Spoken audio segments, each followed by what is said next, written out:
Yep. Let's get our thingamajig.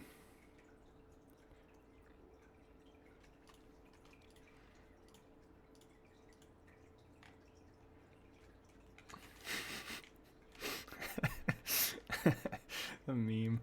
Oh gosh.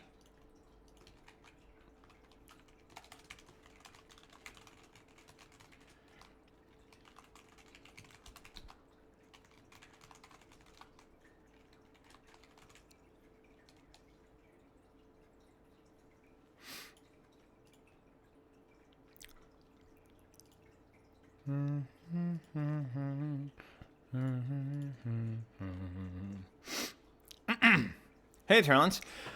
Flyway, Sarely. Hello, Wasim. Hello, hello, hello. Spilo is indeed screeching.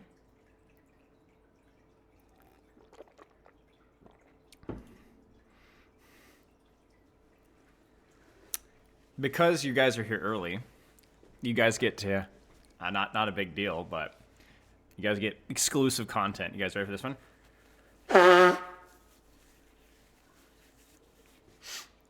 You're welcome. Not a big deal. It's fine. You're welcome.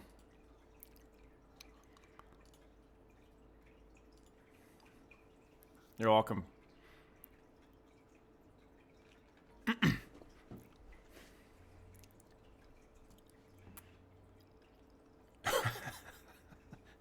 No. Hey, J-Rex. Finally, Overwatch Day. This will be fun. We got some stuff that I've been planning on doing for a while. We're going to talk Hazard. We're going to talk Season 9.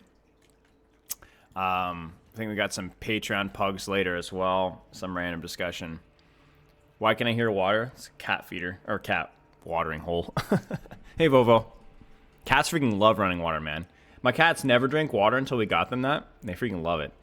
They drink water nonstop. The pipes in your walls are just bursting. Actually, the pipes in your head are just bursting. That's not water, that's blood. You're losing it quickly. See ya, doctor. Hello, kitty. How's everyone doing? How's everyone's weekend going? I need socks. Guys, check out the frickin' socks I'm gonna wear today. Yeah, baby.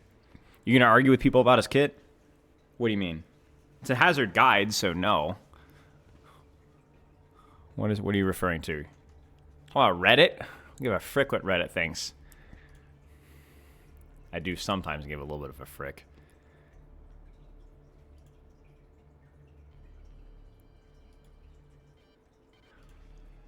Thor guide when.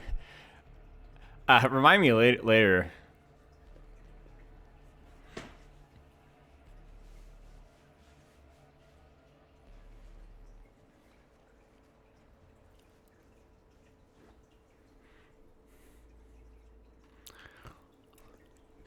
I was gonna say, there's some guy messaged me. It's you. Yeah, some guy messaged me. Some weirdo named Captain Red Storm messaged me. It's like, hey, I play a lot of high level Thor. Would you like my thoughts on like why Thor is actually interesting? And I'm like, yeah, frick yeah, why not, man? I'll do it up. I need more feedback. It's gotten to the point. Okay, so here's where like Marvel Rivals is at for me right now. I was literally thinking about this yesterday. Hey. You look cute. No, excuse me. That's okay. I've gotten into too many YouTube comments arguments because here's where I'm at, guys. I used to read YouTube comments a lot more, but I don't as much. But I do read YouTube comments occasionally, and here's why. Because so many of my like takes and ideas, reworks, and so on has gotten criticism. And a lot of that criticism is, just bad faith or stupid or, whatever. But some of it's good. And over time, like, I've definitely am glad that, like, I've been willing. That's a hand strength. If you hear creaking. I've been glad that I'm, like, reading comments because I'm like, oh, actually, that's a really good take. And I've changed my opinion about a lot of things. Like, you guys remember when I did my hero reworks, like, a year and a half ago or something like that? There's a reason I did them on stream. It's not just because, content, haha, but because, like, you guys, there was a lot of people in chat that'd be like, that sucks, or like, what do you think about this, or what do you think about that? And, like, I need, like, that feedback loop. I don't like isolating myself and kind of becoming, like, a yes chamber, or a yes chamber, yes men echo chamber. You guys get what I'm saying? So the problem though is that especially with rival, like in Overwatch, there was like a lot of bad faith and nastiness for sure. That's just typical, but it was like relatively okay. With rivals though, there's like 10 times more like bad faith, garbage takes, people being angry and whatever. So, but I'm like, dude, I don't want to like isolate myself and not listen to feedback or anything. You know what I'm saying? Because there was a comment yesterday that I interacted with that had some thoughtful feedback on like, I think you didn't consider enough team ups with your patch notes. So I was like, yeah, that's a pretty fair take. I should do that. You know what I'm saying? But the problem is that like, how do I balance that? Because it like puts me in such a sour mood when I check a YouTube comment section and there's like a handful of comments that are just, I know it's like, you know, whatever, but they're just like, dude, I'm not like freaking out, but it just puts me in it takes like 5% of my happiness away, you know? Yeah, I got it, Chris. I appreciate you for the bits. Don't let him get to you. But the problem is that I need feedback. So I was literally thinking, okay, so you guys may be thinking, maybe I'm like, nobody else, I mean, why does nobody else have this problem? Maybe, I don't know. I was literally thinking, guys, think about it this way. What if I like pinged my Discord? Because here's the thing, I never have problems talking to you guys, you know what I'm saying? Because yeah, you're Spylo fans, so you guys are all, at least to an extent, like simps, right? I'm kind of joking, but like you guys push back on my ideas a lot, right? You guys like, I could trust most of you guys to have like good faith and be respectful, and I'll be generally respectful to you, and like we have like good discussions and stuff, right? It's a joke, okay? But like we have like good discussions, right? But it's because there's like a level of trust here, you know what I'm saying, between you guys and me, right? But then like you go like one step outwards and it's like there's not. So I was thinking, what if I did like, what do you guys think of this? There's a certain level of irony with me asking, what do you guys think of this? I was thinking about pinging my Discord and having like, yeah, I was starving, bro. Bro, I was starving. No, it was good. It was really good. Maybe. I was like, what if I had like a bot auto-assign a role if you reacted to a message or something that allowed you to get pinged anytime I was looking for feedback? You get what I'm saying? Hey, Andrea. Yo, what's up? Super crazy. Yeah. But like let's say, okay, for example, the Thor thing, okay? The Thor thing I think is like 50% I feel like I'm right about certain aspects of the kit, but the 50% I just don't think it's not that I fully don't understand the character. I was thinking about it, I think I understand more, but it doesn't appeal to me. But like what if I like pinged that role and was like, yo, Thor mains, in this chat channel, tell me why I'm wrong about Thor and what's good about Thor, and link me some gameplay examples, and you get what I'm saying? Like, and I could kind of I could go through it and hear people's critiques. J-Rex, thank you for the sub, so I could like have like feedback or control from like, you get what I'm saying? Hey, Luki Goo. I would love to like get more feedback. But I don't know anybody that does that, but like I need to do that. It's not just, I know Rivals has been really the straw that broke the camel's back for 2 reasons. I literally don't know anymore what is not a bad take, but a misguided take from me because I don't play the character versus just total hive mind brain rot. I actually don't know anymore. It's gotten to that point where I actually don't know. I literally... Like, it's gotten so bad. Last night, for a split second, I was like, man, maybe I was too harsh on those support patch notes, man. Maybe every support. I'm like, no, stop.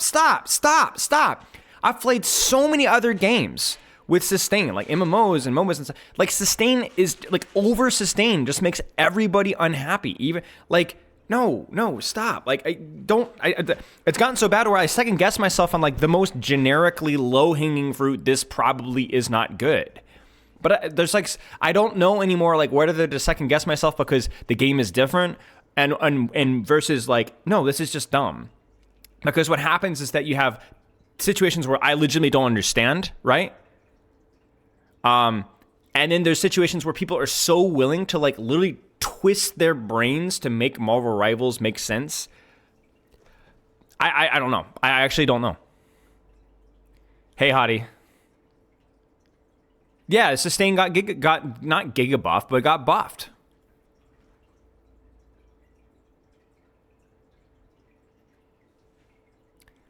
And obviously a lot of it is ego where it's like, yeah, I think I know what I'm talking about more often than not. And I don't, but also at the same time, there are things that I think I was wrong about. I was like one of the first things I said in the patch notes where it's like, I think my niche, I didn't like team ups when I first played it in the alpha. I thought they were kind of corny.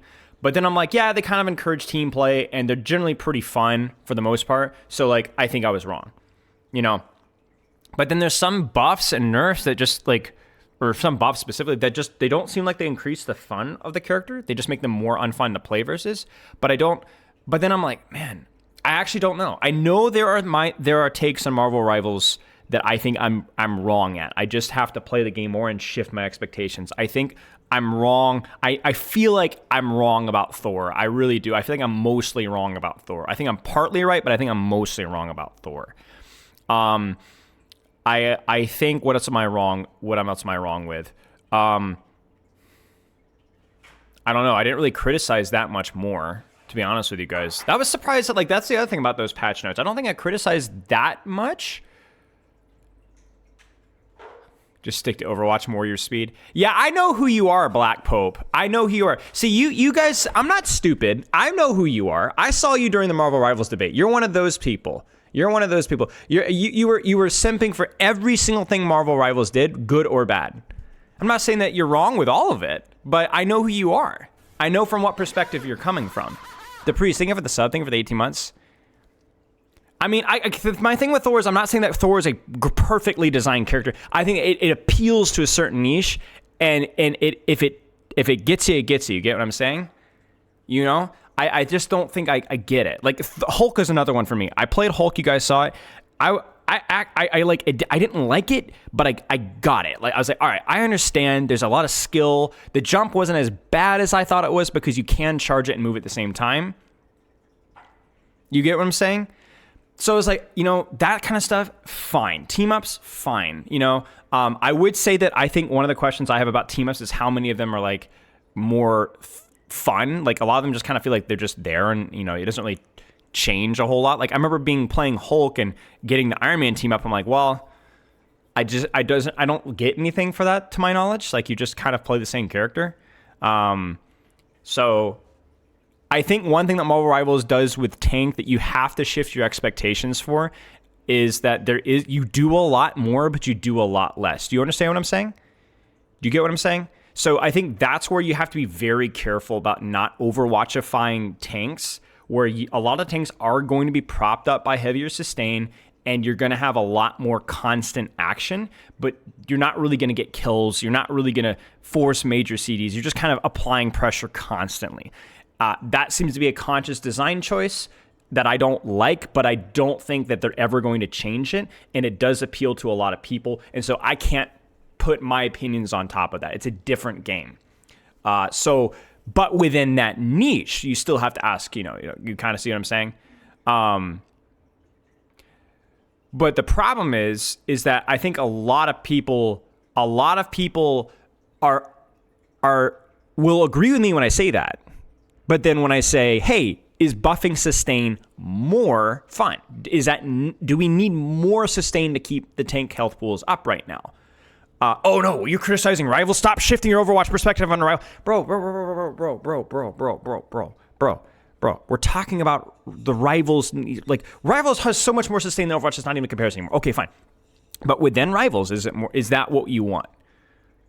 You get what I'm saying? Like, within that, you know? Right?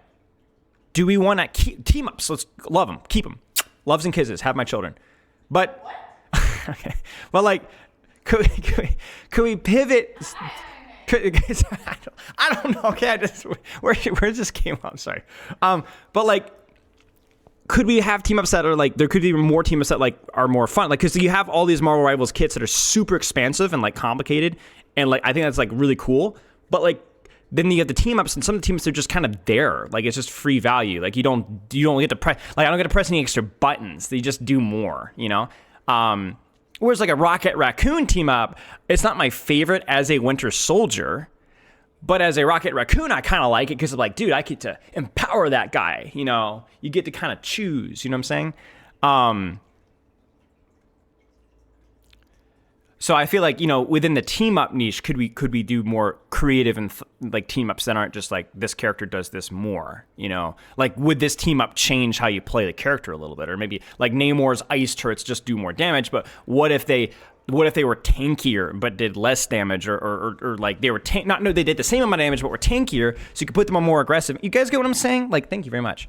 Like you could actually think of like, I don't know, like, but that's still within what a team up was supposed to be, which is kind of silly, kind of fun. I like the idea of team ups, at least within the Overwatch, the Marvel Rivals thing. So I don't know. I mean, again, I'm not expecting you guys all to agree with me. I mean, I kind of am because you guys are here, so of course you're probably going to agree with me. But I hope that like you guys kind of see what I'm saying. And that's kind of what's been discouraging with me, is because I also don't like the perspective of, Marvel Rivals, you just need to put the hours in. Bro, I've played 75 hours. I get it. I'm not a pro streamer here. I've climbed the Grandmaster, okay? Like that's probably more than 90% of the people currently playing. Like Firm's a rank that's more than 98, 99% of the game. And it's probably playtime more than most people played in the game already. I mean, that does mean I'm still colored from a perspective from Overwatch first, but I mean, so I like the team ups a lot. I think that's something that Marvel Rivals should never change, and even if they're broken, I think it's good. Tim the Tatman rank. Listen, Tim the Tatman's probably played a lot more than I have on getting to Grandmaster. I like 150 games or something like that. But it's like, it feels literally impossible to criticize anything about Marvel Rivals, which I should have expected, but you literally can say nothing, not criticizing, but like, what if they did this instead? Wouldn't that be fun? Hey, fun, guys, remember fun. And everyone's like, no, right? Here's my thoughts, guys. Here's my thoughts. If we took the patch notes that the Marvel Rivals developers released a couple days ago, especially the support patch notes, and said it was a fan patch, what would the reception have been like? What would the fan reception have been like if it had not been released by the official Marvel Rivals developers? You get what I'm saying? Come on. Hacky, right? What if somebody said, yeah, we need to patch that Spider-Man tech out. You guys know the one, the animation cancel? Marvel Rivals don't do that. That's an Overwatch dev thing. Well, you get what I'm saying? Yeah.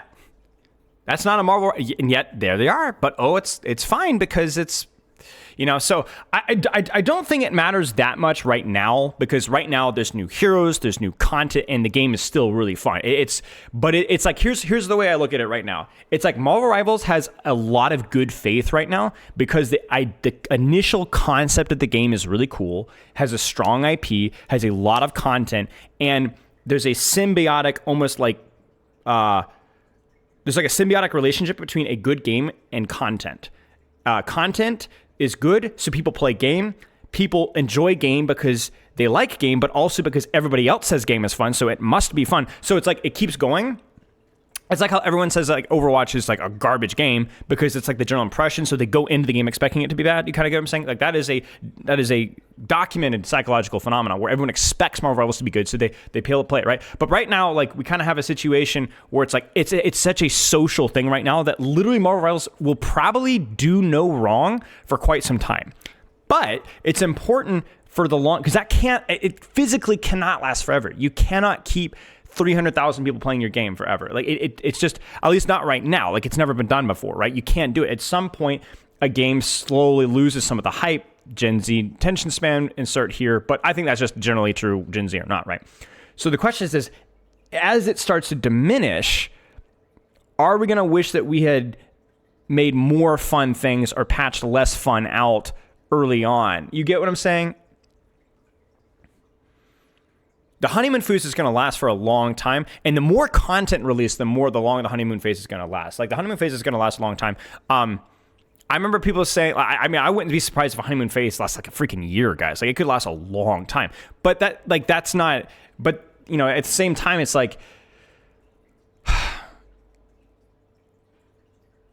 how can we build even the competitive integrity? I think that's a word we don't want to use when it comes to finals.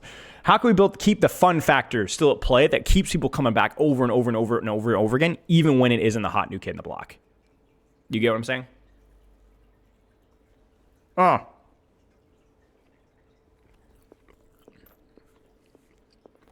See what I'm saying?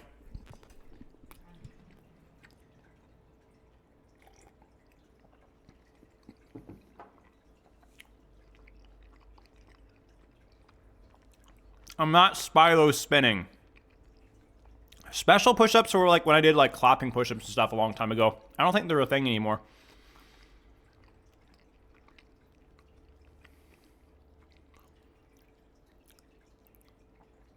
So basically my point being is it's like I think Marvel Rivals is really fun for a lot of people. I personally, I don't know, that's just because I'm an old cynical game expert man. I mean, that's literally my job. I feel like the honeymoon phase for me like is just like this with any game, which is a bad and a good thing. It means that I'm able to quickly decipher about whether I enjoy a game or whether I don't pretty quickly, and usually any game that I get into, almost without exception, I'm gonna remain interested in it, and like I'm gonna know like pretty quickly this is a good game, this is a bad game for me, and that's it. And then I don't really lose desire to play a game. I mean, I've been playing Overwatch for 7 years, guys. Like, I try, like, example would be, like, even another genre, like God of War. Like, combat, okay. Gameplay loop, boring. Story, good. I pretty much, Elden Ring, you know, like, a lot of these, I pretty quickly, like, decide, like, where I stand on that, you know? So for me, Marvel Rivals, like, the honeymoon phase just might as well not have existed for me. I pretty much knew even from the beta, like exactly what I was getting into. I realized that I wasn't going to have fun playing most of the heroes and that I just need to find characters that I enjoy and stick with that. But that's me, and a lot of people don't need that. The reason why I'm doing things like these patch reactions is I'm not just trying to make content. The best way to describe it for me on a personal level is I'm trying to learn from Marvel Rivals about what a different type of first-person shooter can look like. And I'm trying to theorize what would make it better or what would keep it from becoming stale. And so I look at it like a problem. You know, I am attacking it from a different direction. I'm really trying to. You know, it's like some like classical movie snob trying to get into anime, right? And being like, that was really good. What if they did this with the storyline? And it's like, it's anime. You got to go into different expectations. Yeah, but it's still a story, right? Like, it's still a story. There are some rules that could apply, and you have to look at them from the perspective of, like, does it make sense, right? I think, again, like, kind of going back to some of those YouTube comments, which I know is a mistake, some of those comments were saying things that just didn't make any sense. It was like attacking the concept of an Overwatch content creator critiquing. But when I would ask, like, what were the specific points that you disagreed with, there wasn't anything. The one positive guy, really productive guy, talked about team ups. There was another one that talked about, I think my perspective on tanks was too harsh, which I agree with. But then, like, all the DPS, all the support things, nobody's got anything to say. There's no right or wrong way to make art. I mean, yes and no, but a game is not art. That's the thing. A game is an expression of artistic skill, but people need to play the game. They're like, oh, but Marvel Rivals doesn't have that problem. Right now. But you still have to make a product that is desirable and people want to play. And if I say, hey, this patch note's really good, maybe not doing this or doing this may make a small percentage of people not want to play. Maybe you could do that better. You can't go, well, that's subjective. No, it's not. It's not subjective. You know? So I get what you're saying, but there's still decisions that people are going to enjoy playing versus and things they're going to enjoy playing less versus. And I think right now Marvel Rivals is in this bubble to where even arguments that are I good faith, like really I want this game to succeed. I do like a lot of aspects of this game are you literally cannot say anything at all.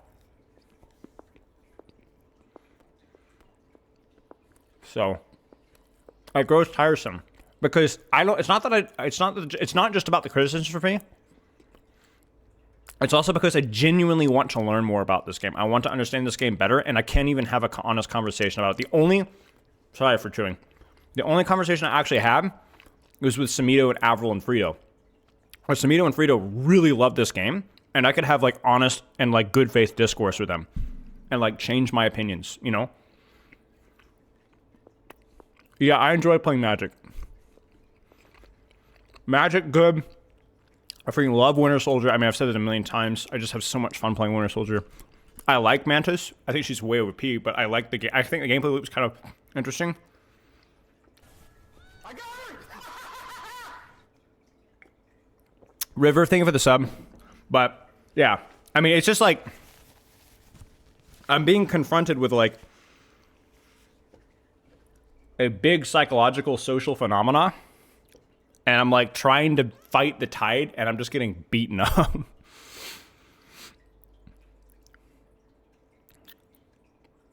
And people are going to go, like, there's this inevitable cycle where, like, a year and a half down the road, people are like, yeah, well, we saw the writing on the wall, but nobody listened to me. And everyone's going to be like, yeah, nobody, I said it too, and I'm with you on that one. Because all the people that are part of the hype have moved on, you know. They're not going to be there anymore to hear you say, I told you so, to the wind. Yeah. Yeah, the problem is that I don't know everything, but I think that this might be worth questioning. And everybody else says, oh, I do know, and this is great. You know, there's nobody in the... And the thing is that this happened all the way back in alpha and beta. I really tried to give a lot of feedback on optimization, and not even like balance, just a lot of quality of life stuff that I felt that needed to be fixed. That would have made it. And literally, I don't think a single thing went through. Like nothing went through. So it's like all the feedback from all the content creators, all the partner content creators. I got invited to close beta. I was a shill. I gave them a lot of feedback. Nothing. So it's like, all right, well, you know. Yeah. So, anyway, good game, great potential. Hope it continues to follow through. I hope it has people in its corner that are giving it positive reinforcement and like productive, good and bad feedback. Like, not just saying you need to do this differently, but this is why this works. I think that's another thing that when we talked about the podcast with Samito, there's not enough people that are actually saying why this works. They're just people praising it like blindly. Like for me, my specific feedback, positive feedback for Rivals is that they did a really good job encouraging teamwork with team ups. They did a really good job having this dopamine gameplay loop of where like you actually have a lot of uptime as tank, even if you're not always doing a lot. They did a really good job with like making a lot of dive characters more accessible for newer people. They did a really good job with introducing the concept that, yes, they're bloated in a lot of cases, but having more buttons, more dynamics to a kit is still accessible for the casual player. You get what I'm saying? Like, I think, do you notice that those are specific things, and I just don't think enough people are talking about those things, because that's good. Like, those are things that we need to learn from. I think, obviously, the obvious one is hero bans, but that feels like the only one that people are talking about is hero bans, when it's so much more than that. I think the other thing that rivals this really well is like finding a situation where like these tank synergies aren't so like, I guess you could say that's like team ups. Maybe I'm shooting myself in the foot. Maybe that is the hypocrisy there. Yeah, hold off on that one. Yeah, I mean, you guys get what I'm saying? With nobody says those positives, right? I think those are really important things to study. You know, we should always, like, we can release complicated kits and they're still accessible. People still want to play them. Another one, right? People don't want to play support as much as they want to do DPS unless you release Invisible Woman or freaking Jeff, right? It seems like Invisible Woman kind of feels like the Juno of Overwatch in terms of like everyone kind of wants to play her, right? Hey, Hendrix. Yeah. So there's like a ton of like things that are really cool to learn that are not necessarily applicable to Overwatch, not all of them necessarily, but because it is a different game, but it's like things that it does well, and it needs to make sure that it stays true to that identity of high uptime, accessible dive characters, bigger kits, team ups being an emphasis. I think those things need to stay, you know? Oh yeah, Black Pope. Yeah, I think that's another one. I think I praise them for... when I talked on stream when I was reacting, is that they were willing to like bend role stereotypes just to create a new thing, right? I'm sorry, guys. We're almost done talking about Marvel Rivals. I'm sorry. this is my therapy, okay? Where they were like, yeah, this guy's DPS, but he has functions like a tank, and we don't care. You don't have to check the box that a DPS character does this. Like, good. I like that. I think that's great. In fact, I actually think that's something that maybe Overwatch could try experimenting with more. You know what I'm saying? So, frick me, man. That's a really big one. So, I don't know. I think there's blind spots that I have, but I feel like I'm fighting this radicalization from the negativity, and I'm taking responsibility for it, because it would be weak of me to become more negative to rivals just due to the fact that my criticisms aren't very well received, are not received in good faith, because that's not an excuse, right? So who's at fault, right? My own ego, or whatever. And so that's why I was talking earlier. I want to try to have, if we can, like maybe at some point in the future, maybe a Discord role, because this would be useful in Overwatch too, because I'm not always right with Overwatch just because it's my game, right? Having some feedback, having some criticisms from places of better good faith, so that I can continue to like check my biases and learn. It doesn't always mean that every feedback I get is correct. Most I disagree with even, but I would be lying to you if I didn't say that, like, especially within Rivals and Overwatch, there have been many, many times where I've been wrong and I've changed my mind. Anyway, so maybe we'll do that at some point. I do appreciate you guys. I know I haven't been reading chat the last few minutes because I've been kind of like one-offing, but I really do, like, I'm not simping for you guys here, ironically. I really do. Twitch chat is the most thought-provoking, thoughtful, and good faith social group I have in my community right now. I think Discord's probably fine as well. I just don't have as much time to interact with it. But I really do appreciate conversations with you guys. I don't think it's messed up. Like, as opposed to what? YouTube comments, Twitter replies, Reddit. I don't really interact with Reddit as much, but like, I think it's because you guys come here with good faith. You like me, so even if you disagree with what I'm having to say, you can say it respectfully, and so there you go. I mean, I'm not invulnerable. Like, yeah. What do you think of Invisible Woman's kit? I wasn't able to see a lot. I haven't been able to play anything since the new patch, so I don't really have an opinion. I think that there's some interesting nuance in there. I don't have an opinion, to be honest with you. So if I haven't played, I don't know. Looks interesting, I guess. YouTube comments used to be a lot better when it was smaller, but Twitch chat has scaled and stayed respectful, relatively. So, like, there's a lot more people in Twitch chat, but you guys are fine.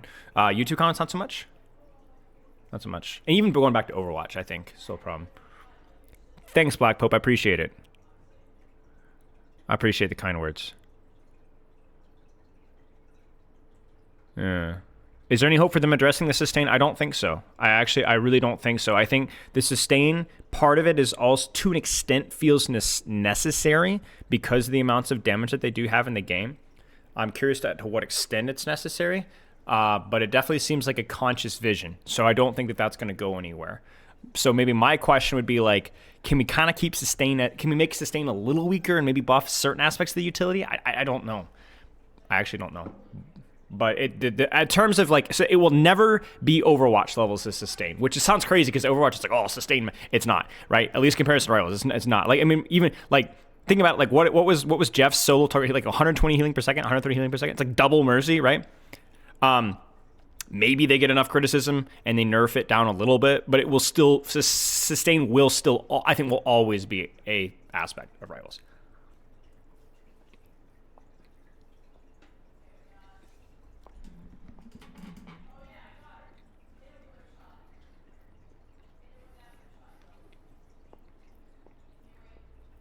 I gotta chew this, guys. One more.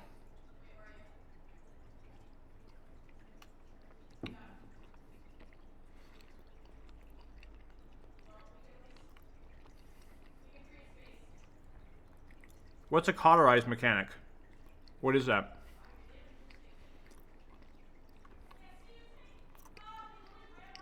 I'm not for an anti-heal, to be honest with you guys.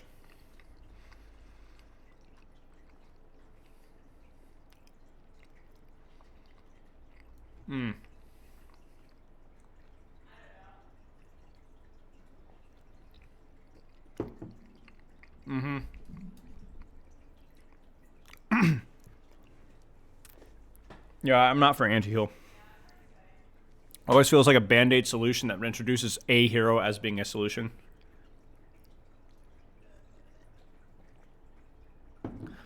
I think the thing that you have to understand, my perspective on sustain in Marvel Rivals, like, I think if you follow the chain, this is the last thing I'll talk about before we go on Overwatch, I'm sorry, is that if you follow the chain, it starts with why is sustain necessary to keep tanks up? I think that's the logical next step, right, guys?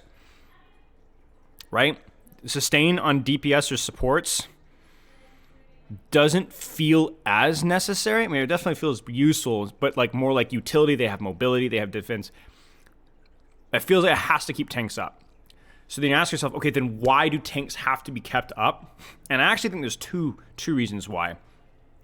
One is just the insane amount of damage that a lot of characters can do. Like, you have Punisher's turret, you have Hawkeye, you have Hela, you have, I mean, there's just so much damage pressure constantly being put at all times. Actually, there's three things, maybe. I think that not all the tanks have good mitigation. So every tank in Overwatch has mitigation in some way, shape, or form. There's characters like Penny that just don't have any mitigation. They just don't. Like, they're just there, right? They just kind of live there. Yeah, I get you, Pickle, yeah. I think Thor is another interesting one where his, like, mitigation is, like, I mean, it's technically there. He has the shields on using abilities, but it's, like, really weak. You know, so there's a lot of tanks that kind of, like, I remember playing Thor. I think part of the reason why I didn't get Thor, and the thing that I had to learn to understand, is that you just need to understand that you're going to demand healing, like, all the time. Like, you're going to reposition a lot, but you're just going to need healing. Like, you're just going to have to get healed. You know what I'm saying? Like, you just have to get healed. And, like, that's such a foreign idea to me. But I actually think the third one, and a couple of you guys in chat have already said it, it's because tanks don't do enough damage themselves. So they take the damage from duelists is really, really high. Honestly, damage from strategists is situationally really high too. But the tanks don't do a lot of damage either, so that they don't really have consistent ways to push duelists away. They can't defend themselves. They kind of just sit there and take it a lot of the time. And so you kind of need the duelists are just going to keep dumping into you. Like, I had this realization because I was playing Winter Soldier again, right? Dude, even in Grandmaster, I just kind of, like, if I had any healing at all, like, it is sneeze. Dude, I did not give a frick what Venom was doing. I don't care. Venom, come on. I'm going to hook Venom in. I'm going to hook freaking Hulk in. I'm going to hook Thor in. I'm going to hook Captain America in. The only one I was scared of was Doctor Strange, because his damage is insane. But, like, I wasn't scared of any tank. Like, I could pull them in melee range, and I'm like, bye, right? Like, I just didn't die, right? And this was before 275 HP, right?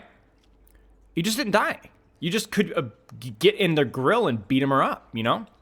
Now, you had to play in an angle still because you didn't want to be in the middle of everybody's focus fire, but you just didn't respect any tank's pressure output at all. And so I had that realization. I was like, man, there's no tank in Overwatch where I would be comfortable with that. Outside of maybe like Wrecking Ball, right? No tank would I want to pull them in towards me regardless of the status of their cooldowns, right? Sometimes it depends on the status of cooldowns, but mostly not. Prankster, think of the sub. So for tank, you need that sustain because no DPS is scared of you unless it's Doctor Strange to an extent. Like, most tank DPS just aren't scared of you. They can just... For tank, it's basically being a damage sponge and putting out some pressure or minimizing the amount of damage that you're doing. So it honestly feels like why do we have high sustain? One of the big reasons I feel like is because tanks don't do damage.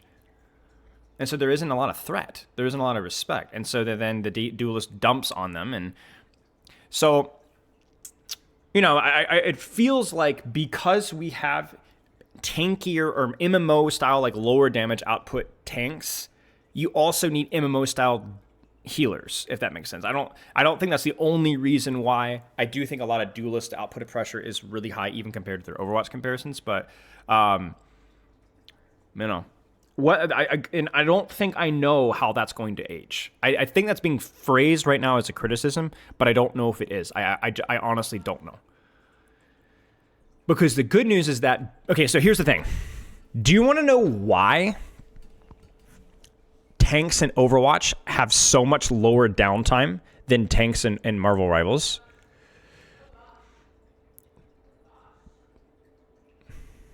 It's because tanks are lethal. That's why. So tanks hurt you, and because they die.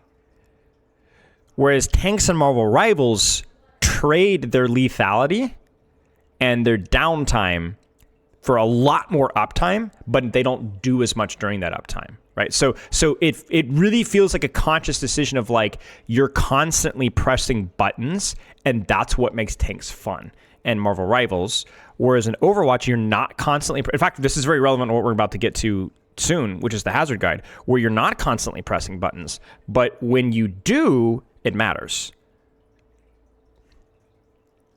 Ball disagrees. Yeah, I mean, you're not wrong with that one. It's cheers, Tech.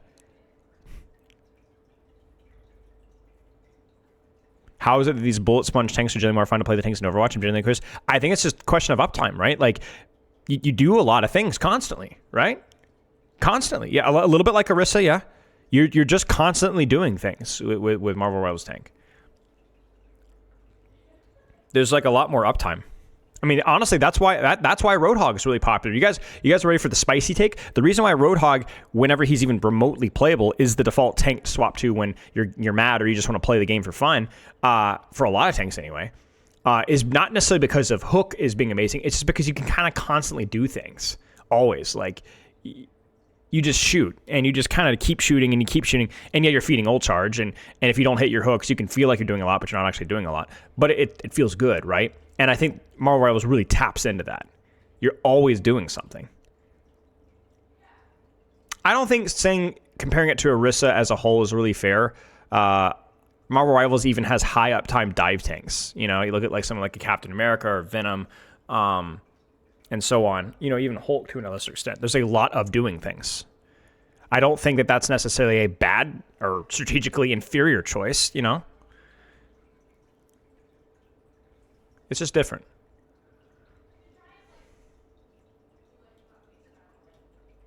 Well, yeah, then there's the balance question, because then you compare high uptime, low efficacy versus high uptime, medium efficacy, and like Doctor Strange. Because Doctor Strange's neutral is, especially if you're, really it's more of a mechanics check, but I mean, if you've seen high level Doctor Strange, you're not just tickling, you're like you're, I mean, you're doing Overwatch comparable poke damage consistently.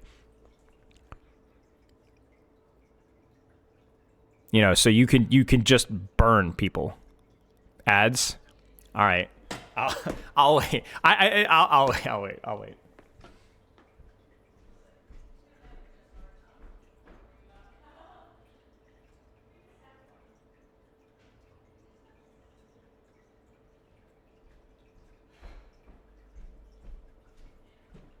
Dude, I'm straight up waddling, man. My cheeks are so sore. I did a workout like 2 days ago. I'd not a workout, but VJP. Anyway, it's a long story. Hey, Chili. I've been analyzing and come up with 3 rules for following or going off the diet. Nice. I like those rules. Yeah, to me, Strange is just like kind of the character that breaks Marvel Rivals rules, where he just kind of can do everything in terms of like the sustain and damage output. So, and I think that's the big thing. Because like Doctor Strange actually has that Overwatch lethality, right? Where you can absolutely, maybe less so since the nerfs, but you absolutely can just like combo a squishy instantly, just kill them, right? Sick hoodie, thanks. But yeah, anyway, I don't want to. This is supposed to be an Overwatch stream, but I thank you guys for chatting. I think like I like thinking these things through. I mean, that's why some of you guys anyway are here. I really, really enjoy these type of conversations, because the reality is that I like a lot of different games. Like I like a lot of games. You guys, okay, this is going to be such a boomer thing. I'm going to pull up something. I'm going to show you guys something. I'm going to see how many of you guys remember this. Shout out to the early mid-90s kids. Hang on.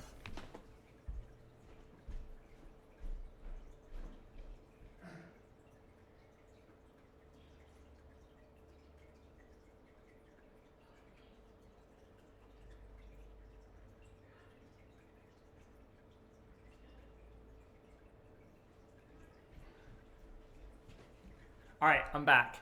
1994, welcome to the club, buddy. Anyone? Anyone?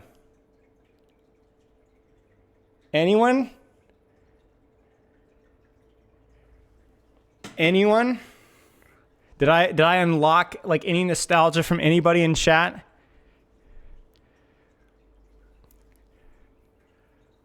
Sarah Lee, roast your highlight. Star Wars Wizard of the Coast, TCG. 2002, 2003, 2004, 2005. Anybody? So anyway, long story short, I found my old cards visiting my family for Christmas. And I'm like, I'm hooked, man. I've been playing with Pepper like crazy. Like actually strategizing. And it's kind of it's not the most strategically integrity laden game ever. And we've had to make a lot of house rules, but it's actually a pretty fun game, man. It's actually a pretty fun game. Yeah, so we've actually had a pretty fun time building decks and trying different strats. Has a community that still plays the game, apparently, 20-something years later. Yeah, it was fun. So anyway, it's just like, that's just an example of just like, you know, it's just fun. So I'm gonna go put it away. Give me a second. My cheese.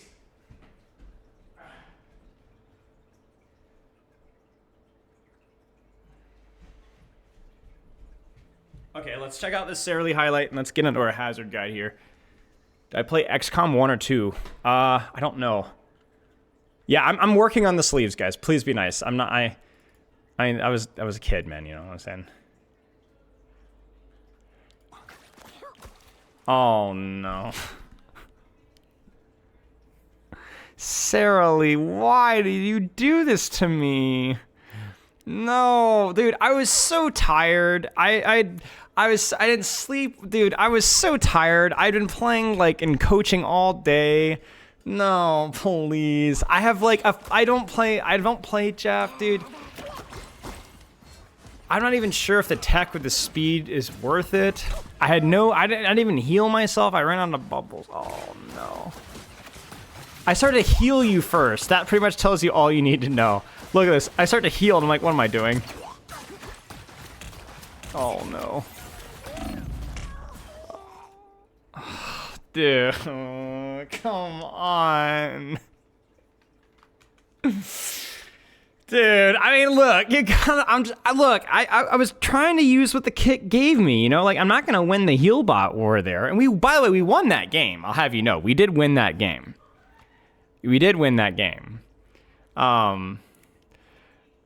Yeah, so, all right. Okay.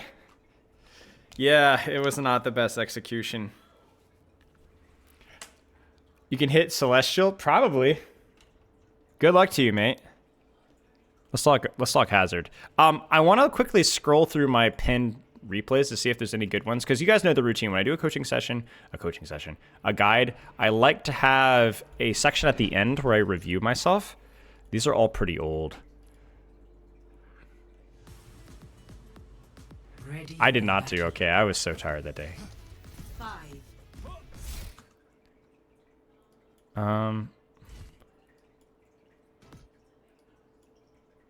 This one's fairly interesting. There's Anna.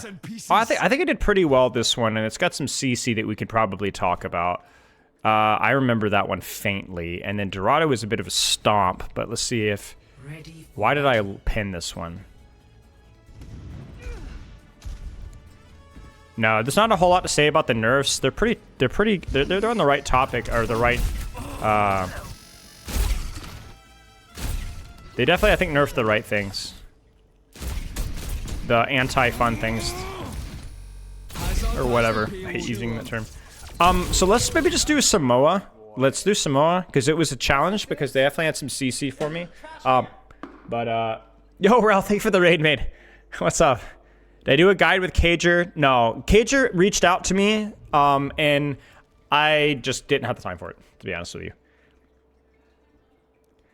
How was your stream, mate? Playing goats and rivals, rolling lobbies. Triple support, I assume. Wait, Magneto, Strange, Hulk?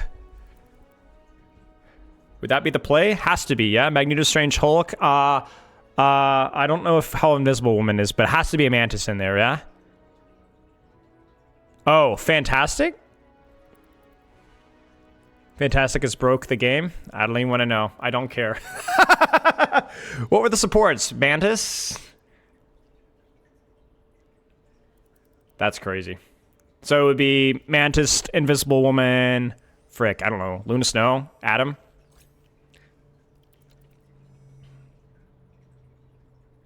Yeah, makes sense. Got it. Okay. Well, cheers. We're about to do the hazard guide so you can sit in the back and learn from me about how to play the game. Okay, so let's talk about hazard really quick here. So a lot of guides will do like the whole ability breakdown thing, and we are going to break down the basics of the abilities super fast. But to me, it's less important for you to understand exactly what the abilities do, because you can get that literally anywhere. You can sit in the practice range, but how it actually functions within the gameplay loop of like how do you actually play tank in Overwatch. And I'm going to really not baby this down, but step all the way down to the fundamentals. Most of you guys in Twitch chat probably already know, but I think it's important to address those. And then we'll have a space for questions at the end. So first things first, as tank, your first priority is to put pressure on the enemy team, to threaten kills on their tank, their DPS, and their supports. You do that by shooting, you do that by protecting yourself, and you do that by diving with hazard. There's a lot of different things that you could do to apply pressure, and what that does is that creates space. Creating space is saying, I get close to you here, I force a threat on you here, which means that this location is no longer dangerous for my team because I'm dealing with threats here. But also, people in other spots, maybe even in really dangerous spots, are looking at me and not at my team. So you protect your team by being a threat. That's basically the complete basic of being a tank in Overwatch, is not necessarily protecting your team by standing in front of them, but by being a threat to the enemy team efficiently that forces people to look at you. And so the question is, how do you do that with hazard? And with hazard, I have something that I like to call the passive tank theory. It's not as passive as you think, that I picked up from coaching Doomfist a lot. And so I like to not always, like, I think characters can kind of stand on their own. Thank you, Clubs. Thank you for the sub. 20 months. Hazzy Daddy, yes. But the idea is kind of that there are aspects, I think it's easier to learn through analogy. So the thing with Doomfist is really, really, really good at diving and killing targets, right? But he is vulnerable to straight up damage, and he's vulnerable to CC. So a lot of what Doomfist is taking high grounds and taking positions, shooting with your gun and waiting for opportunities, or creating opportunities by using a cooldown, going in, going out, going in, right?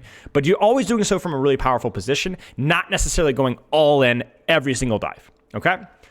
Hazard is very similar, where Hazard has the capability of repositioning himself frequently and then being a threat from that position to force those cooldowns. Essentially, you're finding different positions on the map that allow you to get close to enemies, pull their attention, and then see what you go from there. Sometimes you might actually commit to a kill. Sometimes you might get out and go again. And so all of Hazard's cooldowns are, how can I take people's attention without dying?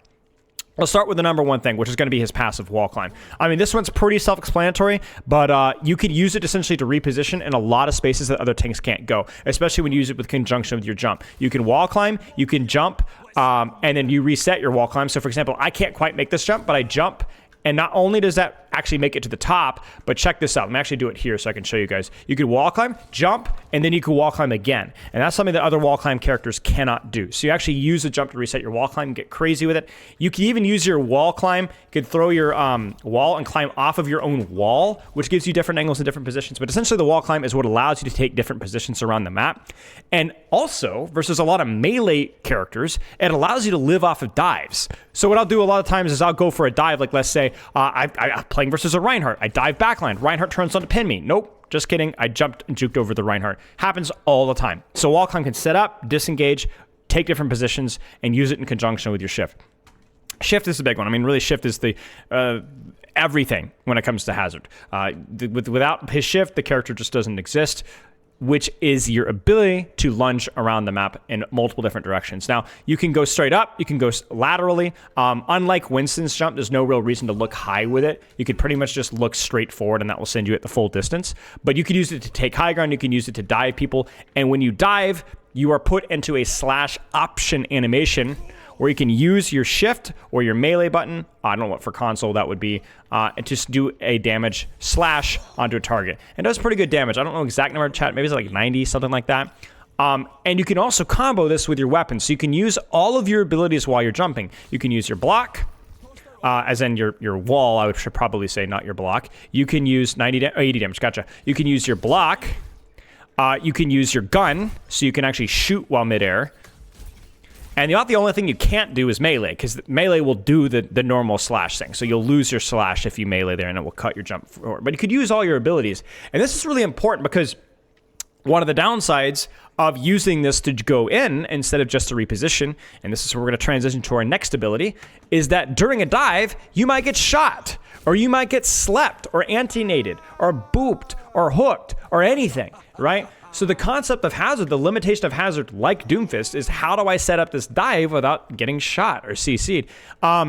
Yeah, one quick more tech. I think somebody talks about the bunny hop, which I use all the time. You want to hit the space right at the end of your jump, and right as I hit the ground, and it gets you a little bit of extra distance, similar to what Reinhardt and Winston does.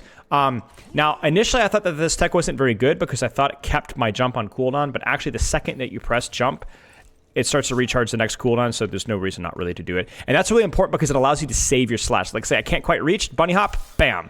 You see that? So I actually was able to get that slash because I bunny hopped. Anyway, going back to my wall. The wall is what allows you to actually go for dives without dying yourself. So that's super, super, super important because if I go in without wall, without my E, I am vulnerable to a lot of poke damage. I can't really use my weapon. I can't really block a sleep dart, right? You're going to get slept right through it. I'm going to get whip chopped or booped right through it.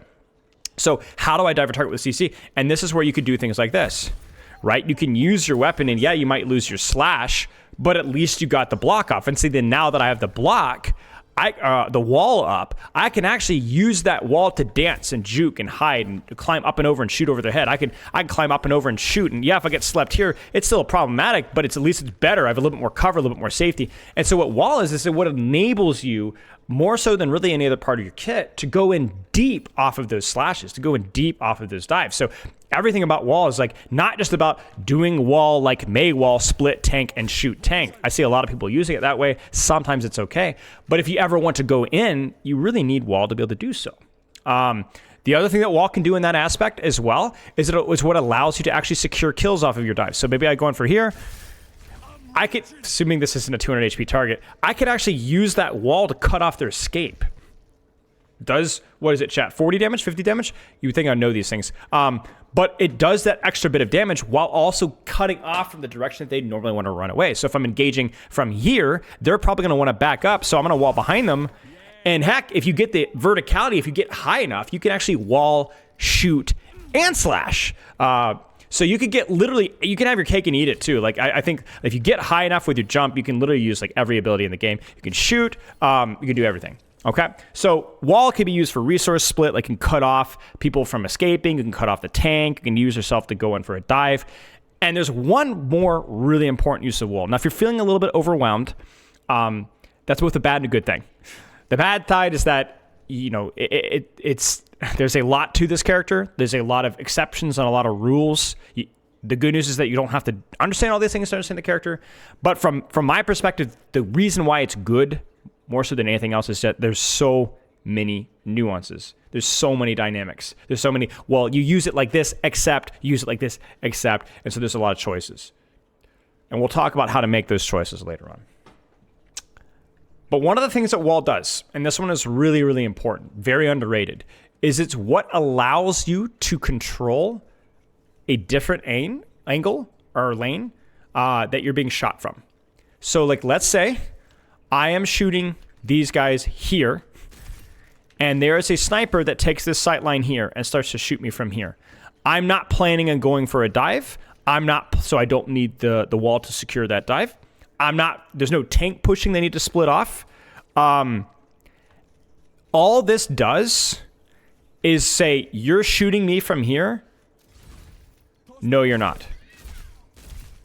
And it allows you to multitask so that you're able to control damage from one angle while you're shooting another. It's shield. And unlike other shields, like a Reinhardt shield, it allows you to do two things at the same time, right? You can actually put out damage and keep doing things. Like you cut off a lane and keep doing things. And that's something that makes his wall really unique. So when you come to the question of how do I use Hazard's jump, how do I use Hazard's wall, it really stems down to one thing, okay? You want to answer both those questions? Do you plan on, do you need to, do you want to move?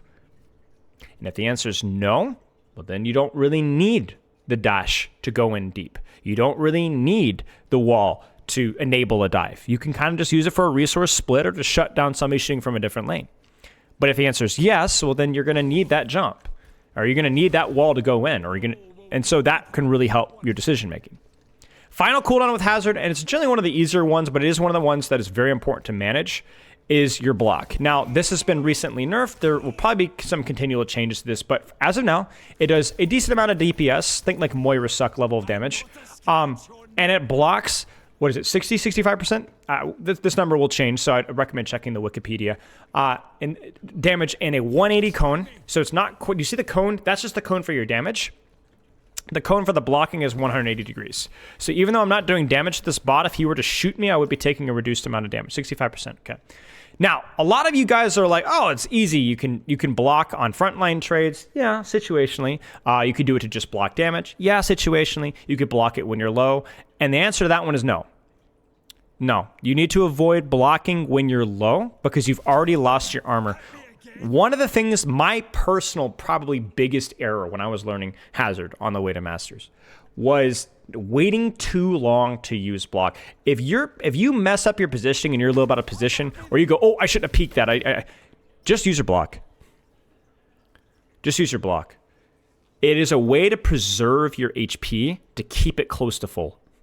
Keep it close to full. Because there's no problem using a little bit of block because it's going to regenerate right back again almost immediately. So you want to use your block anytime that you're taking unnecessary damage. And this is where things get really spicy. You guys ready for this one? I will have dives where I actually just block and I don't even shoot. You want to know why? There will be at least a handful of situations every game that you play Hazard where you go, there's a tiny, tiny chance that off of this dive here, off of this kill on the squishy, that I could get the kill here if I do one more or two more or three more shots. But I could also lose my entire health pool instantly.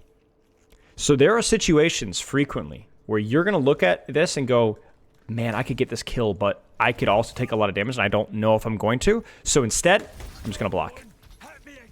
Because remember, what's the point of tanking? Is to take people's attention, to apply kill threat, to apply pressure, and then live without taking too much damage, without taking too many resources. And so one of the measures of a mature and talented Hazard player is the ability to take action, not be passive, but be able to not take too much damage. And that's where block is useful. It's not just frontline presence, all that kind of stuff. It's about going in and going, oh, I'm going to block. See, look at me. And so what happens is you keep more of your HP. And this is an offensive choice because if you keep more of your HP off of your first dive, now you're able to go in faster with your second dive. Because the Hazard that tries to go for the kill, YOLO, just go in all the way in. If you don't get that kill, even if you don't die, you're going to be 1 HP, you're going to need to heal, you're going to need to recharge, you're going to wait, and you're going to have your jump, you're going to have your wall, and you're still not going to be able to go. You're still going to be waiting to get healed back up again. So a lot of what it is preserving your HP off of dives so you can go back in again, and you go back in again, and you go back in again, and go back in again.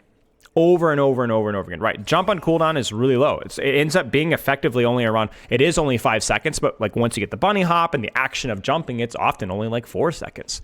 So you could really have high uptime with this character, lots of damage, lots of pressure, lots of dives, if you do a really good job of managing your HP, and that's where block is useful. Now, it does do damage, so there are situations where you may want to burn all of your block to secure a kill, right? Maybe it's a target that's difficult to track. Maybe it's a target, maybe it's AoE. Maybe there's multiple targets, in which case using your block hits all of them, right? Maybe it's a target that has an ability that is blocking your weapons or anything, right?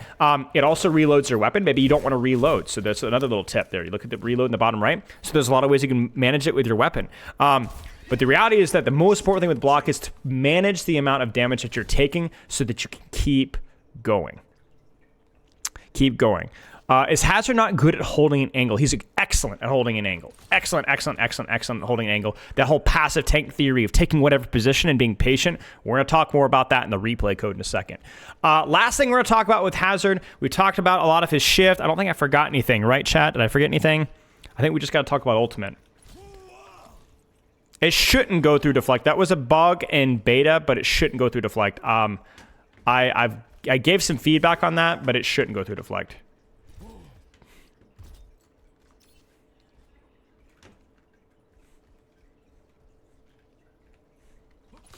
It's fixed now. Okay.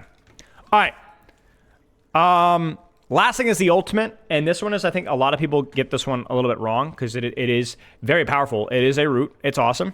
Does some damage. It's only blockable if they use a mitigation ability in the air. Even in a small enclosed room like this, it hits them and it roots them. Good stuff, right? You can cleanse it. You can block it with shield. You can walk out of its range as well. So like it does have a pretty gnarly cast time. So if you hear that, you can absolutely avoid it. Hello. You can absolutely avoid it. So one of the things with the ult is just use it whenever you see an opportunity to root anybody at any time. I think people overthink this ultimate a little bit. You can use it once you've taken engagement on their tank. Use it on the tank. As long as they don't have a fortify like an Orisa or a Ryan shield to look up in the air, they could walk out of it.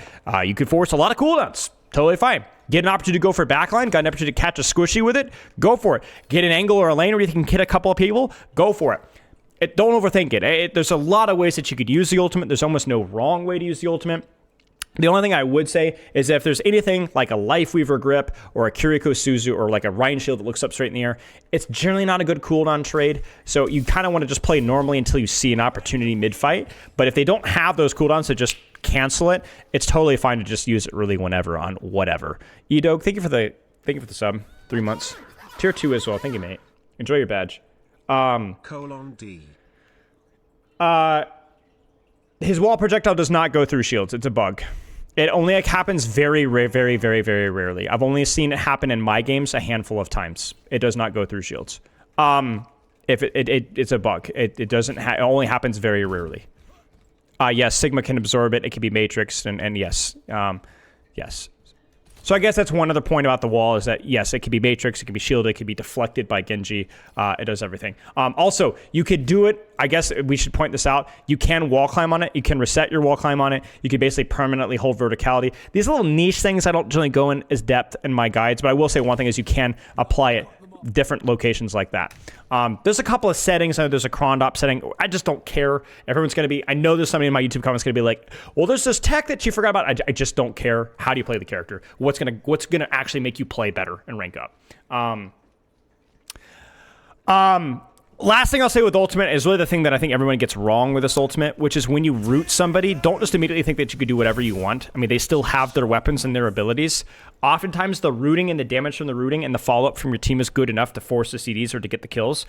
So I think when you root somebody, you still have to play by the same rules of you probably would like your wall, you need to use your block if you need to. Don't dive 5 people by yourself just because you rooted them. It's not like Genji Blade. Like it has a huge pop-off potential, but you can't just pretend that they're all dead now just because they're rooted. They still have their abilities. They can still shoot you in the face. So you can get a lot of out of your ultimate about popping it, shooting, cautiously diving, and just kind of like let the value from the ultimate get the ultimate, right? You got to be really cautious. Yeah, they didn't turn their monitors off just because you rooted it, essentially. Okay, so let's get into some gameplay here, because I think it'll be a little bit easier to demonstrate kind of how we play with this character.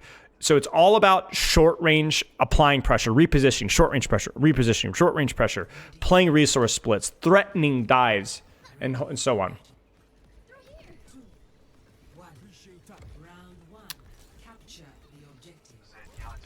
talk to Yeatle about hazard during his launch. Think about hazard he applies damage to every single ability that applies to immense pressure and supports enemy team. Yes, everything that hazard does damage. But the difference is that hazard doesn't have the same level of burst damage outside of his combo, where basically everything, all the stars have to align. So basically you have a lot of consistent pressure, but you don't have...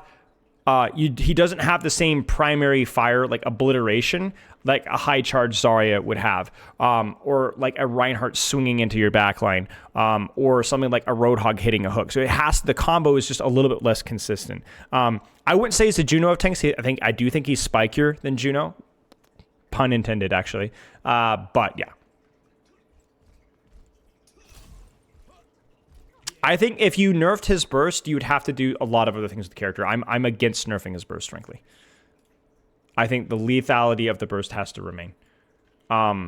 It's a lot harder to hit the combo than it is with any other character. Lord Zedon, thank you for the sub. Would love to see a guide / pro analysis of the current maybe / eerie / sojourn / genie meta. Yeah, that would be fun. Maybe we'll take a look at it at some point. Do you think he's too strong at the moment? I don't know how strong he is right now, but overall, yes, I do. But that's not really the point of what we're doing here. But yeah, I do think that he was too strong. I think he was a jack of all trades, but was probably too strong at sustain.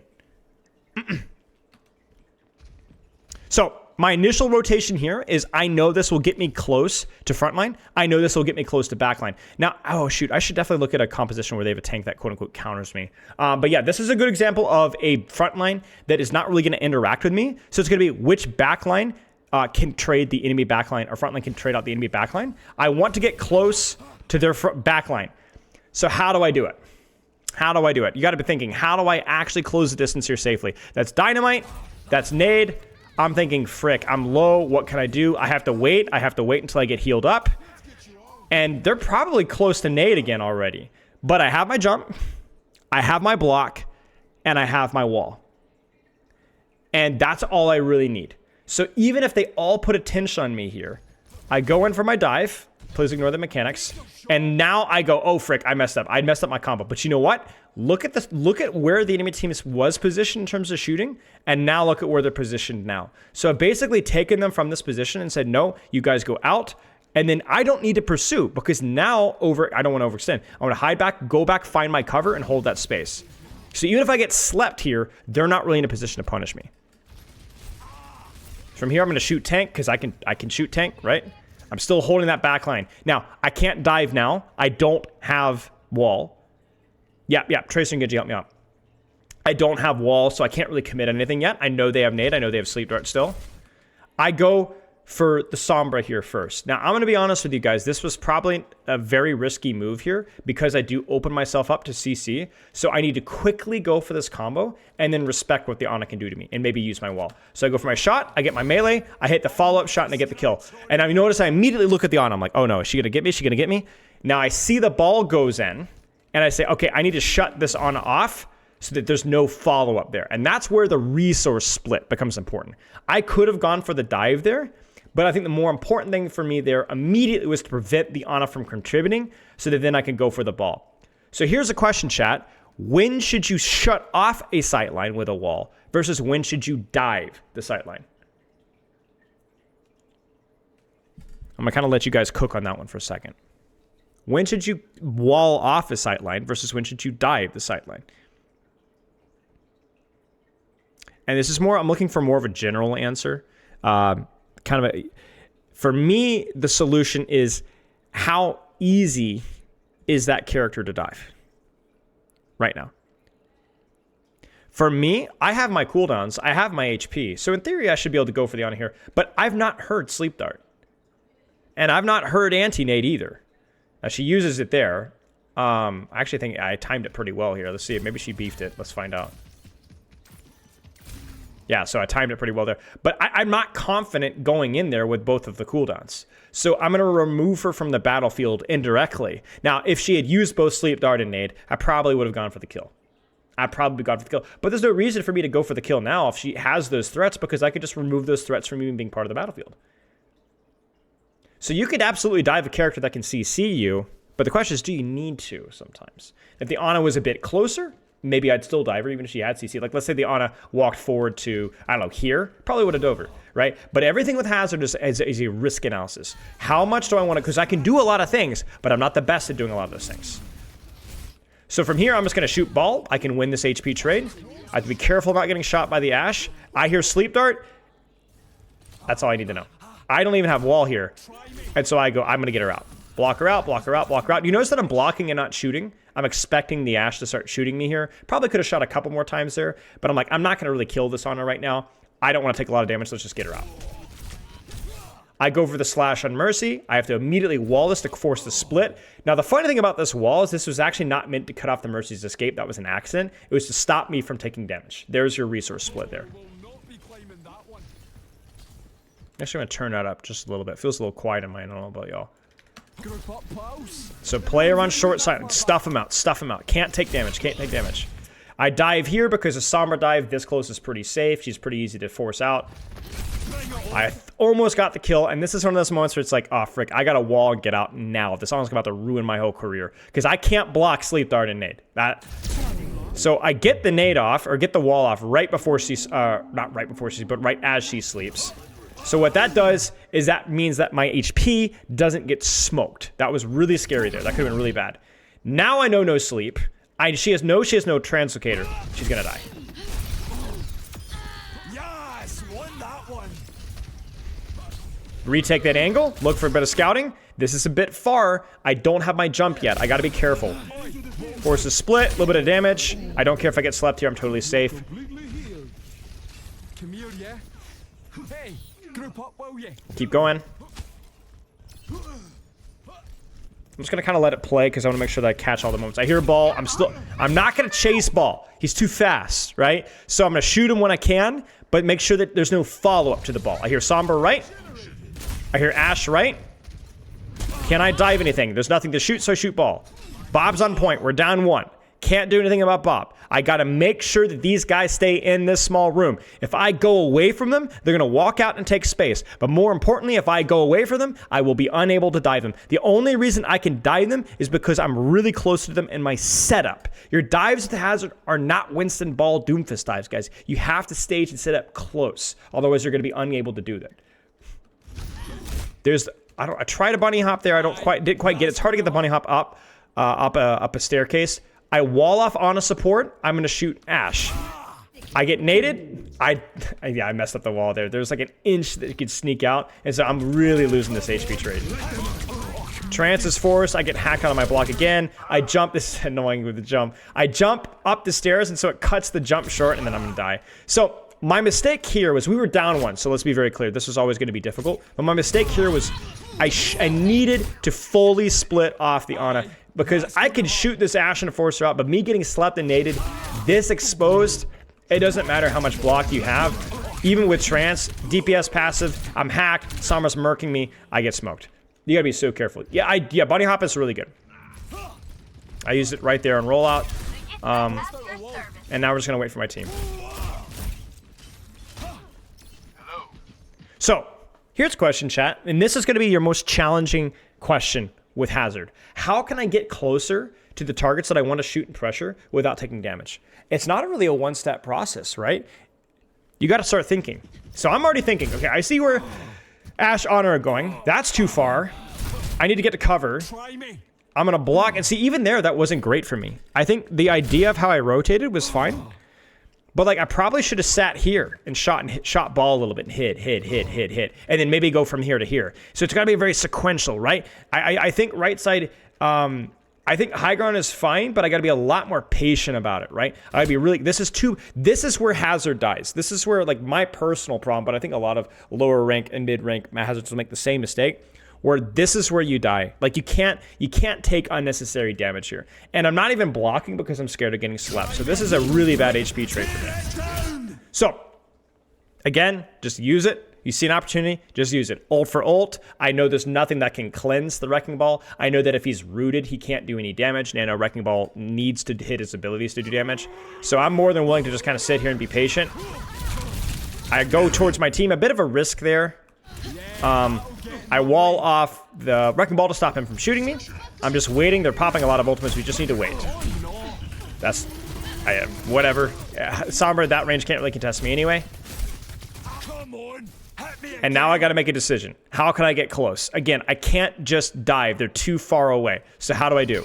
I get close. This time I'm a little bit better behind getting behind cover. I don't really like that wall for me, to be honest with you. I think I was trying to cut off her escape, but it doesn't matter because I'm not planning on diving anyway. Wouldn't matter to just jump and hide. Wait, 3, 2, 1, and then dive because I can actually dive at this distance. The Wonton, thank you for the sub. I appreciate that. So from here, I'm just waiting. I'm waiting, and now I'm committing. Now, I'm going to be honest with you guys. I remember this fight, and I remember thinking, this is really risky. This is really risky because I think I'd heard nade, but I knew that she had sleep dart. The only reason I go for this is because I hear EMP and I'm like, bro, I got to make a play here. And because I saw my tracer. I saw my tracer said, there is a real world here where we just one-shot her Ana. And to me, this is really what makes Hazard great. It feels very much like Doomfist, where like you could be really disciplined. I shouldn't have wasted wall, but if you set up, if you do your homework, sometimes you can just cheat the system. Sometimes you can just cheat the system. If your mechanics are good enough, if you set up, there will be times where you could just go YOLO. Not all of Overwatch has to be passive tank trading, right? You can take aggressive space and then you just see an opportunity to go. And so even though this isn't the best play from a strategic standpoint, because me and my tracer are on the same page, because at least I heard anti-nade, I look at the space that we created. And now look at that Sojourn's position. And now look at that Honest position. And now look at that Valkyrie Mercy's position. It's terrible. There's no follow-up to this dive at all, right? And so then now I'm even in a better position. That was an awkward wall. Did not mean to do that one. And see, now I can just keep chasing and chasing and killing and chasing and killing. Can you cover up res salts with wall? Yes, you can. You can disrupt res with wall. You can all that stuff. So I'm gonna get close. I'm listing. Where's Sombra? Where's Sombra? They're on Sojourn now. I need to find a way to get close. You guys know what I'm waiting for, right? Come on, get a little bit closer, and I'm gonna hammer you. There's the anticipation of the CC follow-up, and that just creates enough attention, enough space without taking too much damage so that then my team is able to capitalize off that attention. There's nade, there's sleep, I just block. I go for the Sombra, Sombra's out, and I'm basically just playing, and there she gets smoked. Who can I reach? Who can I reach? Who can I pressure? Who can I reach? And it's always like, always playing around my lunge, always playing around cover, and always using that wall to enable those dives. Most of the wall use in this fight has been basically using it to help me dive deeper, right? Basically cutting off their escape. But that's not the only way that you use the wall. No, this was the Master's Lobby. This wasn't my best Hazard game by any means. I don't want to throw in an ego VOD though. I think it's good to point out a lot of the mistakes I missed as MTP. I like this because of the matchup that I ended up playing into, which was very, very CC heavy. Because I think it's good to talk about that. So I'm thinking, okay, I hear Torb, I hear Cass, I hear Ana. How am I going to get close to these guys? How am I going to set up an off angle for my team without immediately dying? Where do you guys think I should go where I can live versus CC and yet not be totally passive? You guys tell me. Where do you see? Most of you Spilo heads should know. Where should I set up here? What's a close angle that I can set up without immediately dying? You guys see it? Hey, Contractor. Do you guys see it? In the corner and point. Yep, exactly. So I don't want to be here because there's not enough cover here, but also this isn't really a good angle. He's already looking this direction. But if I can make them look here, then that's going to open up so much space to my team, right? And also, this is very close to them. Now, the question, chat, can I live here? Versus Nade and Sleep, Hander, Torbjorn. Yep, I can. I have a wall. I have my wall. I have my block. I have lots of opportunity to live here for a long time. And I have my support LOS, exactly. So this is here. So here we go. I go, okay, I can't dive backline. I'm gonna shoot ball. I hear them trying to walk. I see, I actually wait for him to go. That was probably a mistake. I probably should have gone sooner, to be honest with you guys. So then I actually get poked early, but the play is still the same. Now, can you guys guess, based off of what we've talked about in our ability breakdown and practice range, I'm gonna slash the Cassidy. Yeah, everybody knows that. We're gonna try to. But what's gonna follow here? what's going to happen? You guys know how I'm going to use my abilities, right? Wall inbound, and then block, right? I'm going to block to try to minimize how much damage this Cassie's doing. Here we go.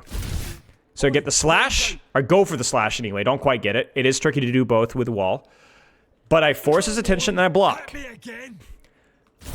Now I'm going to shoot Wrecking Wheel, Wrecking Ball, while the wall prevents me from being shot. Do you notice the space that this controls now? Look at that backline versus my backline's position. So much more position, not to mention point pressure.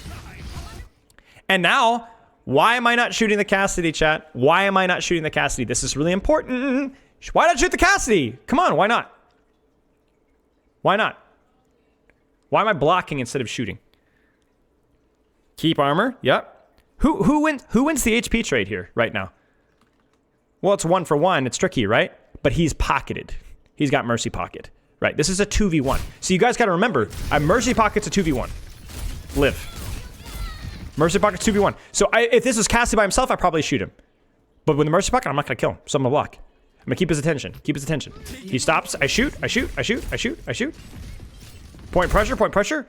There's the wall. Look at the wall. Look at that. Force block sleep dart, right? Even if she doesn't use sleep dart here, she's just sitting. They can't. And now I'm like, come on, turn that corner. Get closer to me. I dare you. Even with Mercy's Pocket, I'm gonna mess you up. And then here, the reason I'm committing here is because we're already down our Tracer. I know that we're probably going to lose this fight, so this is more of a strategic choice rather than an honest hazard play, because I'm thinking this fight's probably lost. Let's see if I can gamble with my Genji and get a trade. And we do. We get the trade.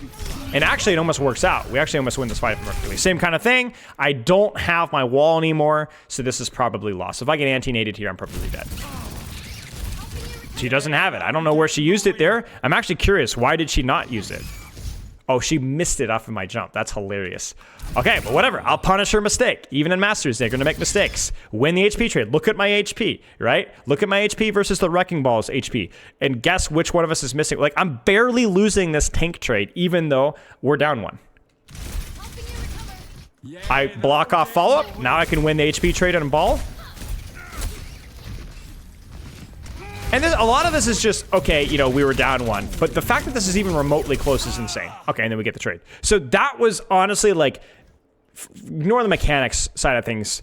But from like a strategic side of things, that's exactly what you need to be doing in this short stretch. Like that was one where I actually think I played it relatively well despite being consistently down 1. Controlling space, not taking a lot of damage, taking good HP trades, using wall to block off resources, and sometimes using wall to help me dive. Short sightline. I didn't quite catch him with wall, which is unfortunate. Oh no, I'm taking a lot of damage. Block. Taking a lot of damage. Block. This is a mistake. Way too much damage for me here. See, this means I have to get out. I got sloppy with my cover use there. I got my sloppy with my cover use, and I missed the wall on trying to prevent the Cassie from escape. Now this is a long jump, so I better wall early. You notice that I messed it up, right? What should I have done more differently? What should I have done differently with my wall here? I look at this here. This is 100% shoot wall here now as I'm traversing. So I walled way too late. I actually shot nothing. And then I tried to get, I agreed to slash, but unfortunately I walled him up. So this is good idea, terrible execution. Terrible execution, right? So I almost get punished there, but I do get to the cover. So I'm just using the cover, use the cover, use the cover, use the cover. I realize, oh no, she's just gonna anti-nade me. We're down 1 again. So I'm gonna disengage, pick up Mega, jump back to point, and now I've got wall again. So even though I get anti-naded now, because I'm close to full HP, I'm probably fine. I just need to wall and block. I block, then wall. They chase me with Nano Torv and High Noon. I juke. And then I go for the greed. Now chat, why am I going for the kill here? Why am I going for the wall here? Why am I going for the kill? I mean, it's kind of obvious, right? I'm close. I'm on an angle. I've heard nade, right? I don't know if I hear CD, but I've definitely heard hinder, right? So all of a sudden, this is again one of those moments where you just need to smell blood, right? My backline's fighting. I've heard nade. I've heard sleep. I've seen hinder. I've seen nano. I've got a good angle. I go for it.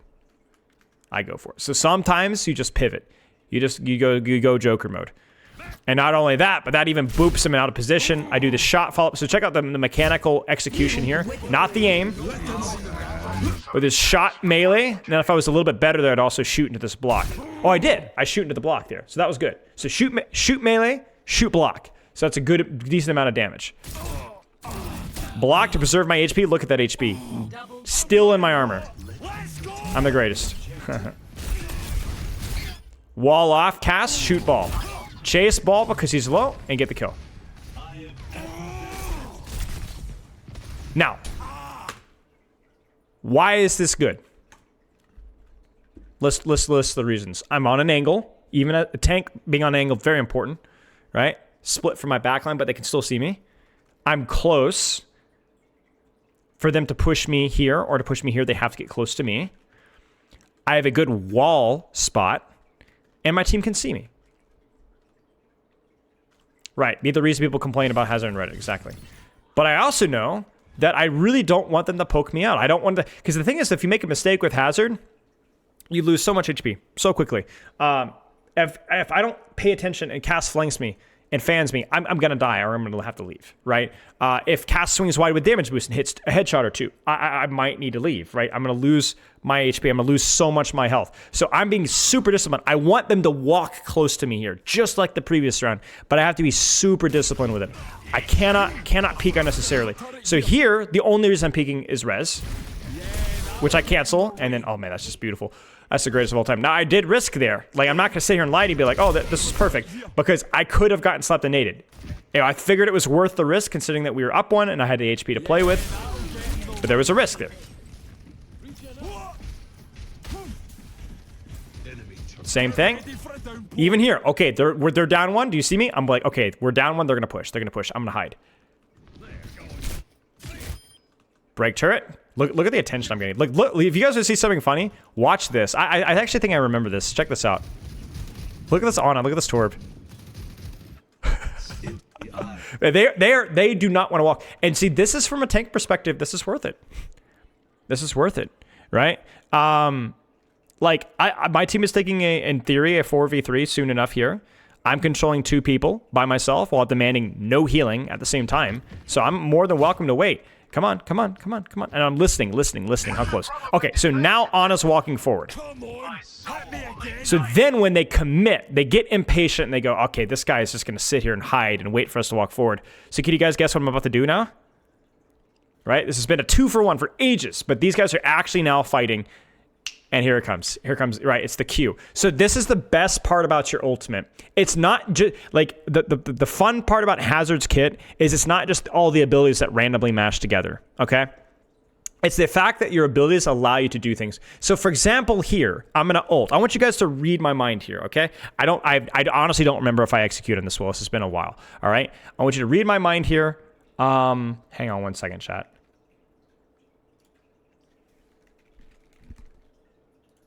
Hang on one second. Okay, I think we're good. Sorry. Display, capture. Okay, we should be good now. Sorry. It's the fact that what your ultimate can allow you to do. If I ult this Ana, what do you think is going to happen? Season 9 Retrospect will be after this. What do you think is going to happen?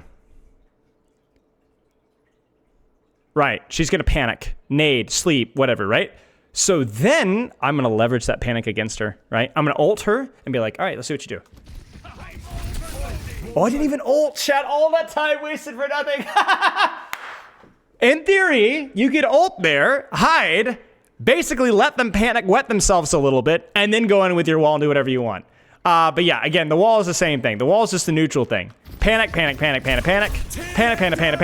the ult. And she look, she never even gets to use the cooldown. In fact, she actually anti-nades aggressively. Look at that. She's sitting. Never even happened. Never even got it. So you're basically just playing psychological games with them the entire time. I'm holding that angle. This backline never walked out of the choke. Never walked out of the choke. I never even had to dive. This is what I'm talking about, the passive tank theory, where it's the threat of what might happen. It's like a good horror movie. It's what might happen. What actually happens has counterplay. Like you could, the big bad guy comes with a chainsaw. You could just shoot him in the face, or you could beat him over the head with the stick, or you can taser him or something. But it's like what might happen. And it's that overreaction and that fear, right? Just, I might dive you. But I'm gonna sit here and make you think about it. It's the implication, right? And it's indirect threat that leads to direct and measurable value for your team. Because I think the best thing that I did here, and again, there's a lot of bad and a lot of good here, and I think this is important, is the fact that I just didn't demand very many resources, right? I didn't really demand a lot of healing. I didn't sit here and absorb healing and cry while my tanks or supports are dying because they're all dumping healing me. I sat there and I just didn't demand anything, right? And they still know I'm there. I don't care if they know I'm there. Go ahead. I almost caught him. Didn't quite get him. Still more resources. Man, they're really... And you know what's happening in their team chat right now, right? I'm more than willing to take this 1v1. I just beat him in this 1v1, so he has to leave. And then now, why am I backing off? Well, because I can't hold space anymore because my backline is completely disengaged. And why are they completely disengaged? Because of the Torbjorn ultimate. They had to use an ultimate to break the choke. That's okay. Now, I messed that up. That was really bad. That meant I had to use my wall. And now I'm patient again. Patient. Can't poke that. Wait for a little bit of healing. I missed that one. Please don't watch that. Just sit in her face. And there you go. And this is what you have to do with Hazard versus these kind of comps. Let's find another code here. Nubani, I don't remember. No, Servasa. We can maybe look at a little bit of Dorado. Let's see if there's a different situation. Maybe a different tank matchup might be useful to look at. We'll look at a little bit more. Draw attention, survive. Well, the key thing with tank play is being resource light, but then having no hesitation when you see opportunities. You could see like occasionally the switch from like 0 to 100, like just instantly, right? You have to have that decisiveness, that confidence that when you see those opportunities, you go quickly and decisively. And I think that's the important thing for anybody to work at, is being very resource light and deliberate, and then quickly flipping that switch. Let's look at a couple fights here. Cheers, Shruthai. Too far. I can't poke. I'm going to lose this HP trade. I need to get out. So I wall her off, and then I either need to get close to her, or I need to not engage whatsoever. Far as difficult to toy with, I see that she's low, I pursue, whatever. This is going to happen sometimes. Ignore those shots, please. Okay, now, one of the things that I hear a lot of people saying on like Reddit and Twitter, which is just straight up misinformation, and this is not really a balanced discussion, but this is more so that a bunch of Hazard players don't do stupid things. Guys, you can't win frontline trades versus most tanks in most situations.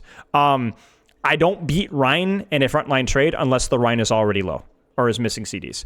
I don't beat Zarya unless she's missing CDs or is already low. I don't beat Roadhog. I don't beat Orisa. I don't beat Ramatra. You don't beat these tanks in frontline trades unless they're down in HP. If you try to do that, you will lose your games.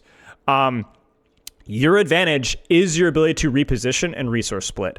And if you don't use that advantage, you're going to lose. It doesn't mean that you don't ever play with Rhine ever. I definitely do, but I have to do so selectively and use the right timing and the right windows and use my mobility.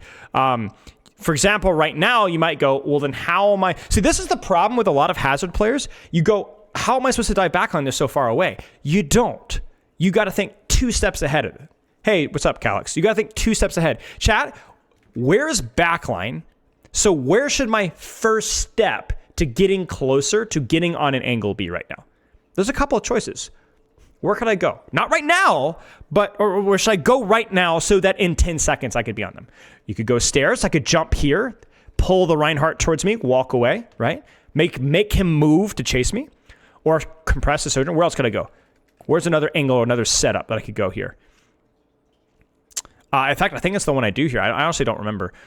You could go left, dive under, so then I can use my wall climb and come from this angle here so I can get close to backline. Let's see. Yes, there's no immediate dopamine now. Oh, so the Rhine just walks away. See, See, even here, I'm not necessarily forcing the dive. I'll just be patient. I know we're moving cart. Now I don't have my wall, but I could be a little bit more liberal. This is really important. I can be more liberal with my wall because they don't have CC. So I could just use my wall just to force a resource split. Now, how am I going to dive here, chat? How am I going to dive? What if this Ryan pushes me? 2 for 1, so I just block. She overextends. Punish her. I should have gotten that kill.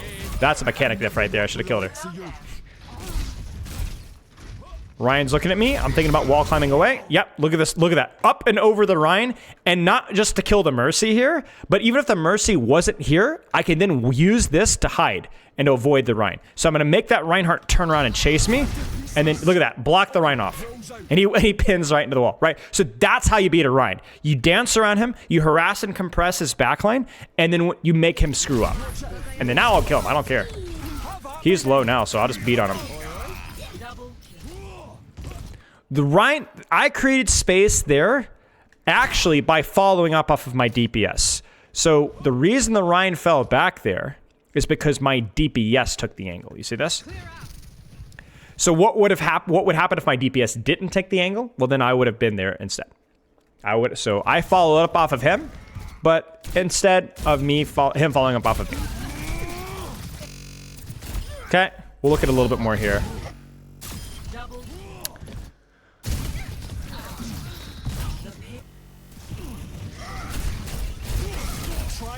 That's more of it. I think this Ryan is overextending, and I think my team can 3v1 this guy. That's why I'm trading with him. Same thing here with a wall. And you can see that he's losing the tank trade because he's overextended. But this is where I gotta be really careful. This is not necessarily where I win that tank trade anymore. I thought there was a mega there. I forgot about the map changes. This is not good for me. I'm playing patty cake with a character that's just going to beat me, right? In reality, once he pinned out here, I probably should have just gone away, taken high ground, or taken the angle here. This is a big mistake for me. I'm spending too much time thinking I'm punishing and overextending Ryan, when in reality, it's actually me overextending here. And I'm going to get punished for this. And you can see I realize this. I'm like, okay, this is not going to work. So I'm going to take high ground. Yeah, I'm not going to do all that much versus a Farah. But at least he tries, guys. At least it's going to give me some opportunities to stage for backline. But yeah. Okay. We're going to go in. Wait. We actually catch them here? Oh, yeah. This is the mid-fight. I was like, I know we're down to, but our spawn is closer. And I saw an opportunity.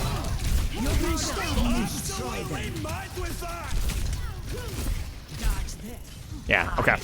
We'll skip forward here. I'm being a little bit more choosy about which fights we look at now that we've kind of already gone over the fundamentals. So I'm going to look for fights that kind of prove something. Keeping pressure in backline, controlling the space. Don't need to overextend. Reinhardt is there. I think he's overextended. I try to block off the shatter. I don't get it in time. Nox fight. Yes, wall climb is really important. Any map that allows you to use wall climb and walls at the same time gives you a lot of choices here. So I'm going for Ryan here because I think I can cut him off from his resources while I get help, so I can force him off. And I do. So again, you're like, why are you trading with Ryan? Because he, in comparison to his backline, there's this massive gap. He's in the wrong spot, whereas I'm with my backline. So it's not me versus Ryan, it's me and the girls versus Ryan. You get what I'm saying? That's the difference.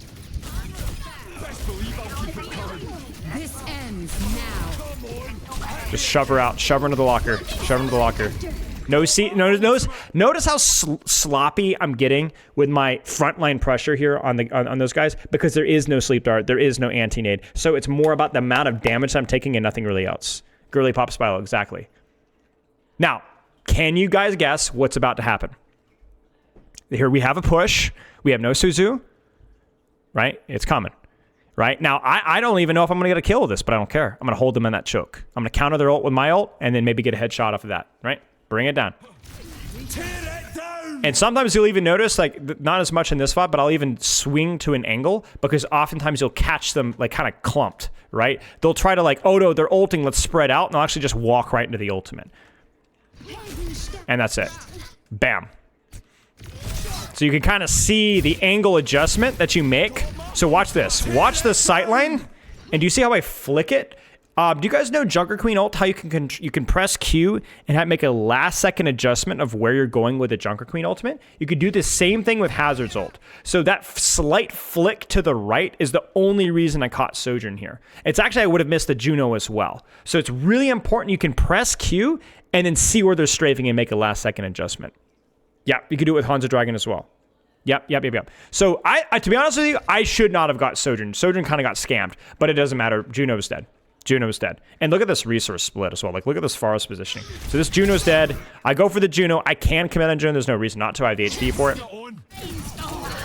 And then you notice, again, why am I blocking? HP management. She's pocketed. I'm not going to kill her. She's in Juno ult. So the worst thing I could possibly do right now is take an unbelievable amount of damage. So I keep my HP. Look at my HP. Look at my HP. Look at my HP. I can still play the game.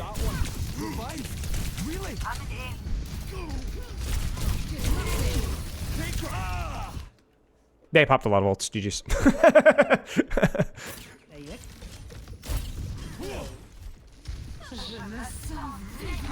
So I'm just gonna shoot Winston out. I can shoot him and shoot him and shoot him. Look at that. Look at that. Look at the wall. Look at the wall. I don't need it for CDs. I don't need it for CC. I'm taking damage. I don't want to take damage because my healers have to heal me. I don't want to be healed. Block. Shoot. Shoot for free. Shoot for free. Shoot for free. Shoot, shoot, shoot, shoot, shoot, shoot, shoot, shoot. Move forward. Fill the gap. Jump slash. Look at me. Look at me. Look at me. Look at me. Block, block, block, block, block, block, block, block, block, block, block, block, block. And then we use ult. I keep going. Normally, I would not keep going like this. I would have probably dropped or walled more defensively, but I heard Juno ult. It's going to hit me. I keep going. Lost Mercy there a little bit.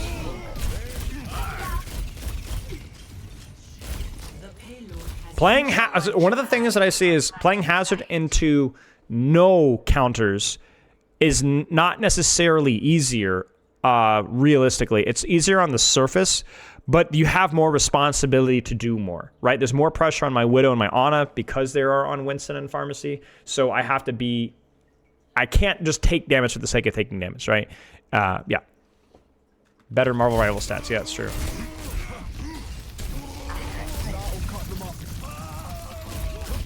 One of the, if you want to point something out here, the reason I got the wall out through the bubble is because I deployed it right as he deployed his, so that's the only reason it worked. I'm like, okay, I'm overextended now. Even though I forced bubble, I should probably back off. So this is where those wall climb moments, you can't actually wall climb up on this unless you're right on the edge. So you have to scoot to the very edge of the right, then you can catch the edge. So you can actually kind of ledge grab. Maybe that's one tech we should have talked more about a little bit, is that you can actually infinitely ledge grab. So ledge grab, flip, ledge grab, flip, ledge grab, flip. There are situations where that's really useful, but you can kind of clutch the ledge and pull yourself up and over infinite number of times. So just kind of food for thought. It's pretty niche where that's useful, but it's good to know. Wall for split, wall for panic, control space. Hack slash any squishy that's pushing me. We're down one though, so I can't take too much damage. And now I'm thinking, we're down one. Do I want to ultimate? Probably not. I shoot Winston, shoot Winston, shoot Winston. Wall off Winston. Okay, I think I actually messed this up, guys. But in theory, you guys can see what I'm about to do. All right. They pressed ultimate. Honestly, even if they had not pressed ultimate, I probably press ult here. Oh yeah, I mess up. She dies instantly. She gets headshot by Widow. And then I don't know where her backline follow-up is. So I hesitate whether I should have ult Winston. And I go, oh, bubble. So my brain is like, bubble, no, flick right. And I didn't flick in time. So I didn't catch anybody. The team's dealing with Primal. I need to live. Team's dealing with Primal. I need to live. Team's dealing with Primal. I need to live. Team's dealing with Primal. I need to live. I know they're dealing with Primal. They did not deal with Primal. I actually almost clutched this out, but I failed to block off the Mercy there. If I blocked off Mercy there, I think there was a small chance, but yeah. Okay, next fight.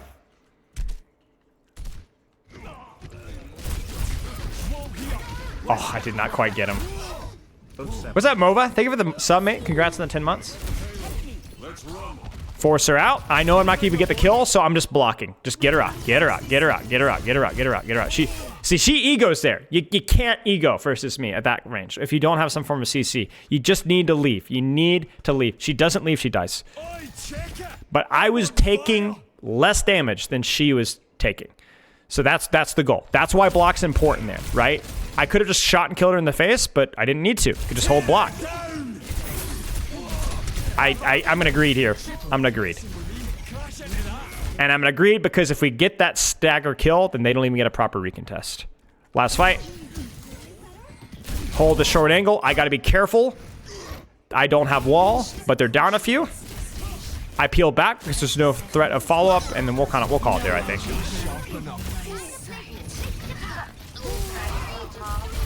I was expecting a pin there.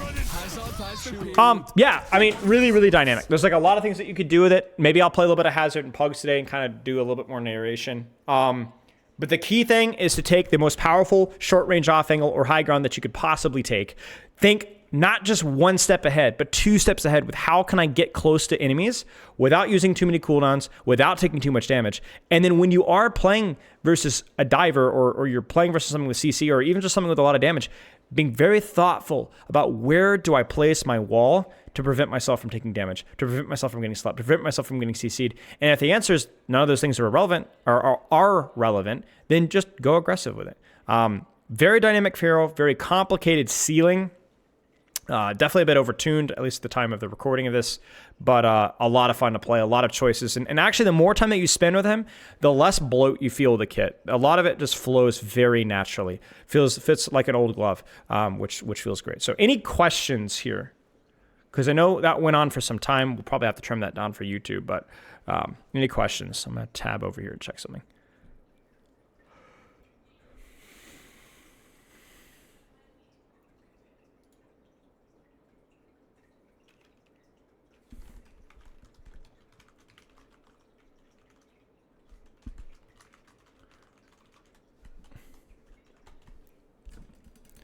How do you cure Scottish accent? You don't.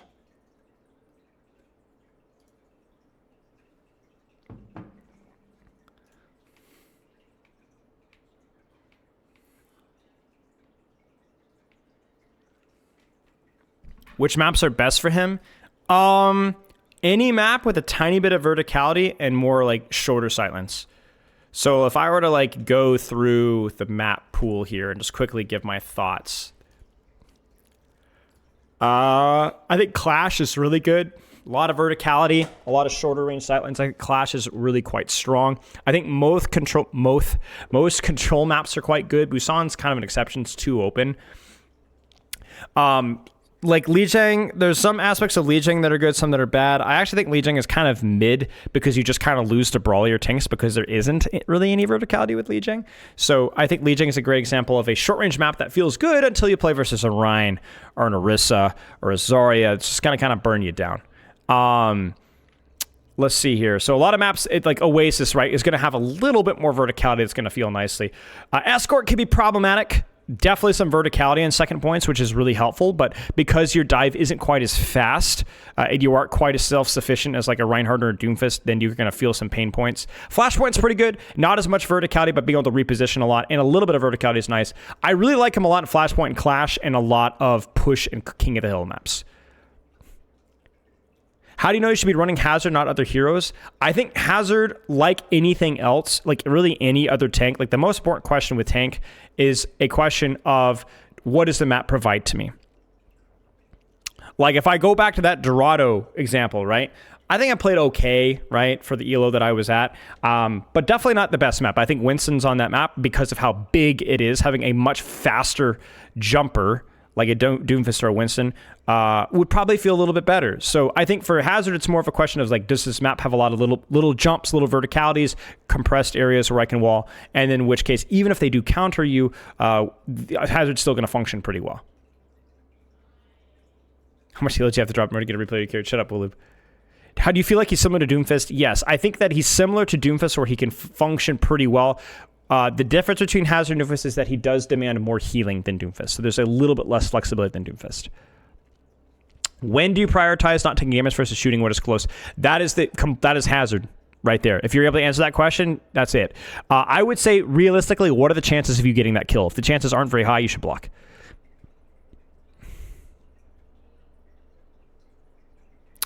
But most of the time is how close am I to those squishies? That kind of chooses my decision. Or another question that is answered for me is there a group of like 3 squishies, in which case I'm not killing those. So why would I even bother looking at those guys? They're just going to blow me up. So I'm going to wall off 2 or 3 people and shoot the one. So I will generally wall the majority and shoot the minority, if that makes sense. I should probably find a different way of communicating that. I'm not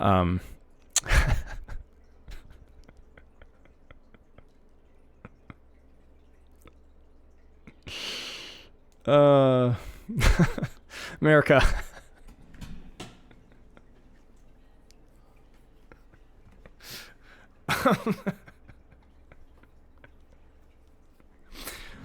All right.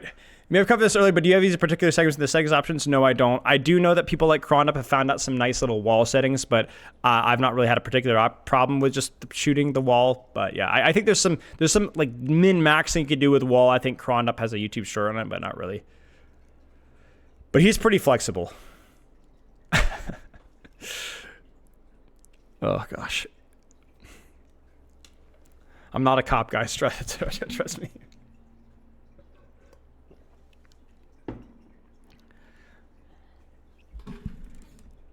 Yeah, Wall feels great. Wall is one of those things that I think is like, I slept on Wall for its dynamics. I think it's like such a thought. It is like really the pinpoint with which you make different decisions with Hazard. And I think like if you guys didn't get that impression, will be even more creative with the next hero and break the cycle of the hero design. Well, I can't answer that question.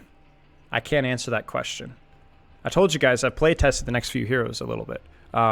When I initially play tested Hazard, so I can't answer that question. You'll just have to wait and see. Yeah, no, it's okay. You'll just have to wait and see.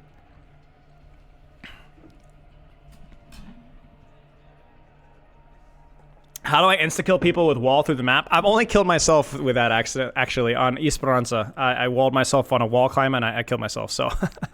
I've never actually got anybody else. I'll have to keep trying. When can we talk about hero reorganizing design? Listen, man, I know you're desperate for it, but we haven't... It's not always on the plate. I know you're passionate about it. I respect it. I think the best thing that you could probably do would be to send me a DM with the full details, and I would take a look over the DM. I don't know if I'd do it on stream or not. Man, I have so many DMs. Guys, I still have like 30 DMs I haven't answered yet over the holidays. I answered like 30 on Monday, and I've still got a massive backlog. Thanks, Skitter. Do you think Morale's stats will be important the next year?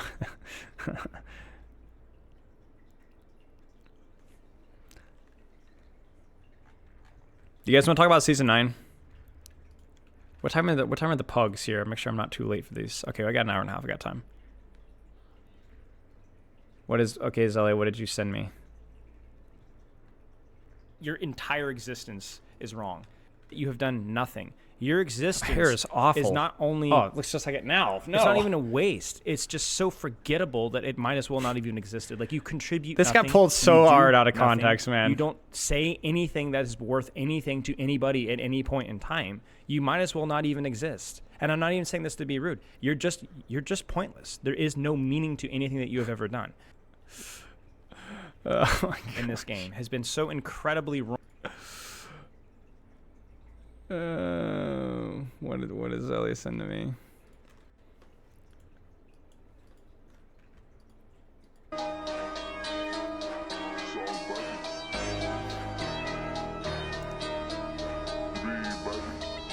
I didn't see what you sent along with this. Depriest, let me look at that in a second.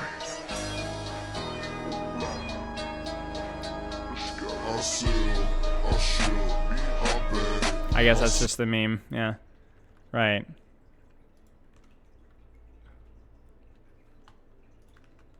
All right, Depriest, what do we got here?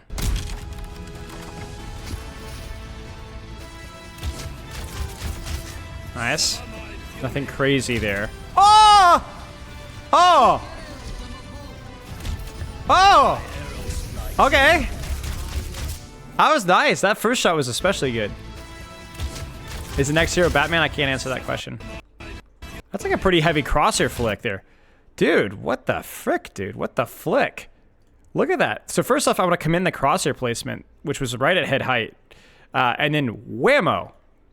Like, that was dead on, man. Man, yeah, nice stuff, dude. Good clip. That's actually a pretty sick clip. I love me some Hanzo clips. What, Sarah Lee?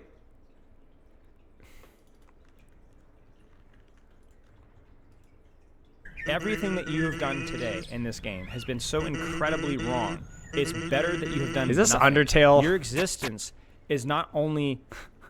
It's not even a waste. That is cursed. That just makes my hair look even worse. That it might as well not even exist. Like, you contribute nothing. You do nothing. You don't say anything that's worth anything to anybody at any point in time. You might as well not even exist. And I'm not even saying this to be rude. You're just pointless. There is no meaning to anything that you have ever done. Oh my gosh.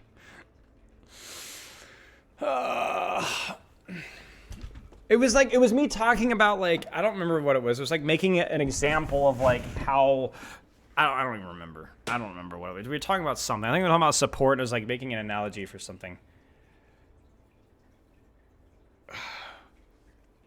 Yeah, heal botting or something. All right, let's talk about Season 9. Let's talk about Season 9 really fast. I'm going to have my tweet pulled up because I got a lot of replies on it. I'd like to go over them.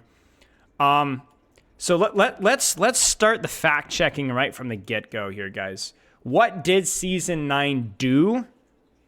And when people talk about Season 9, let's be very careful about, like, painting with a broad brush. Let's be very deliberate about what it did, what it was intended to do, and what its long-term consequences were. I have not checked the forum's results. I know Poopkip has looked through several of them. I know Ryan has looked through a lot of them. I think we have like 1,750 or 1,800 responses or something. So, yeah. Listen, super crazy. I respect the hustle, but you gotta respect my hustle too. I got boxes I gotta check. I got ideas I gotta get out here. I respect it, but just you're sowing your seeds in the sand right now. You get what I'm saying? Like it's just not that time of year. You know, I respect it. Froggo UFO. Froggo UFO, if it's quick, you can send it to me. I'll take a quick look. You guys are still sowing seeds in a little bit of sand a little bit. You haven't seen your feedback yet since the shirt is still on. Oh no, I don't want to know.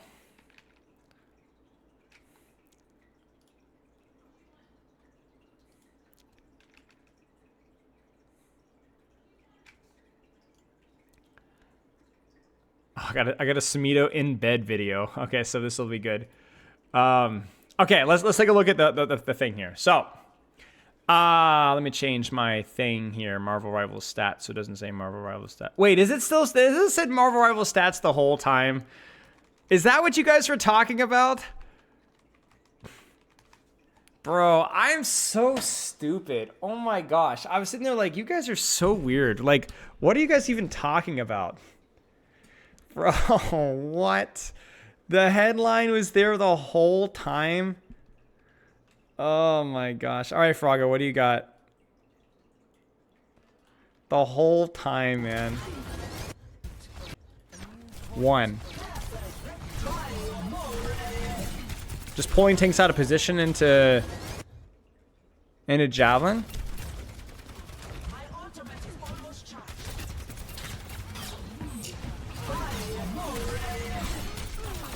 Yeah, I see it, bro. I see it. I'm not. Yeah, I'm with you on that one. I think it's definitely probably something that pros have not leveraged because since the buff, she hasn't really been meta. But I see it, yeah. I think there's definitely some cost risk analysis because in theory, like, if this Zarya actually had a bubble or two, like you've used an ultimate that for something that she can kind of live through. I think a lot of people use Orisa ultimate in higher ranks for more sustaining continuous pressure, just so that basically like they can fortify, spin, ult, just do basically a lot of pros play for the uptime. So I'm not saying that this is not good. I'm just saying that there might be situations where the pros wouldn't do this, but I definitely think that you're probably onto something. Yeah. That if like Orisa became meta again, there are definitely going to be situations where that would be used for sure.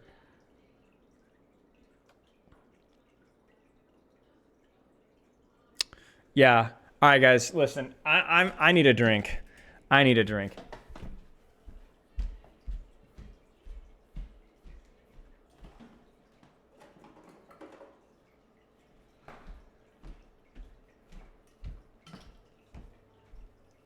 Straight from the bottle. Martinelli's sparkling cider. Let's talk season 9. All right. Let's make no assumptions about what Season 9 was supposed to solve. Let's also assume have a little bit of humility about what actually happened with Season 9 and what actually happened since then. The general consensus before Season 9 happened was very apprehensive. 5, Zanzibar. People were very apprehensive, specifically in regards to hitbox and damage changes, because people were concerned that it was making Overwatch into an easier game. The initial impression after Season 9 went through was very positive. Initially, very positive, very, very positive. People were like, oh, it wasn't actually so bad, and it was fine. The reason why, though, in retrospect, was more likely to do with two things. One, which the heal passive worked out relatively nicely for a lot of people, which was a really nice quality of life change for a lot of people. And the second thing was because if you guys remember what the meta was directly during and after Season 9, was a lot of Wrecking Ball, I believe a lot of Winston, a lot of Tracer, a lot of Genji, a little bit of Hitscan. There's Zen, Lucio. There was like the old school, there was a lot of Dive. Dive was very meta. And so whenever Dive is meta, people's perception of the meta is generally more positive. And there's one reason why that's the case. Is because divier metas are usually played with heroes that have higher skill floors. When higher skill floor characters are meta, it still allows lower skill floor characters to perform because higher skill floor metas demand you to perform well at the higher skill floor character. So you can, if you don't play well, you can lose to lower skill characters. It doesn't force everybody to play Lucio, otherwise you lose because Lucio is hard to play. The problem is with lower skill floor metas is you have to have a disproportionate amount of skill to beat out the lower skill floor characters. There were snipers, there were Orisa, more skill-based supports, more skill-based DPS, more skill-based tanks, and yet it didn't make the other characters unplayable if they weren't played as well. What are you doing? I am finishing my Martinelli's. Sparkling cider. No, it's... Huh? So, moving on here. That was the general impression at the time. It was very positive. I think more of it was correlated with the meta at the time and just the general freshness and difference of things. New things equals new. I don't think any of it was necessarily correlated. Now, I want to remind you guys, maybe my misremembering, maybe somebody can go back and fact check me with the patch notes. I'm pretty sure they nerfed a bunch of crap like a month after or like several weeks after. And it was like one of the worst, if I remember correctly, maybe I'm misremembering, but I feel like it was a really bad patch. They're like, oh, all fun characters are meta. We're going to patch it like 3 or 4 weeks later. And I feel like the dive meta dived pretty quickly, like at least as a whole. Goal 5? Goal 4. Nice. I'll probably decay. Yeah, that's like classic Overwatch balancing with all due respect. It's like high skill meta, we have to shake it up. We're going to like just completely hamstring and yeah, they go from there. So, okay. Let's actually go back to what they said. Let's ignore the rank reset. Today, I don't want to put emphasis on the rank reset. I will say that the rank reset generally compressed ranks, so it is harder to reach GM than it was before, but I don't really care. That's not what we're focusing on right now. Jade is a horrible color. It changes the core gameplay. Okay. Did it do what they wanted it to do?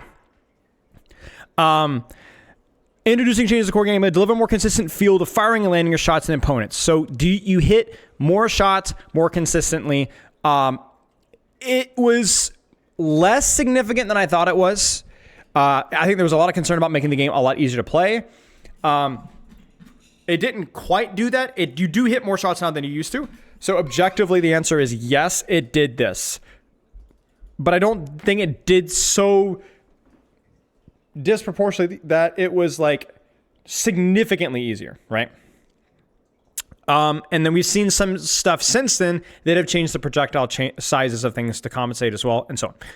Lessen the impact of burst damage to allow for greater counterplay. So in general, if we talk about Overwatch's Crusade versus burst damage, the idea has been We don't like one-shots usually. We don't like burst damage usually. And burst damage feels necessary because just in-game healing and damage are effective to reduce stagnant team fights, but also where heat sustain is too strong, so you need burst damage. But now everyone's doing more consistent damage, so the damage output is consistent. Making your shots feel good at. Let's go one thing at a time. We examine how burst damage have changed over time. We thought most cases have gone down in raw value, though that may not necessarily mean they become weaker to relative changes. The 5v5 environment in New Heroes of Overwatch 2 certainly factor into perspective, but it's often overlooked that the player's base average skill level, game knowledge, and pace of gameplay are relatively higher. When it comes to aiming as a mechanical skill requirement, even players with excellent aim off a min shot can feel random whether a shot hits or not. I don't think this is... I mean, maybe with certain projectiles, but this wouldn't felt... This was not well communicated. It's not random. You put the bullet in the right spot or it didn't. I don't know who they're quoting here. I think that this could have been said, projectile sometimes feels a bit random. Because obviously with smaller projectile sizes, it can be a bit random. But that's also the nature of projectile. Due largely in part to the whip speed, movement, acceleration, arrows, and changing directions, combined with all the dashing leap time ways, hitting your target can be very difficult. Crisp responsive movement is important to the gameplay feel, so we wouldn't want to slow down player movement. Instead, we were focused on improving hit consistency. This should have been their lead-off talk about how they want damage to feel more consistent, but without touching movement. Heroes that have weapons or abilities that don't benefit projectile stage changes will receive additional balance changes. However, we don't want to make too many hero adjustments before getting a better understanding of the effects from these initial changes, so tune in for more individual heroes and future updates. So I'm speed reading this because I want to get to this last point here. Did it make damage, output of damage, feel more consistent? And the answer is yes. I think objectively so. It checked the box. Now we're going to ask whether it did those things and whether it was good to do those things. But in terms of whether it did those things, of course it did. Bigger projectiles, yes. More consistent damage, yes. Absolutely. Whether that's good or not, that's up for interpretation. Maybe we'll talk about that. But objectively, it did. I just obviously it did. Okay? Now, the real question is, did they actually... heroes that have weapons or abilities that don't benefit from any projectile side changes will receive additional balance changes. Did they actually benefit from this? Because this was my major problem with Season 9 on the get-go. Was if it's easier to hit shots, okay, let's zoom me back here. This is a huge buff to characters that have to hit shots. Right? Right. So you're telling me a hero like Reinhardt, this is the first example we'll talk up, he has to do more damage to targets with bigger health pools and benefits nothing from having larger projectiles. His fire strike projectile size did not increase at all. Now, if I remember correctly, they buffed his hammer swing, correct? Can somebody link me the patch notes? Let's find the patch notes right now. Let's not patch notes Overwatch. That's not conjecture. I'm gonna have it sauced out the cheeks right now. Where is it? Where is it? Season 9? Yeah, wait. Where is it? Give it to me. Yes, they increased his hammer swing damage. All right, I found it. So they increased his HP. Yeah, whatever. They increased his hammer swing from 85 to 100, okay? Now, can anybody see the problem here? What is the percentage increase from 85 to 300? All right. 15 over 85 is 3 over 17. 3 over 17 is less than a 20% increase in HP. 85 to 100, sorry. And yet all squishies received a greater than whatever percentage, 17% HP increase. So his damaged rocket hammer damage was effectively nerfed on paper versus squishies, okay? Pin damage was increased by 50, but again, that's, not proportional to the HP increase.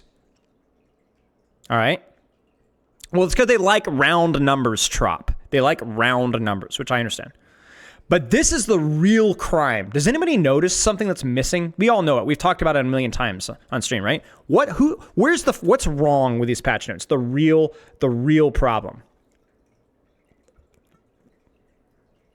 Where's Fire Strike? Where's the skill-based projectile that's not benefiting from the projectile size increases?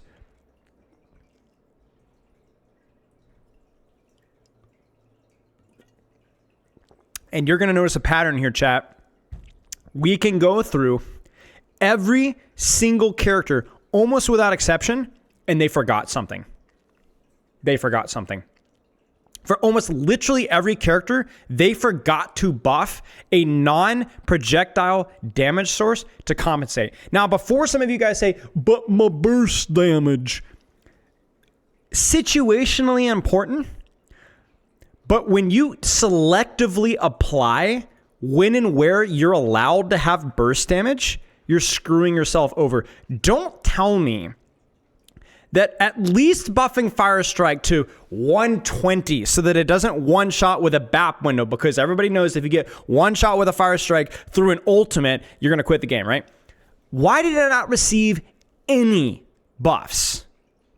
Does Orisa or Ramatra Punch, is that burst damage, guys? Is Malga Slam burst damage? Is Junker Queen Knife burst damage? Doomfist Slam burst damage? Diva Boosters burst damage? Earth Shatter burst damage? Get the frick out of here. Get the frick out of here. Yeah, the Queen Knife got a size increase. That's true. But the problem is that it felt as if only hit scans and only DPS characters and certain tanks in some aspects actually benefited from the change. So it was a completely, not even halfway, a third of the way or a quarter of the way done to the way things that were working. And the problem is that Golden Rule says, devil's advocate here, you could argue they were trying to slow down the game, just nerf damage across the board, not just reduce burst damage. But that was not what was communicated. And in addition to that, they were not consistent with the output of when and where that was appropriate and when and where it was not. Right?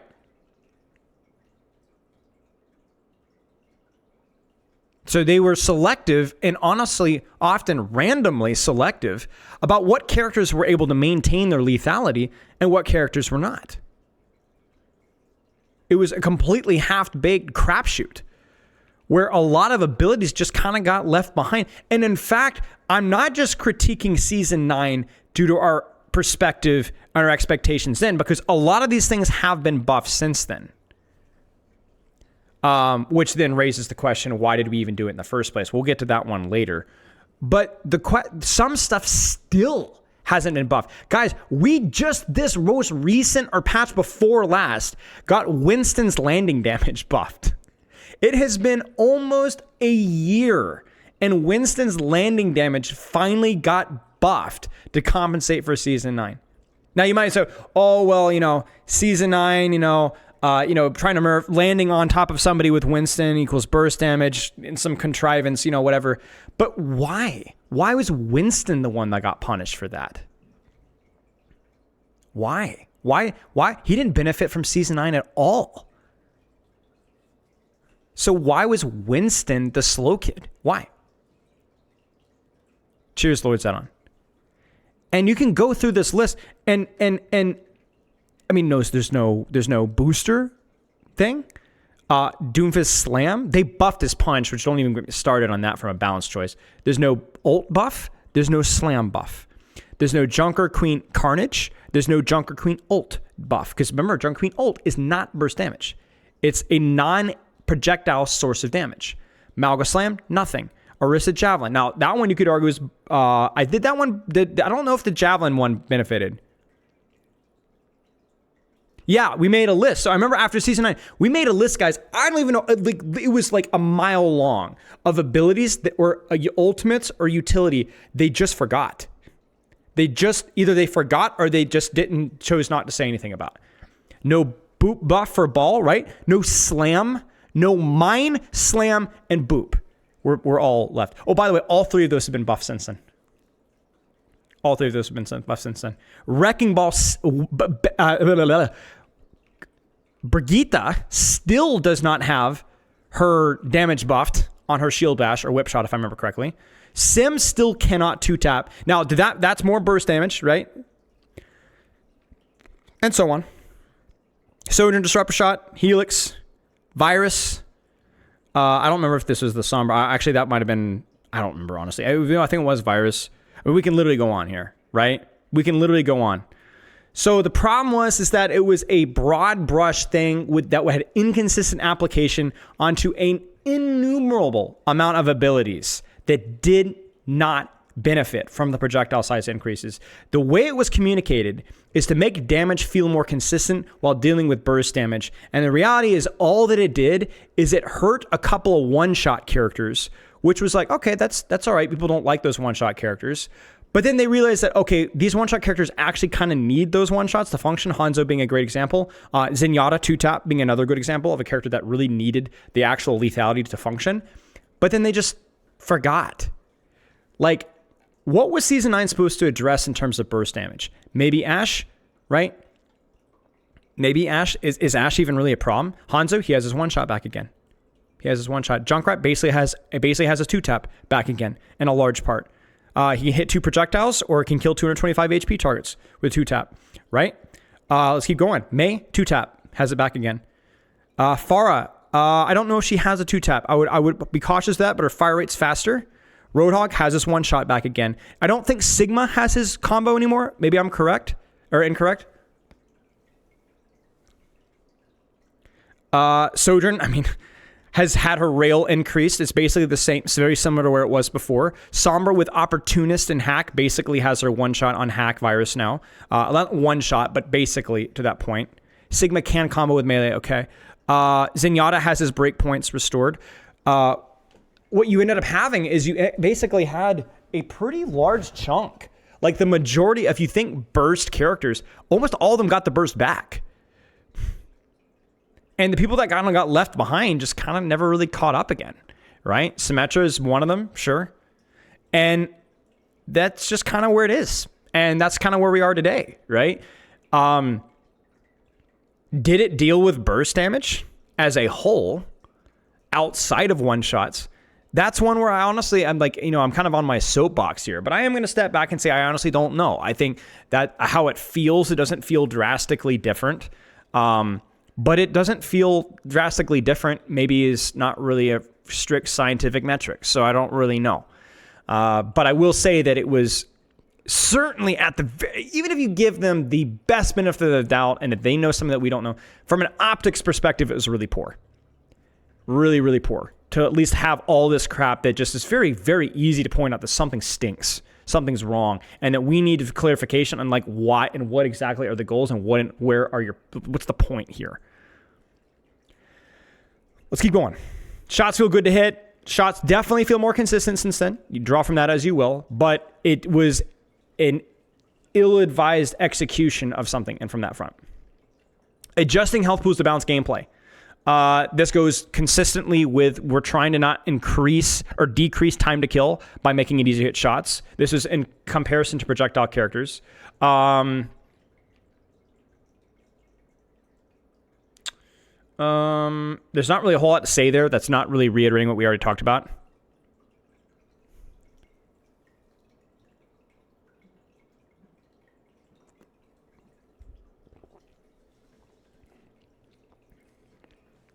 Now, here's an interesting question, guys.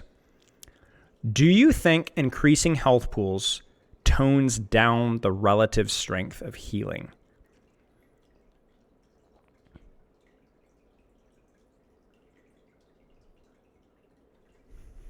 Explain why. Explain why it doesn't work. What's the idea and what's the execution?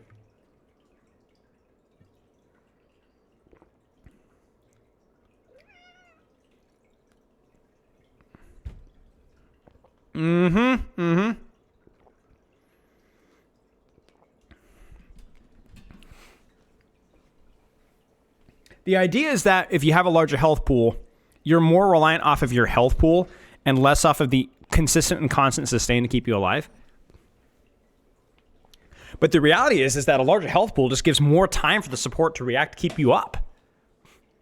So there's more counterplay to... Hey, girl, I can't hold you right now. Not right now, sweeties. There's more time to counterplay threat because there's more health to play with.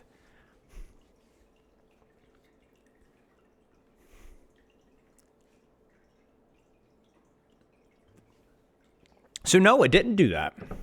It didn't do that. And that obviously begs the question, then why not just nerf sustain instead of, increasing health pools and doing all this shenanigans, right? And I think the idea is that this is a side effect of dealing with burst damage, and I think that seems pretty reasonable. But, I mean, it very clearly does not do this. Right? Because even if you were to give them the benefit of the doubt and say, oh, but they're hitting more shots, so the time to kill is essentially the same. Well, yes and no. Because if the point being is that burst, like here's the point, chat. This is the thing that people are not honest with themselves. If the whole point of increasing health pools was so that the time to kill did go down or up, it did. Otherwise, what's the point of increasing health pools? It did. The time to kill went up. It did, objectively. It had to. Because it made the time to kill more consistent and less spiky, but it went up. For example, with Cassidy, right? If you're to hit just body shots, it takes longer to kill somebody post Season 9 than it did before. Now, it's easier to hit those body shots, but the ceiling of how many fast you can get a kill post Season 9 was higher. It took longer, always. Right? I'm not going to talk about the robustness of making damage adjustments, guys. That is where Season 9 has its strengths, but this is not one of the communicated benefits. And so I'm saying what they told us. We'll go after what it actually did later, and I think there are going to be some positives, but we need to focus on what's being communicated here first. So the problem is that, like, in theory, with more easier to hit projectiles, the time to kill stays kind of the same, but it doesn't actually. It makes it so that the theoretical time to kill is always slower. It's always slower. Even from a Widowmaker perspective, she has to charge up her shot an extra quarter of a second, right? So that means across the board, post Season 9, it is always easier to prevent somebody from dying with healing. Always. Always. Even if you factor in the DPS passive, it is still a smaller percentage in comparison to the amount of HP that you increased.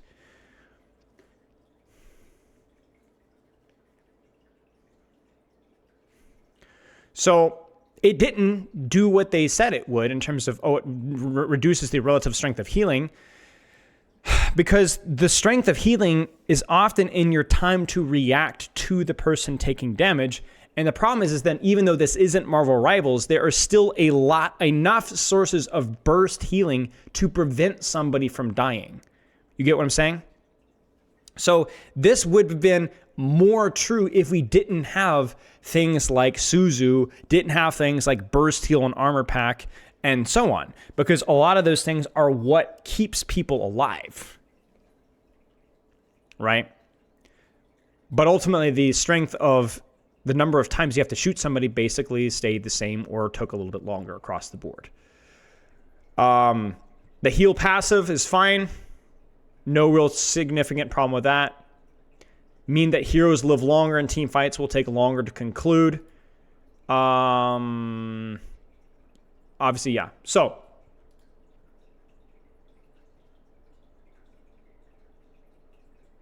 yeah, so I mean, we could dig a lot more into this. Really, this is just a surface level thing. I think to dig a lot more, we need access to a lot more stats and a lot more theory crafting than we have time for today.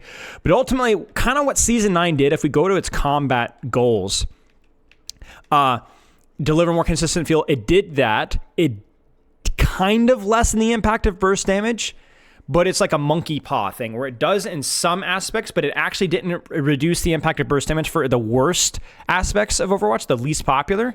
It destroyed the identity of a few characters who, to be fair, are very unpopular, right? Let's not lie here. Hanzo needs one shot, but it's still Hanzo. And then it also indirectly hurt a lot of other characters that still to this day have not recovered and or took literally 6, 7, 8, 9, 10, 11 months to get back parts of their utility that were taken away.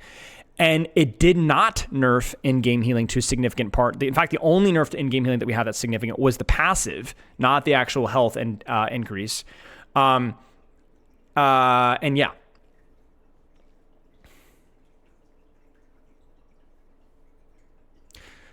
Now, let's talk about what Season 9 did do. I think Season 9 did. I like the heal passive. I don't really tie that in with a thing. But here's what it did do. This is not communicated, at least to my knowledge, in these notes. But it did allow for more tweaking. When you open the door to being allowed to adjust projectile sizes more consistently, I think that's a pretty good thing. That's not something that Overwatch had done. I think they had done that, but it had not been as frequent. That is on the table. People are okay with that. That's important. We saw that in the most recent nerf to Widowmaker. But more importantly, I think the ability to have 300, 275, 250, 225, 200, and even 175 HP targets, heroes is a really, really, really nice, juicy, solid breakpoint that probably makes for easier hero design and easier game balancing. I think that's probably the best thing that the Season 9 health pools thing has brought to us. Is the more flexibility with finding spots with where a character can feel without it. Just bigger number means you can make more adjustments in 25 HP increments. 225 feels good. 275 feels good. Like, for example, 275 feels a little bit less broken than like 250 or 225 felt with the 200. I remember a lot of people crying about 175 HP Tracer. Obviously, that tweaks with breakpoints, but like ultimately, you just have more flexibility with where you could even do things. I mean, you could, in theory, even have a 325 HP character, and it wouldn't quite be tank health pool. You know what I'm saying? So there's a lot of good things about that, to be fair. And I think when it's really important that you guys come here and that we're going to be very critical. That's what we do, but we also point out the good, so that we can learn from that. I don't think it really did well with a lot of the other things, but I think in that perspective, it does well, which is nice. I think 225 HP characters feel squishier, 275 HP heroes feel tankier, right? And it even gives characters like Reaper the capability to, like, if Reaper's overperforming, Mei's way overperforming, 275 HP doesn't gut the character's identity. It just gives them more flexibility with where they're at. I think that's great. I don't think that the HP increase did more teamwork in order to get kills necessarily. Okay, so now I kind of want to open up to the community, to open up to different ideas. So I asked this question on Twitter, I think yesterday. I think it was yesterday, maybe it was the night before. And I want to see what folks have to say, because let's open it up here. What was bad and why was it good about Season 9 in Overwatch? And I've got freaking Samito in bed. What is he doing? So,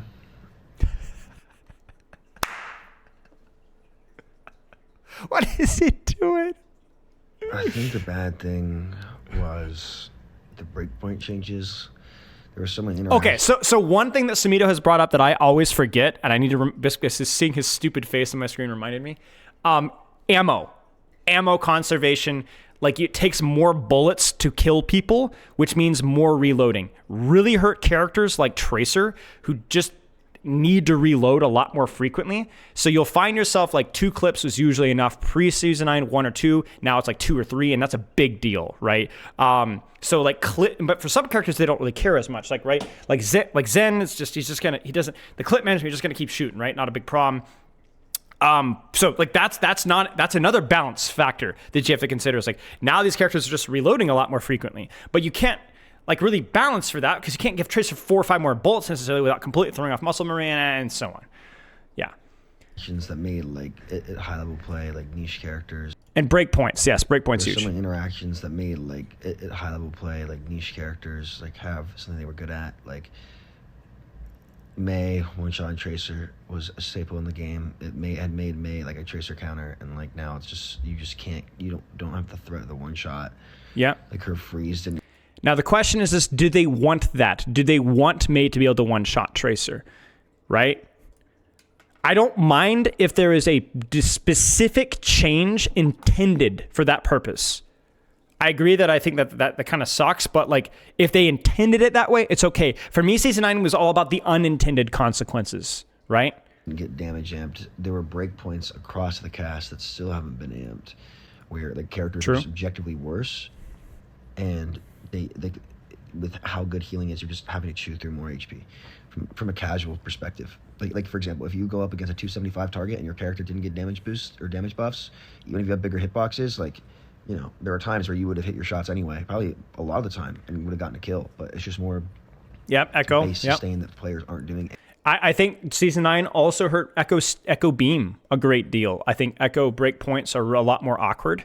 And stickies, Anything to get value, even if my degree of difficulty is slightly easier. I don't think that's what made Overwatch unique and fun. But if you're a casual player and you like hitting shots, you know, it's like it's dopamine hit. You know, you're hitting more shots. Which is ironic because that's what Rivals really does. Accuracy stats are higher, so they think it gives you the illusion of doing more, which most players look at and be like, oh, I'm doing more. It felt good. But, you know, I think I'd like to try them. I don't know. I think they might be a little bit better when tanks can actually die. But I don't know. For me, it was the breakpoint changes I liked. Like Echo Echo's time to kill is just like objectively worse now. Like a lot of my characters' time to kills are subjectively worse. It greatly benefited hit scan heroes, which I guess it is a first-person shooter. So, you know, started to realize maybe I play the hero shooter genre for the heroes. That might be a reason why I like Marvel so much, even though like because even my DPS characters are crazy. I don't know. I'd have to think about it more. So I think the thing to pull away from that is like the breakpoints changed for burst, which is not necessarily a bad thing, but it is a bad thing if you didn't nerf the capability of people to keep that character up. And I just don't think the DPS passive cuts it. I just don't think it cuts it. I don't think you need to buff the DPS passive because for tanks, like the breakpoint side of things is important. But if I were to like take an angle and hit my cooldowns and that character doesn't die, at least I want to feel like, oh, I mean, I hit my stickies on the Cassidy, I hit the beam, he didn't die immediately, but he's going to die. But the problem is that with some of the burst healing that's in this game, not that it's wildly OP in a vacuum necessarily, but when you give supports more time to react, they will keep that target up, right? So it's like, it almost feels like you need to just nerf sustain and honestly maybe even remove the DPS passive or whatever so that like it's healing feels a little bit more reactive. Like you have to have caught them in the act of dying, but once they're already close to dead, it may be too late. You get what I'm saying? It feels bad that I had a huge advantage in this duel. I took a risk to finish the angle, but they got an armor pack and now they're not going to die because of that extra health, right? I think that's kind of like the main takeaway here is a lot of post Season 9 feels more about like taking favorable resource trades and not really committing to kills, which is okay if the favorable resource trade still will lead to a kill in a second. Like if I go on a tracer flank and I hit a 1 clip and I get them to 5, 8, 10 HP, I'm not mad if it takes me another clip to finish them. If I can finish them with the next clip. But what happens if during that reload they get Susan and they're back to full HP, right? And I think that's the key thing. It's just like if you take an angle and they want to nerf the burst damage, they want to give that person time to react and maybe out mechanic you. Like, for example, if I'm playing, again, kind of go back to the Echo example. If I turn the corner, I hit stickies on Cassidy and he's down to 1 HP and my blood just turns and 2-taps me in the head and kills me. Okay, he outplayed me. You know what I'm saying? Like he hits the Hinder, maybe he gets a bubble or something like that or whatever. Okay. But it feels bad when it's like I got the advantage, but I was unable to finish through because of that health pool. And I don't think the DPS passive matters enough on those smaller health pools to deal with that.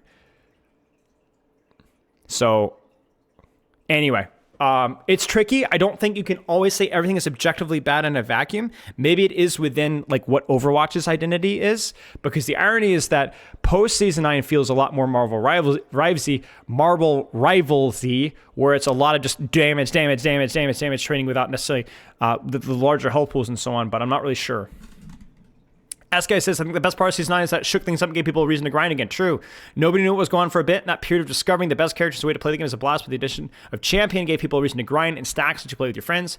It's my most played Overwatch 2 season, except Season 1 when the game dropped. But we figured it out quickly, and when Season 10 came out, it was infinite queue times if you duo because of wide groups. It was 6 quickly, but killed my excitement and figured out the most optimal way to play it, which is less fun than Season 9. I don't know why it feels so bad, that's why it felt good at first to me. So S-Guy kind of going in a different direction, but yeah, good input. All they did was make some heroes do no damage relative to HP pools. The whole point of the patch was to remove one-shots, etc., yet they reduced them very quickly and kept the aforementioned characters in the dirt. Again, we've talked about this, right?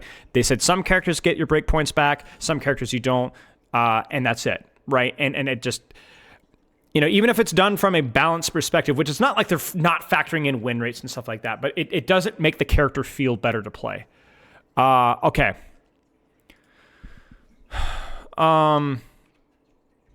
But I hate her larger, hey Spoonie, Her larger bullet size, all the larger projectile sizes are massive downgrade to the game, rewarding misses, de-skilling the game, punching people who practice.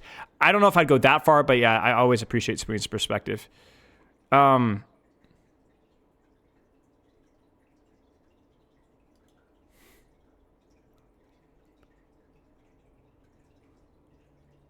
I don't know if I'd go that far.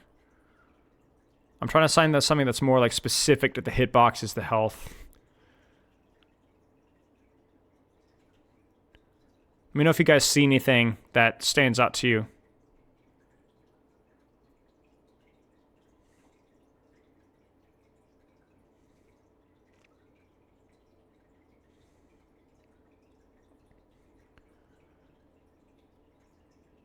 Yeah, it just keeps coming back to breakpoints, guys. Like selective breakpoints.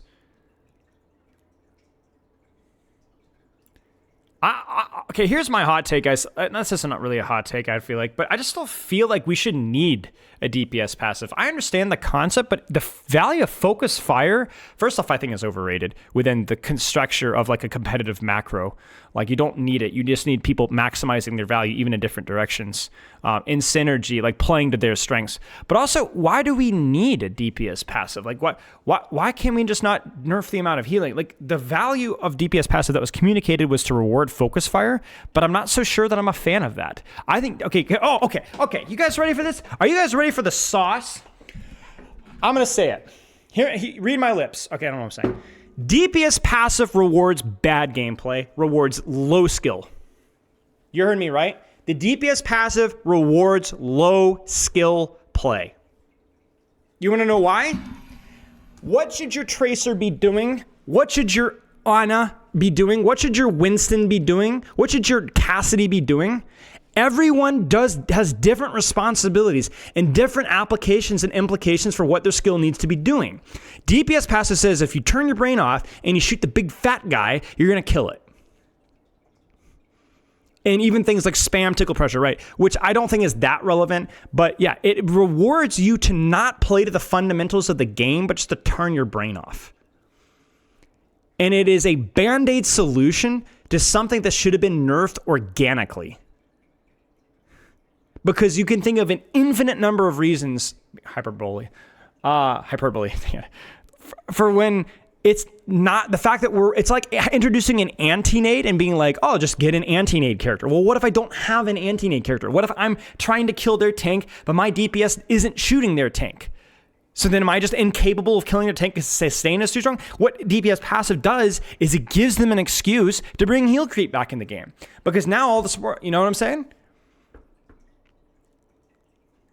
Because if you think about who is the easiest target to apply DPS passive on, it is tanks. And guys, if you know me, if you've paid attention to my chat, where are debuffs most usefully applied? And where is raw damage and raw healing most usefully applied? Raw number, always good on squishy. Debuff or buff, always good on tank because it's amplified for the entire health pool. It's also ease of application, right? But that's why you can't, the biggest nerf to tank is the DPS passive. And it's selectively tank. Because the DPS passive it doesn't matter as much for breakpoints for lower HP characters.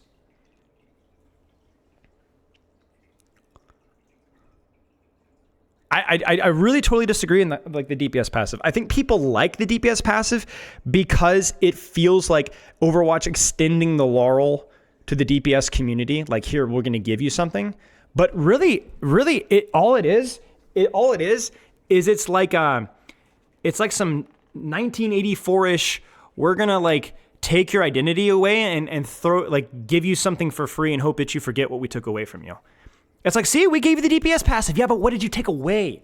What did you take away? You made it harder for me to get breakpoints. You made it harder for me to secure kills. You made it less rewarding. You've then introduced heal creep. It gave you an excuse to introduce heal creep back in the game.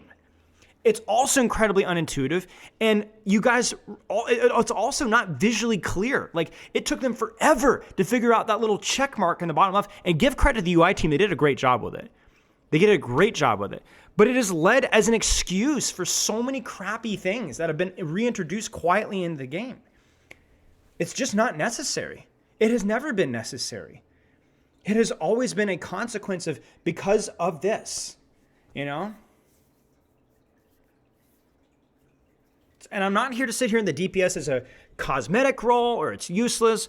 I know I'm walking in dangerous territory there because I don't think that's true either. And we don't have time for that today, but it's exaggerated and DPS players can be a bit whiny. I'm not going to lie with you guys. Every community has their own complaints, right?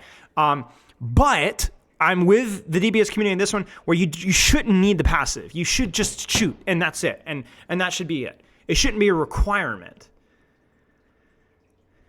What would you do if they had to retweak the changes they did during Season 9? I think that this is where we really have to sit and think here, guys. I think we really have to sit. I think that low-hanging fruit here,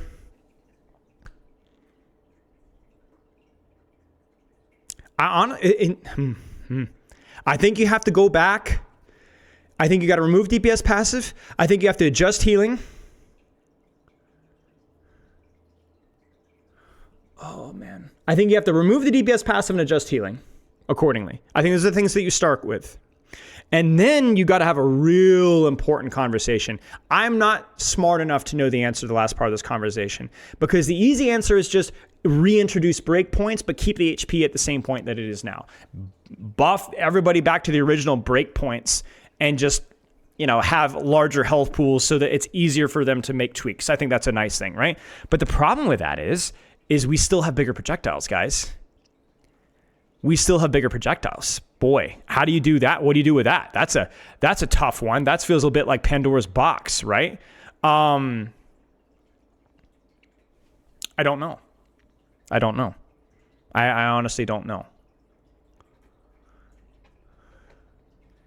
You could maybe be selective about maybe you could just revert projectile sizes, reintroduce original breakpoints, and leave health pools as are.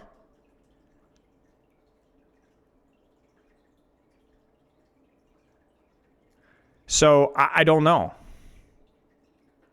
Supports are just better at everything. I don't think that's the case. It's free utility, but it's not. Yeah. Well, nerf. Okay, so here's the thing. I remember when Season 9 first came out, there's a lot of complaints from the supports that felt like I have to heal a lot more because the DPS passive. All right, I'm going to be honest with you guys. It doesn't matter whether you buff healing or whether you nerf healing. I have learned something about support players and healers in general. It doesn't matter whether healing is weak or whether healing is strong, whether there is a DPS passive, whether there is not a DPS passive. There will always be an excuse for heal botting. Always. Healing is weak, so I have to heal more to reach the same amount of quantity of me healing before. Healing is really strong, so there's no real motivation to do damage because why would I do damage when healing just basically keeps my tanks to at full? And so it doesn't matter. There will always be an excuse to heal bot, and heal botting is not a balance problem. It is a problem out of the support mentality. In fact, nerfing healing is the only objective thing to discourage heal botting because it makes, number one, the health pool of the person more important than the healing itself. And it means that there's more value out of hurting the enemy health pool than it is helping your own team. So there's a balance here, but in terms of the subjective making it's impossible. They will always find a way to complain. Nobody goes, oh, they nerfed healing, so now I have to heal more. Why? Think about it this way. Think about this way. Whenever I coach an Ana player who's kind of a brand new Ana player, bronze, silver, who's struggling to understand the fundamentals of how to get value out of damage or healing. It's just a very tunnel vision way of looking at it. But I always ask them the question, okay, the DPS passive has been applied right now, so you don't do 75 healing. So what should you do? Should you do 75 damage or should you do 65 healing? Well, I guess 75 damage. Okay, there you go. And obviously that's unbelievably boiled down, a simplistic way of looking at it. But all of a sudden it's like a light bulb moment for some of my students where they go, oh, just for raw numbers, damage better if there's not a DPS passive being applied or there's not somebody critical. Now that's obviously not always true, right? The difference in health pools but it's just a raw value trade, right?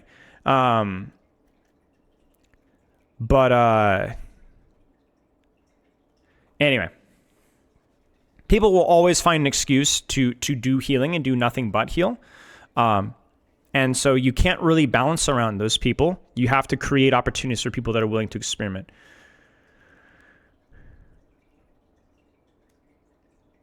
Trop, I actually disagree. I think that the names that they used were really poor. I initially was with you on that one until I saw that strategist was just healbot. And so I questioned why they made strategist be called strategist if all they're going to be doing is healing half the time anyway. But yeah, I think if we wanted to get in discussion about whether healbotting is fun or whether healbotting is healthy or onboarding new support players, I don't really want to get into that today. That's not worth asking. It's just I don't have time for the full discussion today. And I honestly feel like I need to take some time away from stream to think about it on my own and maybe come up with some solutions. But it is a good question. It is a good question. But the point being here, Season 9 toyed with some break points, disproportionate, right? There were some break points stayed the same, some did not. That really screwed not just with the strength, but with the flow of certain characters. It did not address burst healing. In fact, it could arguably made healing a little bit stronger, giving you more time to react to damage being applied. The good news is that it gave us the heal passive, which was great. The good news is that it also gave us more flexible health pools, which was also great. The okay news is that they have brought in some of the non-projectile size damage sources. A lot of them have been brought back, but even now, they're still not all brought back. My thoughts on Season 9, like, I think it's a nuanced and complicated thing. I think SK put it well in the fact that there was a lot of new and exciting things. And as I said early on, there was a new meta, a dive-year style meta from heroes that benefited from this projectile size changes, which was very exciting. New things are fun. It doesn't always have to be like, here's my criticism. It's not that I think it's easy to hindsight any big decisions. Can I be honest with you guys? I have the luxury of the critic. So it is easy to hindsight big decisions. It's very easy to do that. However, I think it's important for us to learn from those mistakes and think about, okay, what can we do differently? What can we change? What can we revert? What worked? What didn't work? And then go from there. You know, I think the DPS passive is poor. I think the projectile size changes, the breakpoints, etc., didn't quite work out. Okay, so now what? So, anything else, guys?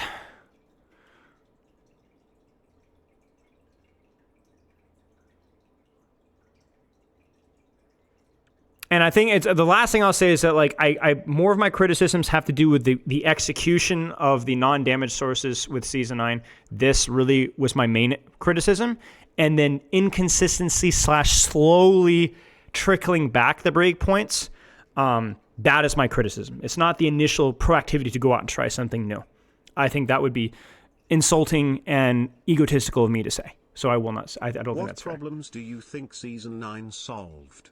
If it is reverted, what problems do you think Season 9 solved? I think the only thing that Season 9 solved is it gave more breakpoints to tweak with. That's the only problem it solved, and the heal passive gave them more flexibility to tweak health pools, which was a bit of a problem, especially early on in Overwatch. And heal passive was just such a huge quality of life change. I don't know, that was a major problem, but it allowed more autonomy, which I think is good.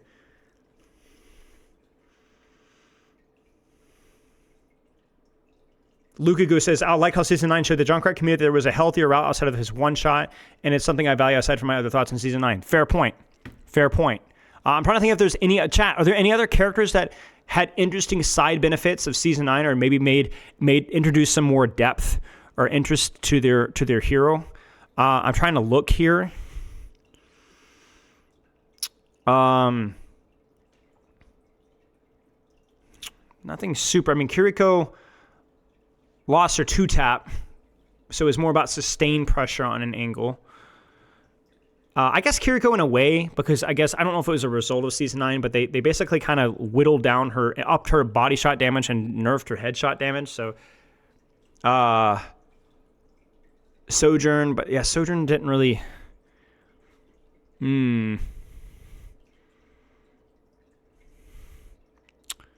Nothing really crazy, to be honest with you.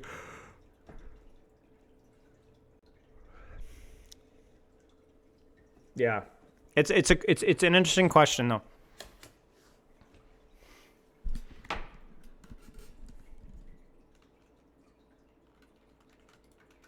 yeah. Anyway, I appreciate everyone for your thoughts, and I think it's an interesting topic to talk about. It was a good one to have Martinelli's for. If I close my eyes and really pretend it's almost alcoholic. I got like 4 or 5 of these because we were gonna do like cards with my my siblings, but we never ended up doing it. But yeah.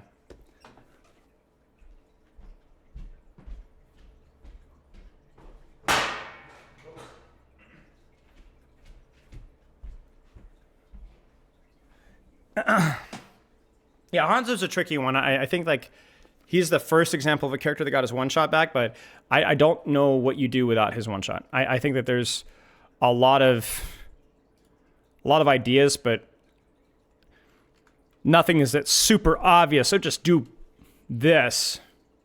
What are you expecting for the roadmap? I'm not sure.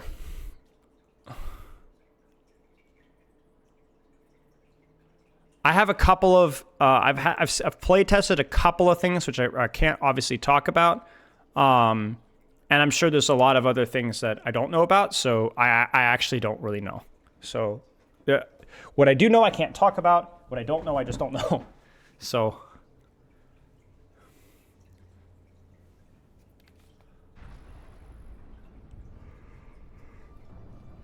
I think there's one last little lesson that we learned from season 9. Is that no matter what way you spin it, characters that are built around a one-shot need the one-shot, right? And so maybe it's not the balance that's the problem. Maybe it's the design itself that's the problem. You know what I'm saying? Like, it's not season 9 that killed Hanzo necessarily. I mean, yes, it did, but it's Hanzo's design just doesn't work. Roadhog needs his one shot to be a halfway even competitive character, but he just doesn't work. He just doesn't work. You can't, it just, so that you can't keep, it's just the design doesn't work. You know, so you can do as many things as you want with it, but if it's a true one shot, then if the character revolves around that gameplay loop, then it doesn't work. Well, you have to be obviously you have to be a little bit more thoughtful about what we mean by a one-shot, right? Is Hazard's combo a one-shot? Sigma combo? Zenyatta right-click? You know, I think the question is can any of those heroes function without it? And the answer is, yeah, they'll be fine.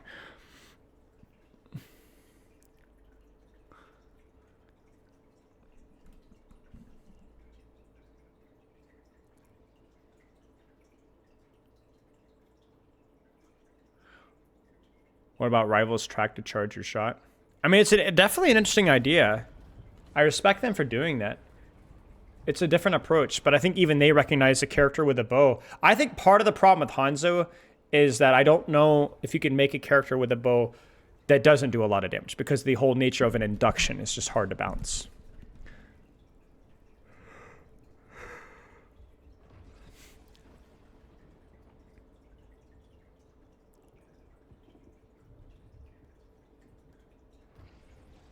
Yeah, I don't know.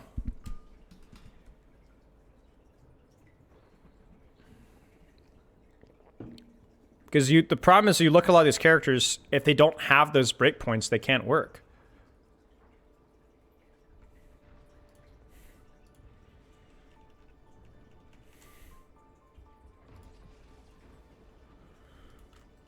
All right, we got 25 minutes till PUGs.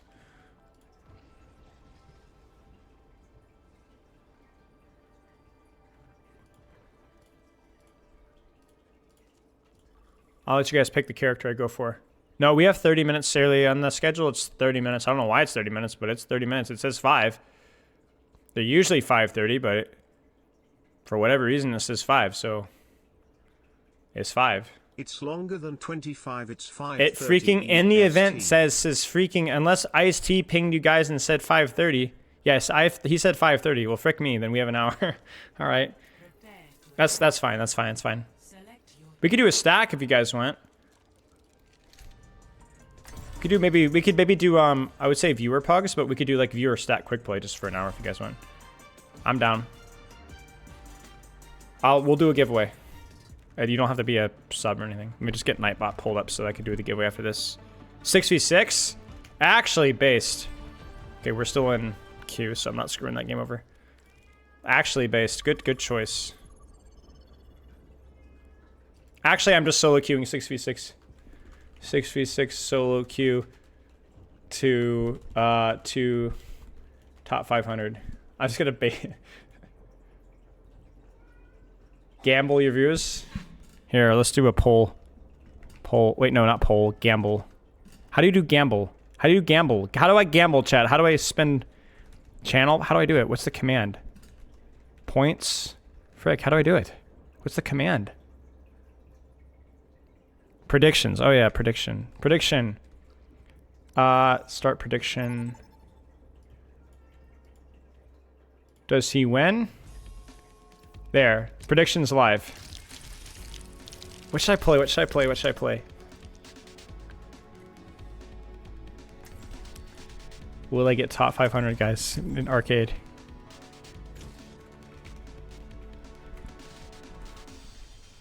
Junkrat? Junkrat feels dirty. But it's attack, it's not that good. Bro, everyone's freaking on my side, guys. I gotta win this one now. I haven't played enough 6v6, but I had Christmas and all that crap, and so I didn't really play much game at all. And then I had to lock in and play Rivals to Grandmaster, and then even before that I had a one-trick Hazard. So I was like playing a lot of Overwatch and Rivals, but I actually didn't have time for 6v6.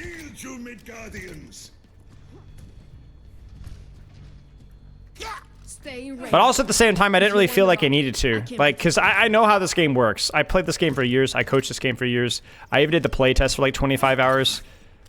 And it's the same. It's freaking 6v6. You know what to expect. There was some adjustments. Like, it's silly to pretend that there isn't any change. There is. It's a little different. Ah, frick me, man. All right, buddy. Okay, there's not a widow there, is there? I'm dead.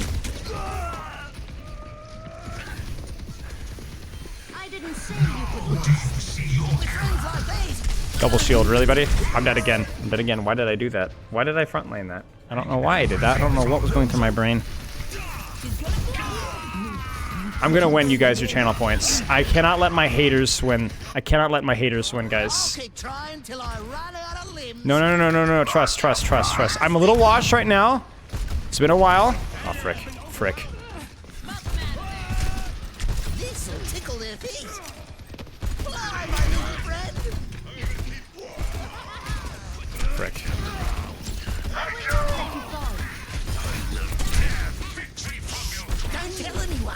We're kicking with gas, boys.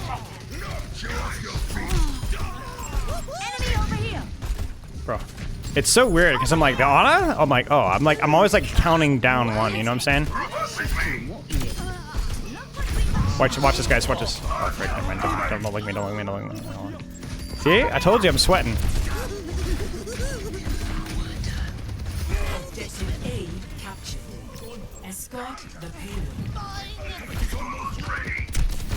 Oh!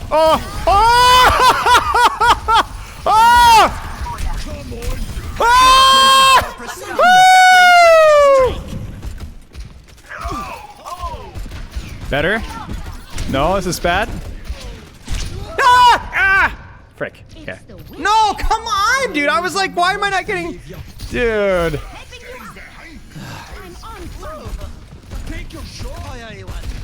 Break a little shield here. Trap here.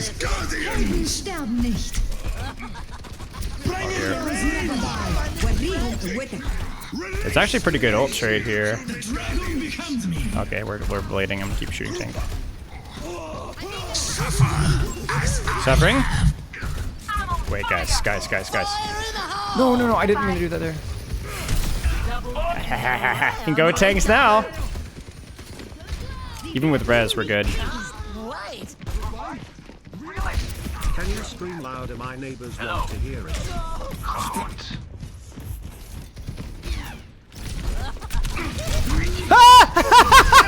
Dang it, man. Shut up, Fantastic.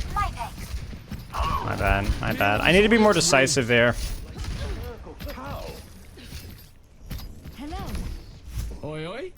Keep an eye out. Alright, guys. Give it a fair shake, mate. My duty is being done. Come on, come on, come on, come on, come on, come on. Lock in. Locked in. Locked in. Except to save my mind. Get her, get her. Oh, no. Got the Ana once. D.Va dead.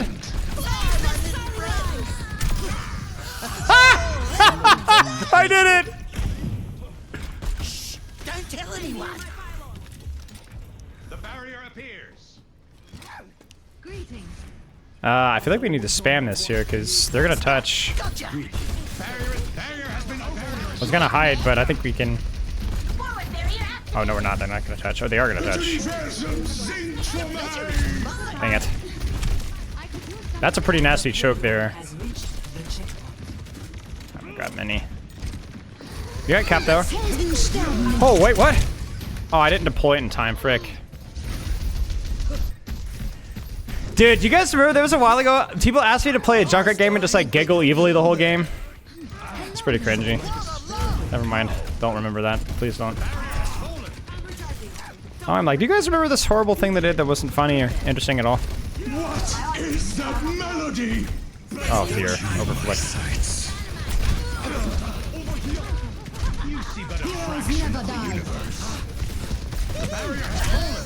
Oh, sauce, sauce, sauce, guys.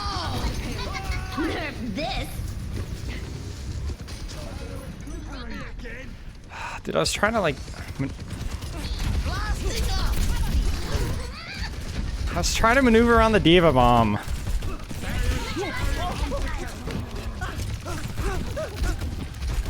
I can't hit a shot, man. I can't hit a shot. That was a shot. Oh! Do something. Bro! You don't want this. You don't want this. Ah! She wants it. She wants it. She wants it. Frick, dude. Bring in the rain. That's a good ult. Get the soldier. Nice. Forces creation. That's a good dragon. I can smell it. Good split. Nice. Gets the D.Va. Our Sigma dies somehow. There, get the remax. She's gonna come boosting for me.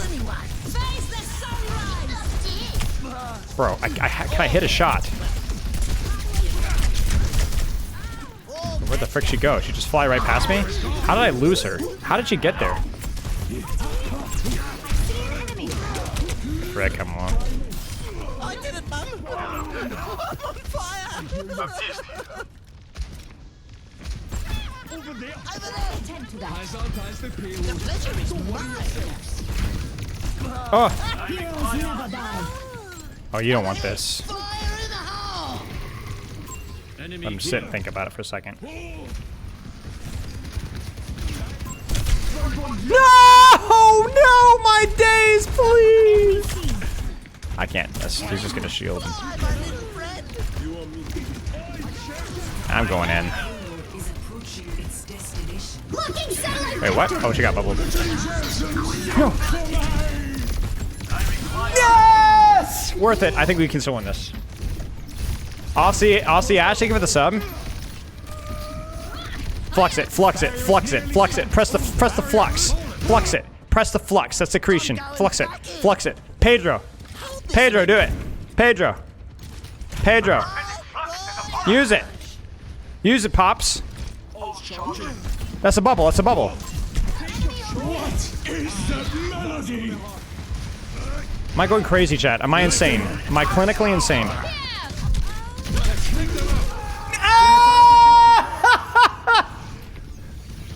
I didn't say you could rest. Kinds of friends. Somebody just gifted me subs, but I gotta lock in. I have to win this game. No. No. No. No. Stay away.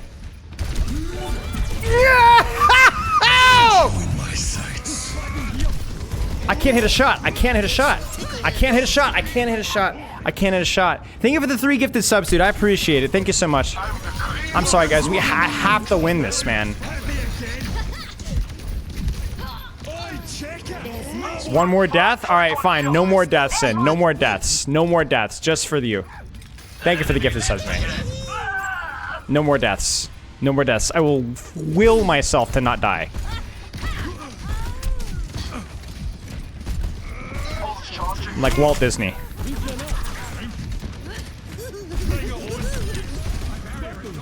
And you think that means I don't take any risks, but you'd be wrong. Check this out.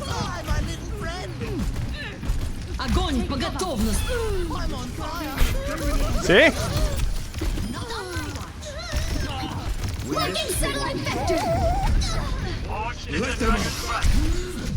Excavation initiation!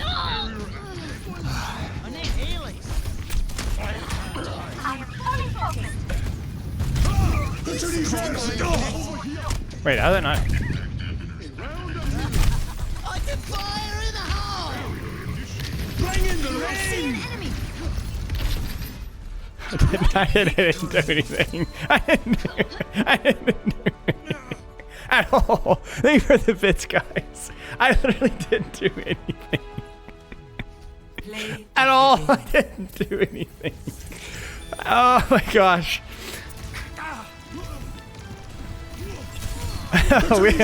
Get fricked, guys. Doubters in shambles. Doubters in shambles. Doubters and shambles. All right. I'll even let you see what roll I get before I'll do the next prediction. You made 10,000, seriously? Oh, yeah. All right. Well, we'll do it again. All right, I'll let you guys look. The prediction's only 30 seconds. Keep in mind. Ilios and Tank. Here we go. It's live. I'll let you guys choose. But yeah, screw it. I'll let you guys choose. I might choose which one I want out of the ones suggested, but you know. Ramatra? Really? Hog? Dude, a hog would be kind of fun. Hog would be a little silly. It's the old hog, right? Yeah. Maybe we go old hog. Who voted? What was the votes? Hello. Are you finished?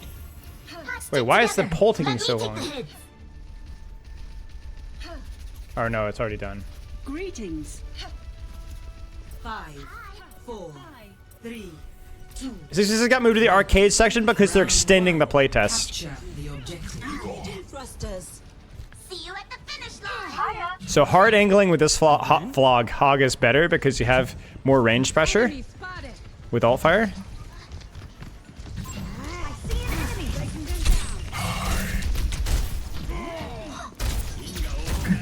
Pull the matrix away and win that HP trade. Whoops. Okay. The objective is now. I'd be careful of anti-nade here. Should be okay. She had no blinks. That's anti-nade. My team goes here. I swing left, I think.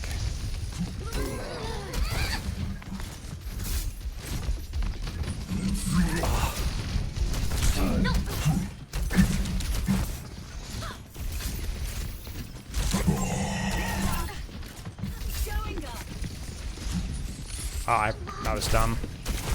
I kind of was gonna do, I was gonna do a prediction, but she clearly moved away, and I still acted as if she was there.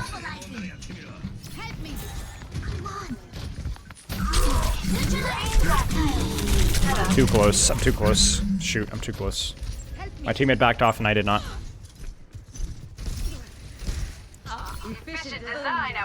We're also. I actually don't know where my Ana was there either. We're still winnable. Echo has copy, so we should be okay. I don't know why we're giving point. We're literally even. My team's a little dumb here. There's Hog, there's Diva.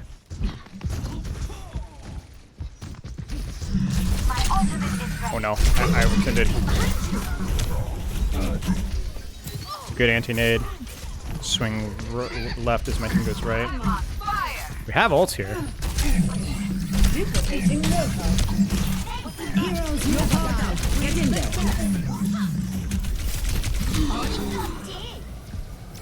I'm just gonna get the point. Weird. Ults. Nerf this. Yeah, Hog's ult secondary fire is so much fun.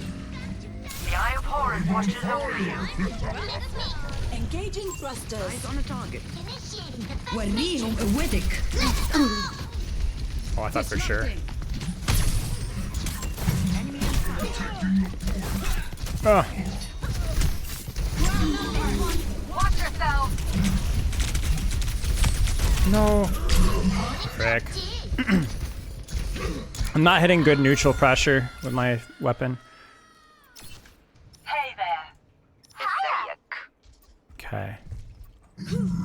They're gonna have double support ult or rally, blade, whole hog.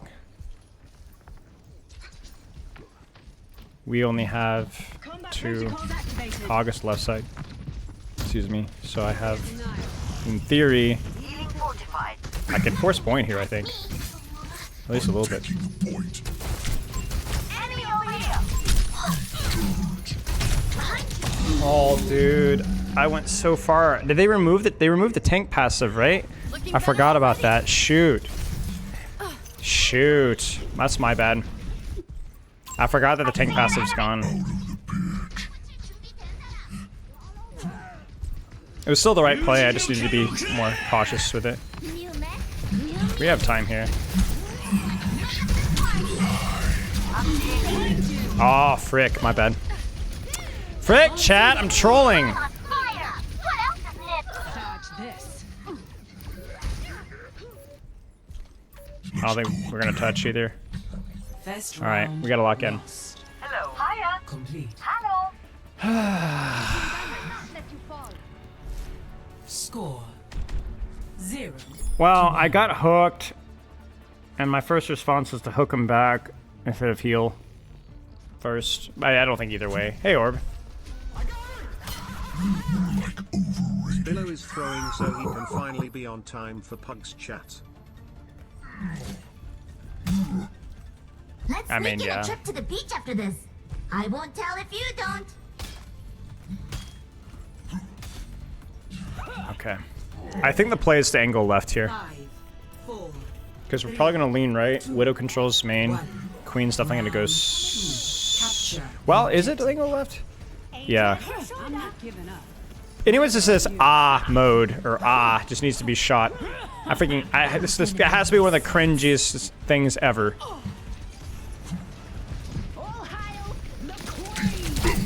Mark this angle. I understand. Oh, frick. Dude. The objective is What?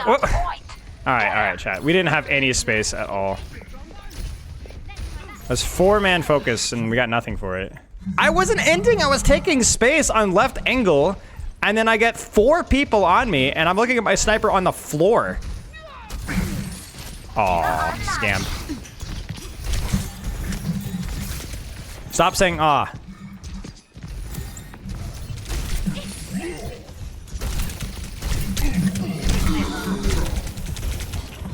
Where is my team? Where is my team? What is going on? not so fast. Shut up, Matt. Dude, where is my team? Why is my team on me? Oh my gosh. Alright, guys.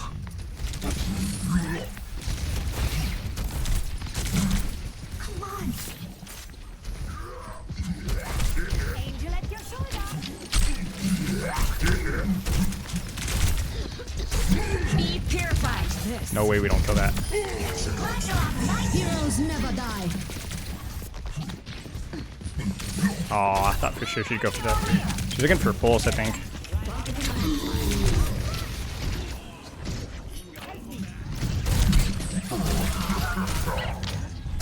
So I can regroup. I can spawn him. No one can be Looking for pulses. Our objective now.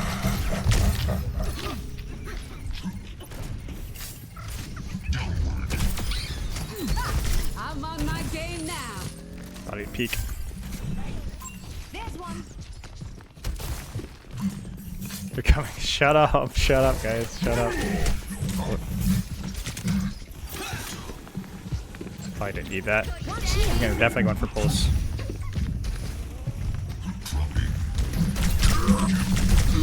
Oh my gosh! I actually have to like, I can't hold any space at all with this character, bro. I just fall over the second my team gets distracted. Lose to just 1v3's backline.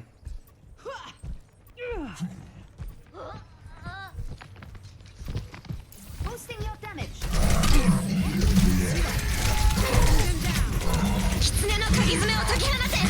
Like, he gets out of there alive.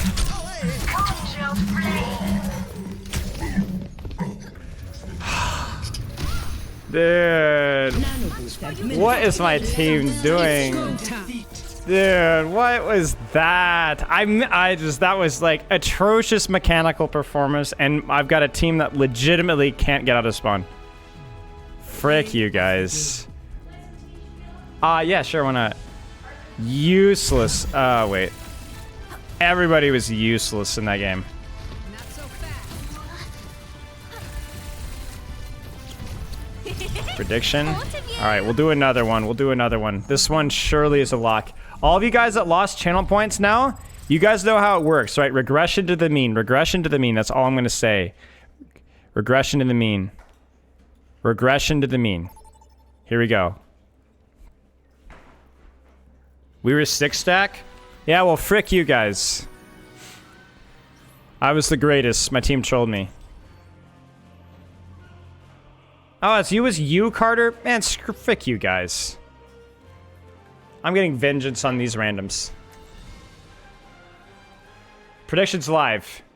Meanie? Yeah, what are you gonna do about it? Tracer? No way. No way, guys, right? Cheers, love.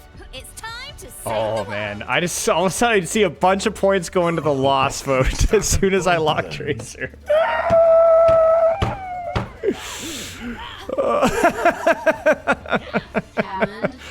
Come on, guys! No faith at all. Trust me, I don't believe either.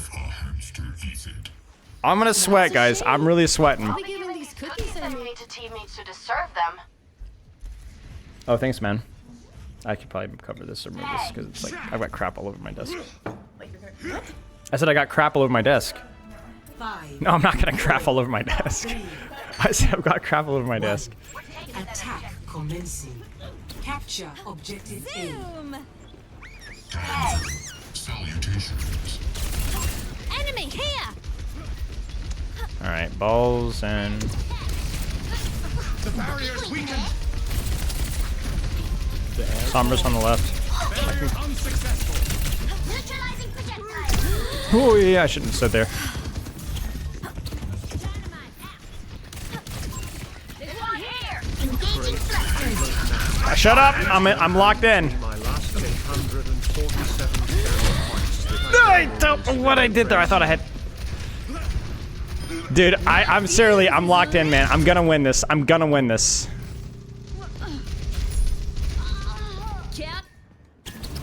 I'm on the objective. Yes, I am. We need to Yes, I am. that turret. I'm literally more. I'm spending all my focus points on this stupid quick. Get on over here. Objective A. My this stupid quick play game. Escort the payload.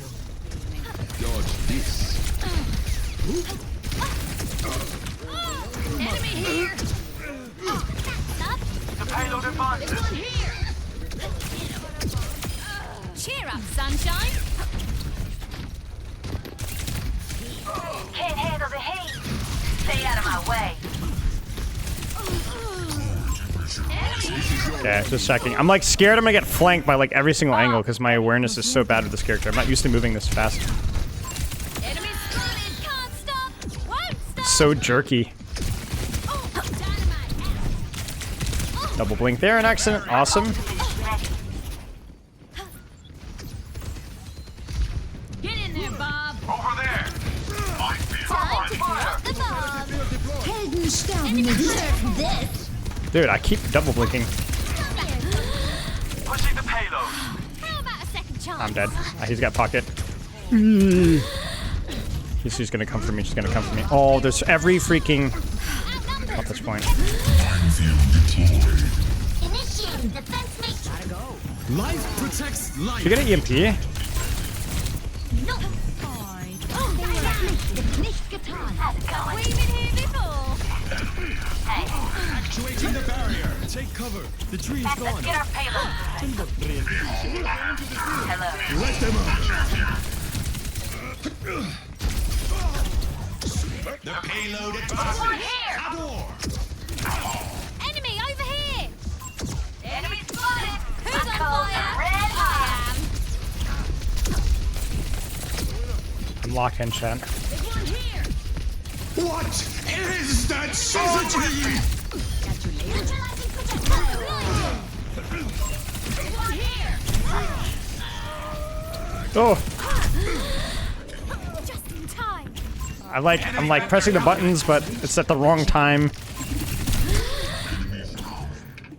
She's gonna blow. The payload advances. The barrier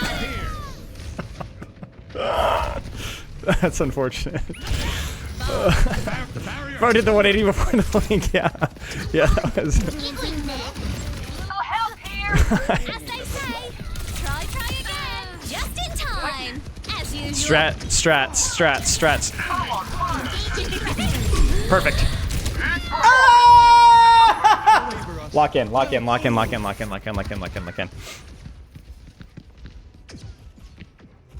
Who voted for me, guys? Who voted for me? I want to know. I want to know who I'm saving here. Up and The at 'em. payload in motion stays in motion. Accepting a number of circumstances, of course. Bro, How about a second chance? I don't know if I should have recalled that.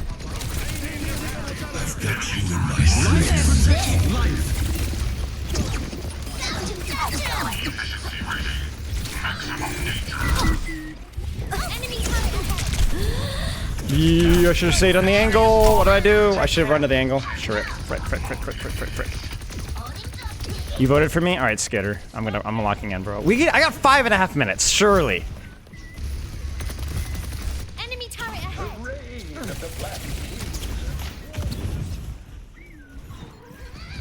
Bob, Might want to focus on keeping the payload. Let them up. get in there, Bob. I belong to the enemy here. The barrier cannot Is that withstand another pylon? Oh, it's not. Enemy turret ahead.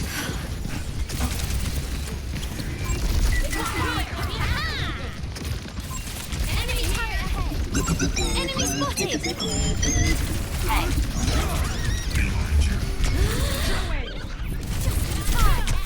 Oh no, I blinked too slow. That was so good. Shoot. What is that trying to accomplish? Why does it feel so? I'm not gonna hard flank here because I don't want to take the time to. Enemy turret ahead. My ultimate is charging. Just getting stuffed, I think. Watch this, guys. Oh, wait. Okay, never mind. Yeah! The greatest. I want to say. Get fricked. Get fricked. Goodbye. All right, you mad? You mad? All right, how many? You guys mad? You want a chance to get your points back? Scum? Trash?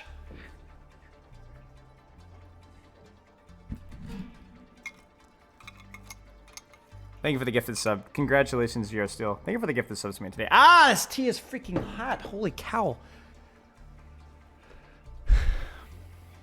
All right, guys. 3, 2. 2, 1, bam.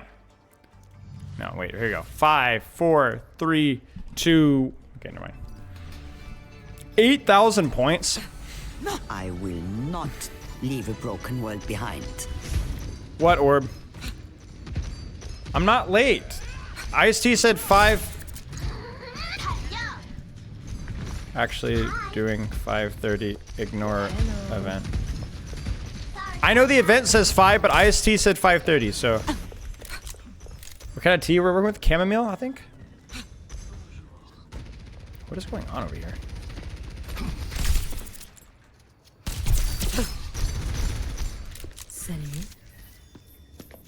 I greet you. Help me!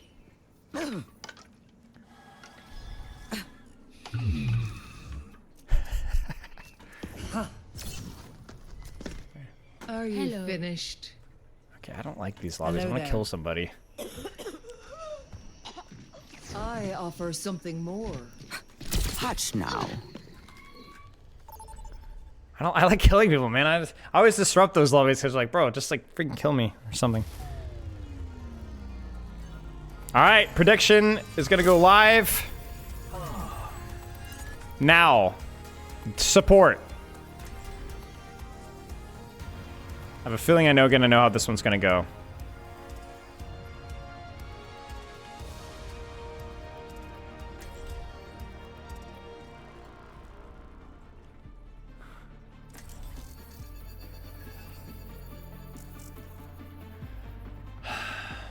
Yeah, this prediction is filled with cowards. 33-to-1 ratio. Just for that, I'm gonna lock Mercy. Turning up the heat. Should I? Whoa, dude! What? Who put those points in? I saw that. 28,000 points locked in instantly. Don't worry, I'll be right behind you. That had to be Gregor. That had to be math. All right. Nothing to scoff at. 1. Objective unlocks. in I'm 30 trying, guys. I'm not throwing it. Just I'm here to support.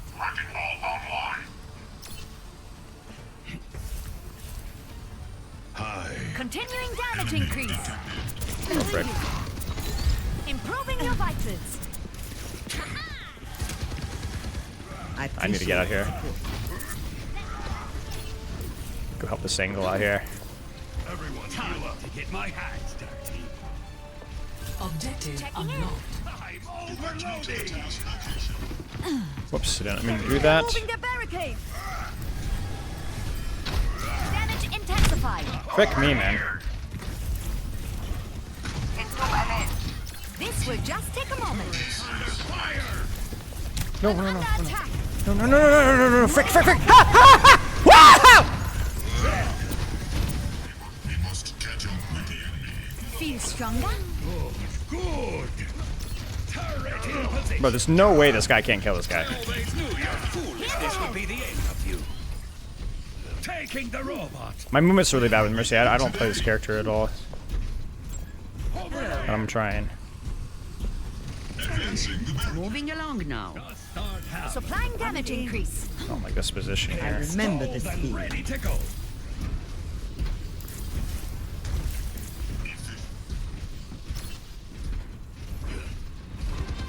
Your team has taken the lead. You call it? We're ahead. For now. Don't count the oldies out yet. Let's get going. Not to worry. I'll patch you up. No, why did it die? Getting out the welcome Heightening your mat. capabilities.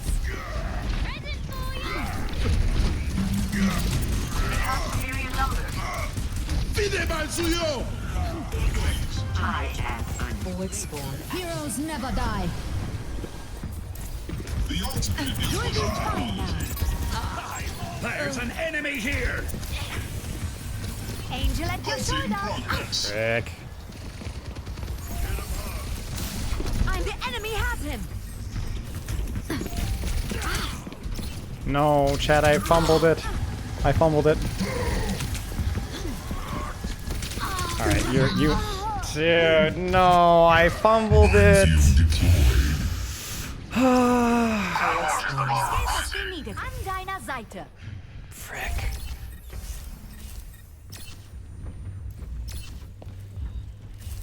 They're going to love this. Supplying damage increase. Now that's more like it. I'm feeling young again. Off the barricade. Taking damage. We can't lose the lead. It's good to work with capable allies. I can fix that. I appreciate it. The robot is in my possession. Watch here. Enhancing your strength.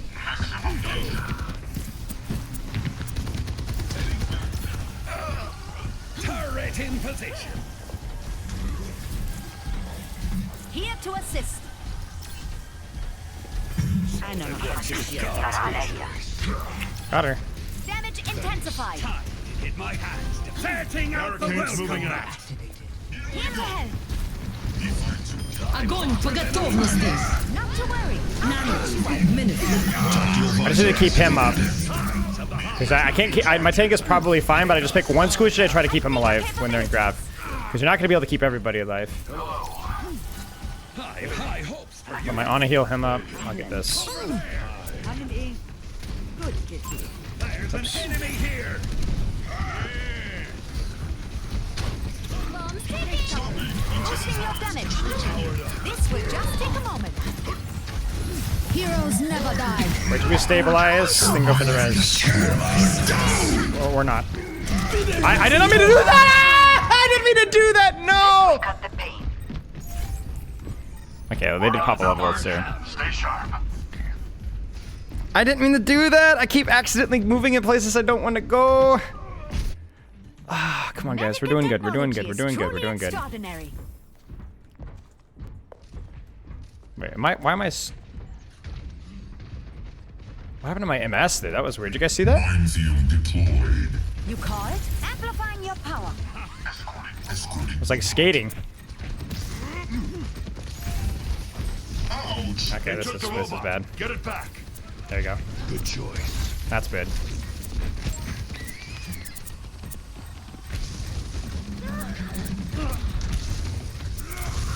Improving your vitals. I'll try to repay the favors. Ah man, if we can't keep each other alive. Ready for use. That warms the bones. Feels like my soldier wasn't doing any damage there at all. Frick. Movement diff. An deiner Seite. Kein Grund, mir zu danken. Let me fix you up. Got an enemy here.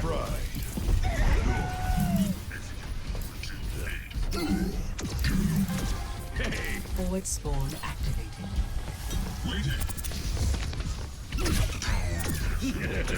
Now it's going to get interesting. Setting out the welcome mat. Tactical visor activated. Settle down. Time at maximum strength. Supplying damage increase. There. Heading you up.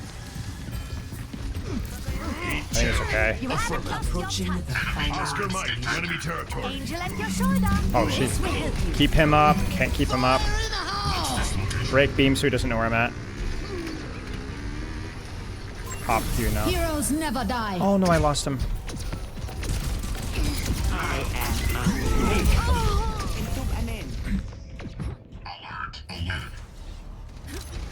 Helden sterben nicht. I don't know what the plan was there.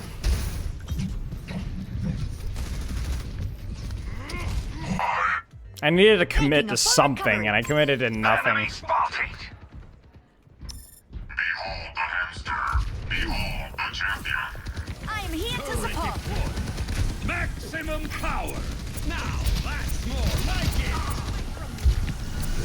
Dust star, dust star. 60 seconds. Damage intensified. Forward spawn lost. Enemy turret detected.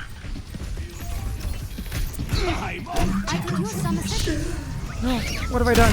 Oh, it's so bad! Ah! Why did I just... My baby's under attack. The enemy is moving their barricade. Hi, hello. An deiner Seite. 30 seconds remaining. Not to worry. I'm locking in, guys. Nanoboost administered. Minefield deployed. Maximum power. TNT, new Simon! Take your aim to burn.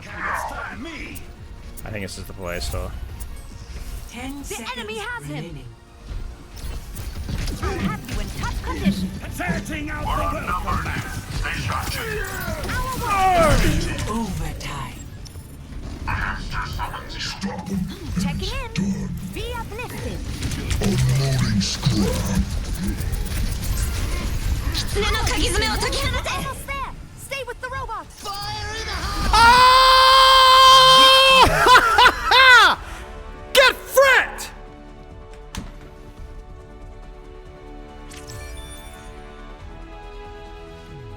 Play of the game. وريهم قوتك. Dude,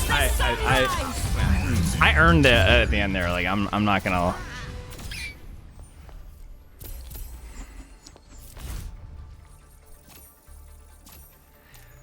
Man, I didn't cheese that either. I could have played Ana, and no, I went the honest route, and I showed you guys. No, I'm not inviting Orb for a win. We're doing one more by myself. Thank you for the gift. What did this somebody say? Do you think homeowner should be pronounced home meowner?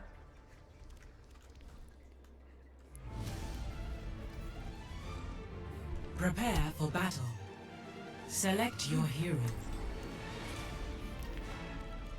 I'm all in. I'm not. I don't advocate for that, guys. We're not gonna do it. Okay, so all right. All right, predictions live now.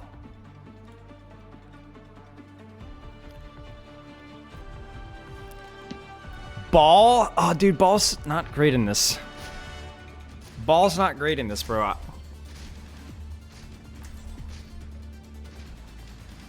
Have some Lucy, oh. Dude, Zarya could be so fun, though. Dude, I want to play Zarya. Please let me play Zarya. Zarya Queen could be so much fun. How many some of you guys sing L? Oh, until I take Zarya, then everything goes win. Of great import. Not now, rat junk. Alright, tell you what. I'll play Zarya until third point, No, it isn't. and the first tank I see for third point, I'll swap to after I use ult. 4, 3, First one I see. 1. I'll even go Ball on third point. Capture objective. If we get there. Enemy in sight. Draw their fire. Gathering energy. Got something to kill here. Bring me energy. Maybe not the best bubble, I'm not gonna lie with you guys. Bloody. I was like more of a guess rather than actual confirmation. Stop him. Go, my friend. Stop lagging about and get over here. I need to let him set myself on fire, or set me on fire first. Protecting you. Double. Stop doing the objective.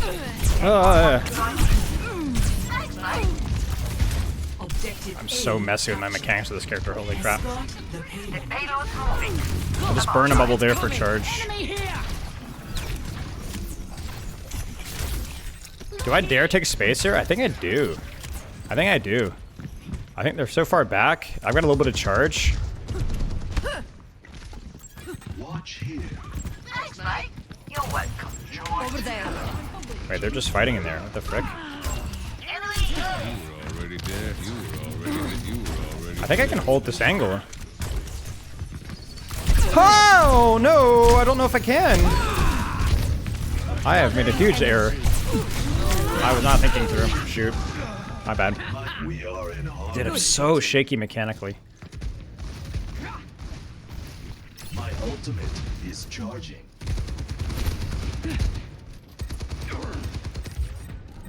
Going for a new personal best. I'm on the payload. Get over here, sojourn en route. Experience tranquility. وريهم قوتك. None of you can stop me. Barrier has been overwhelmed. Time for the reckoning. Throw their fire. I'm on fire. Everyone follow me. Be okay. Let her get the mega. Okay, no. Much better. Pick up your feet, you drunkos! Over there. Come on! Focus up and And my Ana's getting zoned out by that soldier. I am healed. I'll try and force him out. We're on hog now. I'm What on the frick? fire. Okay, he's out.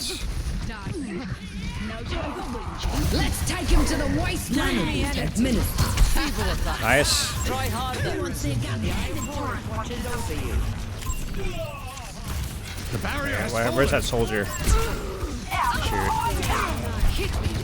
Огонь по готовности. Let's move this payload.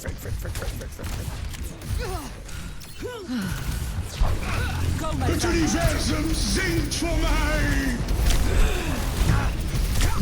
Ah! I knew I was gonna die, but I figured maybe we'd get the trade. Efficient is that? No, rip. Shoot. Pardon me. Let's shove it in That there. soldier, I don't know where he was, but he got that trade my Ana. That sucked. Let's move this thing. Okay, we can get underneath. Oh, I didn't get a chance to bubble him. Shoot. Sure.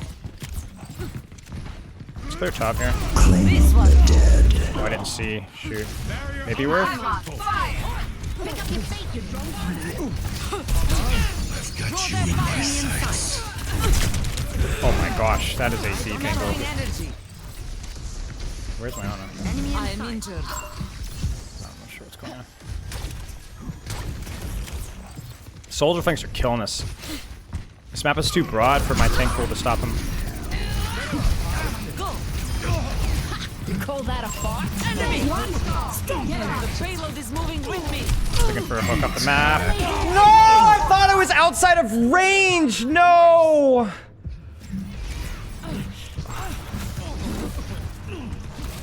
At least I denied the kill though. I denied the ult charge at least. I think he already had ult though, so. Nah, I think we still win this though. Let's just pop Sojo ult, we win. If we even need to. Oh, maybe not. The wasteland. Pick up your feet, you drunkos! You're covered.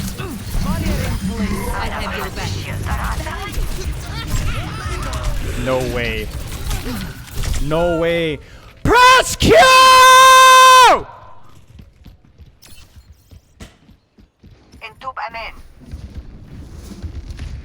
Shut up. A fox cannot stay twice in the same snare. I want that payload moving. Stat. Careful. We are outnumbered. Like, do we just not think that they're gonna press their ults? Like, what do we think they're gonna do? Just like look there, look nice and pleasant? This guy's hunting me. Oh my gosh. Helping you out. Appreciate it. The barrier has fallen. This.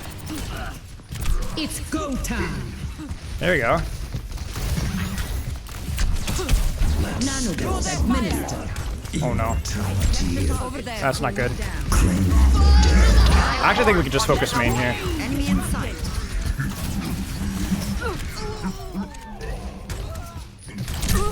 No. Bring me energy. I'm just gonna bubble him in just so we can get. I'm completely lost in the sauce. He's discorded, so we'll go for him. Singt für mich!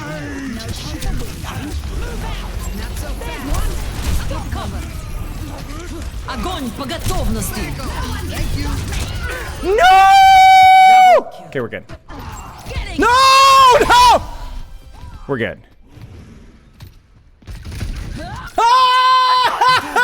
Me down. No! Systems hacked.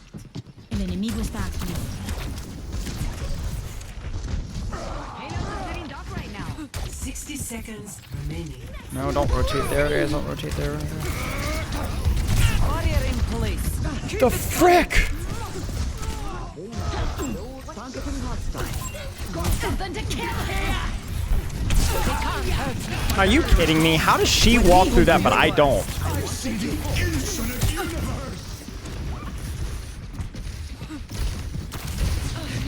Oh my gosh! How did that not bubble her?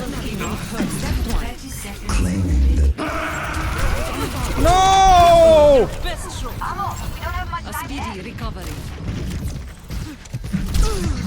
No! No! No! No! No! How many times? How many times? 10 seconds. We must increase our pace. Touch, touch, touch it. Touch it. Oh my gosh. I'm literally, I'm going to Marvel Rivals. I can't do it. I can't do it. I cannot do it. There's just, I give up. Dude, that's it. I'm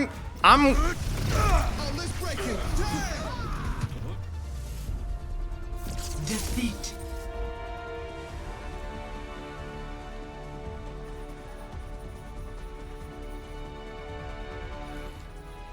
Play of the game.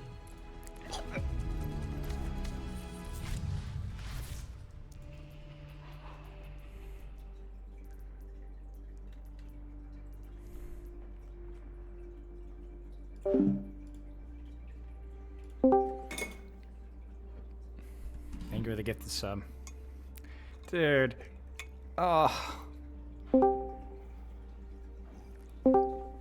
you need a hug? Can you turn on the light? I was told you needed a hug.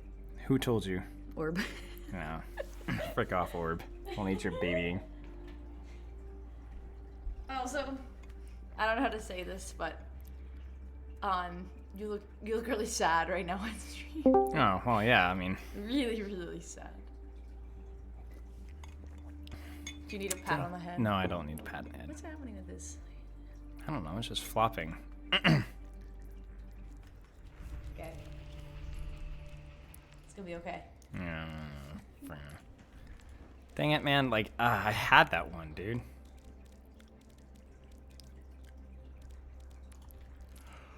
Oh, well. You lost everything? Sorry, Rex. Who else is in voice here? Raya, Tectris, is Braxbro in there? I'm just gonna start ninjaing people.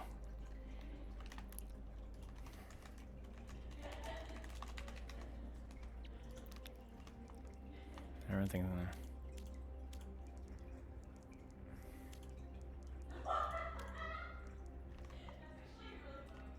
What's this in here? Chicken?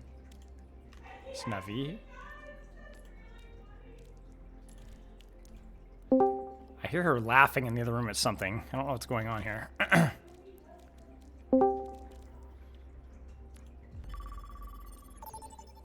Dude, I was so locked in on touching. I don't know. In my world, there are no secrets.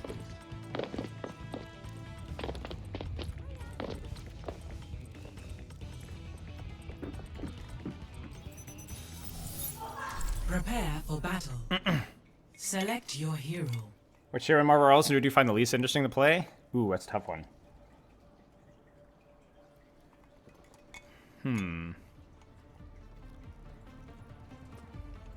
Honestly, Groot's pretty boring. Maybe Groot.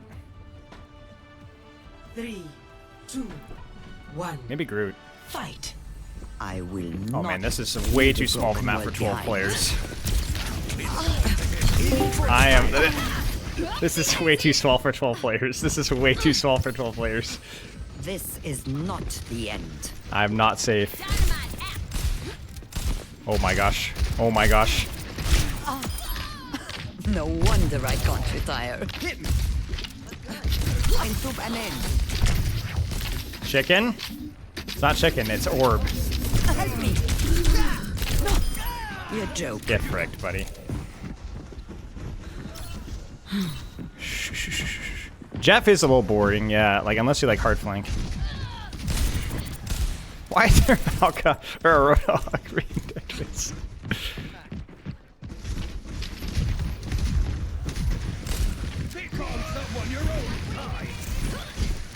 I don't really want to stay here. It's boring, but I don't really know where to rotate to.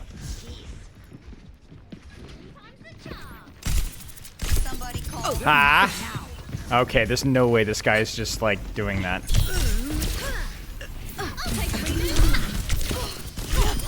I'm still a Get threat fricked, up buddy. close. Ah! Chicken! I still have some fight in me.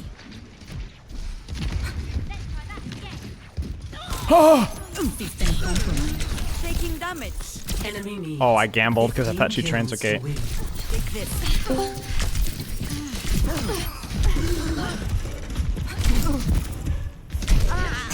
Dude, look at this garbage. I won't give in. Okay. Special delivery. I alt tabbed. It doesn't count. Back off. انتم امان. Getting drowsy. أنا جاهزة للتحدي. Oh no! Excavation initiation. Every time the shield, it's like a. Every time it's like the shield. Taken the lead.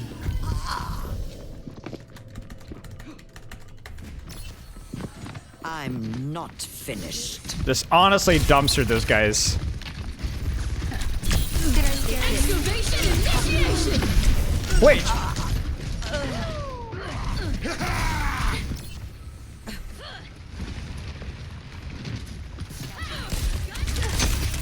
No recovery. Tango down.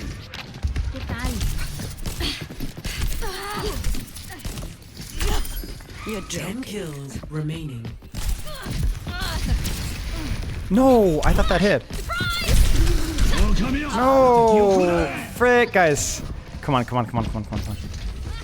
I still have some fight in me. I must have nano here, so promising. Not the first, not the last. Frick, I'm gonna have to nade that. Oh, wait, what? Where did the freaking brig come from? Did she come from up top?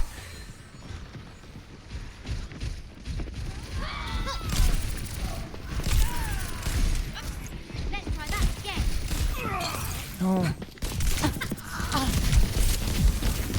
Now it's my turn. No, I panicked. No, no, no, no. Okay, this guy. Okay, I'm never gonna kill him.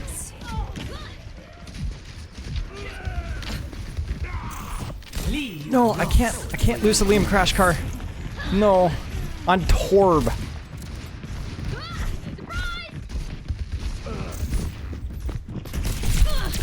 No, no way, no way! Ah! I chunked it, and I was coming up a nade as well. I'm gonna lock in, guys. Look at this ice cold face. My baby's destroyed. I'm overloaded. Enemy needs 5 kills to win. You'll have to try harder than that. You need this. Was good.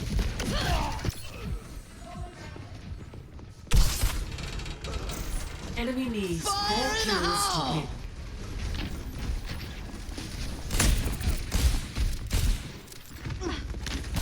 Sweet dreams. Take this. What's one more kill? Apagando las luces. Excavation initiation. I almost got him too. Dude, that would have been funny. If I'd had nade there, I actually think there's a chance I actually could have 2v1. Very small chance. No. Oh. Guys, I could still, there's this tiny chance here. Initiation. Enemy needs 2 kills. Frick. I can't on and nine ourselves because it'd be kind of broken.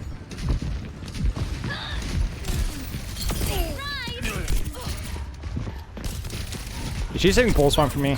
Oh, that's too late to recall that. No. I needed both those kills. You'll have to try harder than that. Help me. Almost kind of worth it. I'll take 1 kill, but I needed to not be there.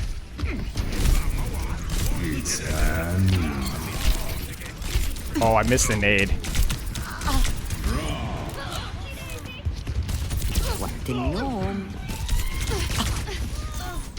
No! Do I get play of the game? Do I get play of the game? Do I get play of the game? Do I get play of the game? Do I get play of the game? Come on, come on, come on, come on, come on, Papa. No! Okay. No. Wait, is Ice-T here? Yeah. I know I haven't played the game. I got a fucking dude, I got the cleanest triple kill. I had a 3K as a No. I had a more clean 3K. Plus, I had better KD. Get ratio. Yeah, shut the frick up, buddy. Whoa. Whoa. I'm gonna say, yeah. Junkrat was the best player there. You guys already have a lobby? Yes. Well, yeah, we do. Cool. We do. Just invite Ice and make him the leader. I understand.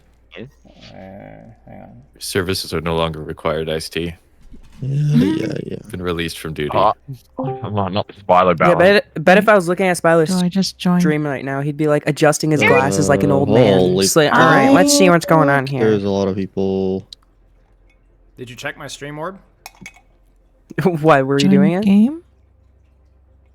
Oh, you're not wearing glasses. Oh. Yeah, you usually wear. Oh, fuck you too. Yeah. Spyler. There's too many Jesus. people already. I'm gonna split. Oh my gosh, Spielo. Wow. What did you do? What? I don't know what you guys are talking about. That's between us. That's what we call communication, a dialogue, if you will. Dialogue? No, a dialogue is 2 sides of this coin. I only need my side. No, that was just sign language. Yeah, because you're not even worth the oxygen. No. Oh, hey, I just got a Taco Bell ad on your stream, so I'm gonna stop watching your stream now. I don't know if you're trying to burn me or anything, but Bell ad? Spylo, you're not fooling anyone. We all know you don't speak. Orb says I look like Hiccup from How to Train Your Dragon. That is You were supposed to say that. That is like the We need meanest to. thing It's anybody time to has get in his ever head. said to me. We have to get in his head before Pugs. No. You were supposed to We're already say in. He lost to Liam Crash Cars in the deathmatch. No, that's true. Information. There's no he was already tilted from this Which queuing lobby anyway. do I join?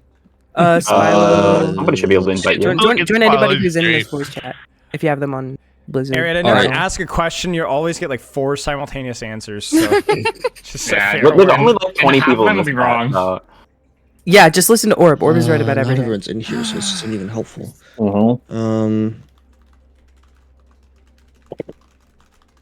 Okay, can everyone hear me? Hello. Yes. Hello? Yeah. Hello. If I call your name, please join Ice 2 instead, because we already have too many people. Okay. Wait. I'm an Ice 2. That's fine. Tetris, Ice 2, please. Sour Chicken, Ice 2, please. Ryu, Ice 2, please.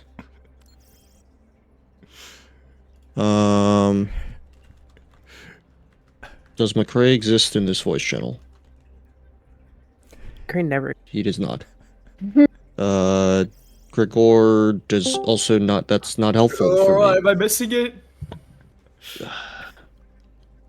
Okay. No, you're not missing. I don't know where We're he's sorting at. lobbies. Gregor, McCrae, please join Ice. Well, Ice is it's just survival of the fittest, guys. Like, you suck up this Philo, you survive. Heroes getting buffed to get value for existing is truly voice. This Blizzard has no idea how to bounce. Freaking Hiccup from How to Train Your Dragon. Toba Deathmatch used to be a lot worse, though. His turret used to be harder to kill, do more damage, all that kind of stuff. Shut up, Stefano. Shut up, bro. Was it what was it, chat, where they had the thing where you could nano yourself whenever you nanoed somebody, or whenever you nanoed somebody else, it also applied to yourself? What was that? Does anyone remember? Because that was so freaking broken. Wasn't that some April Fools? Yeah.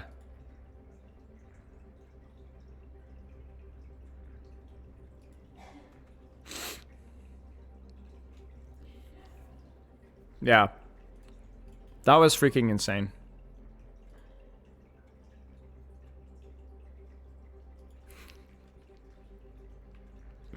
That's insane. The 3 traps, dude. That is so stupid.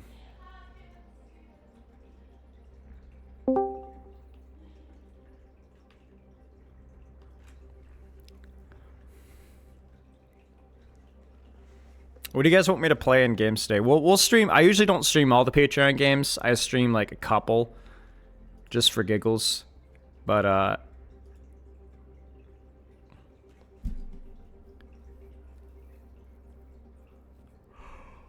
oh, goodness.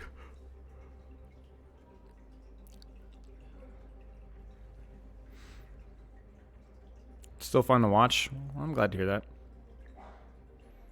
Why did I get a notification? Apply for the front page as a Twitch partner. Ha. You are now eligible to get Will of the Galactica spray for Marvel Rivals. Interesting. Yeah, it was good to see you too, mate. Hope all the rat stuff is going relatively well. Go Sombra.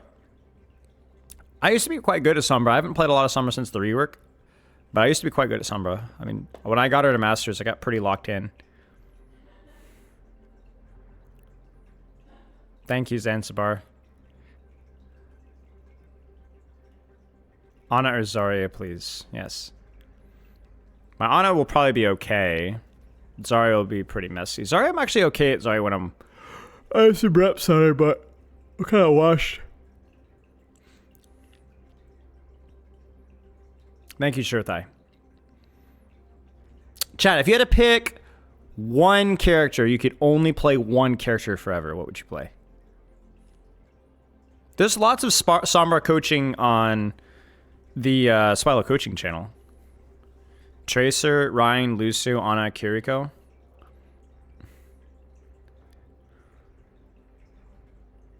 Nice, Lukaku. Good to...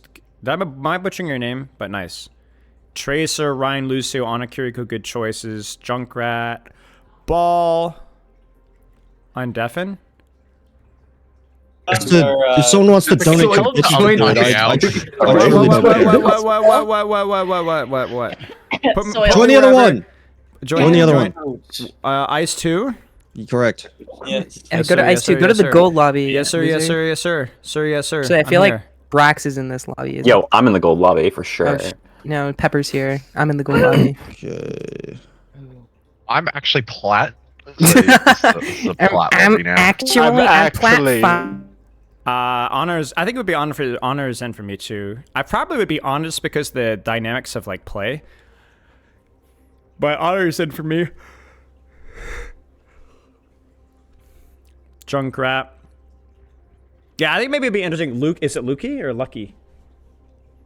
I think what would be interesting would be if you had to pick one from each role. Ana, I actually don't know what I'd pick for DPS. Probably Genji, even though I don't play much DPS, just because I really like Genji a lot. And I think if I had to play a DPS character, like being forced to one-trick Genji would still be fun. For tank, I honestly don't know. It might, it sounds crazy, but it might be Hazard. Like it legit might be Hazard, or maybe Winston.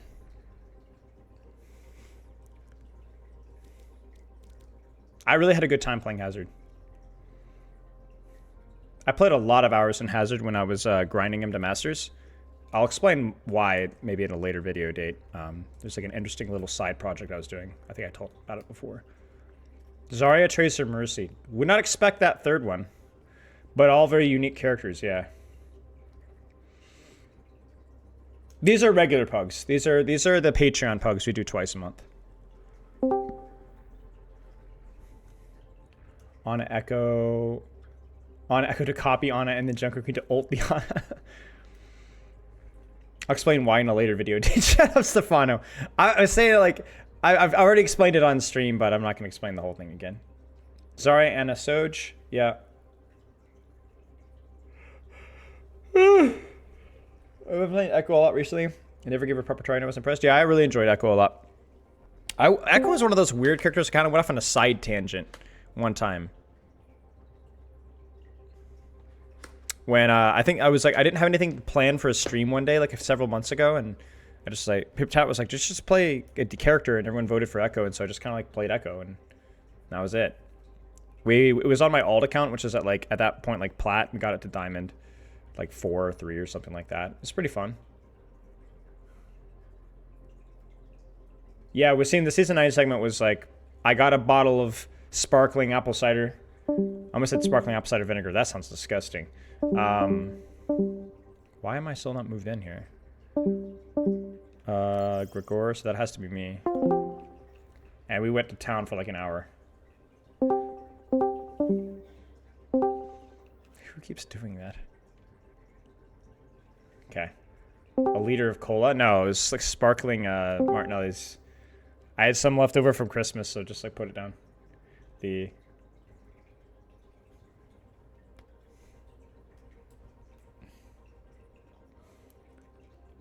Avoiding bullets is fun, yeah.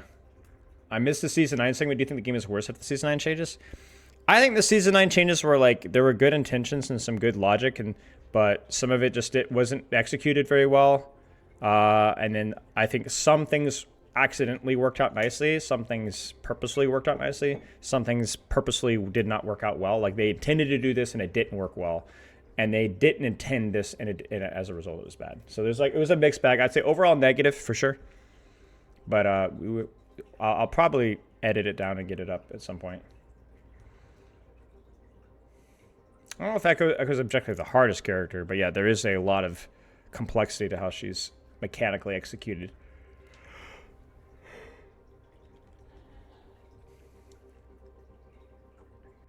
Every hero they ever added should be reverted. Yeah, that's it right there.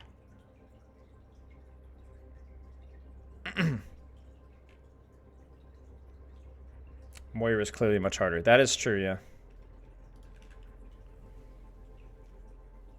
Least favorite hero from each role, chat?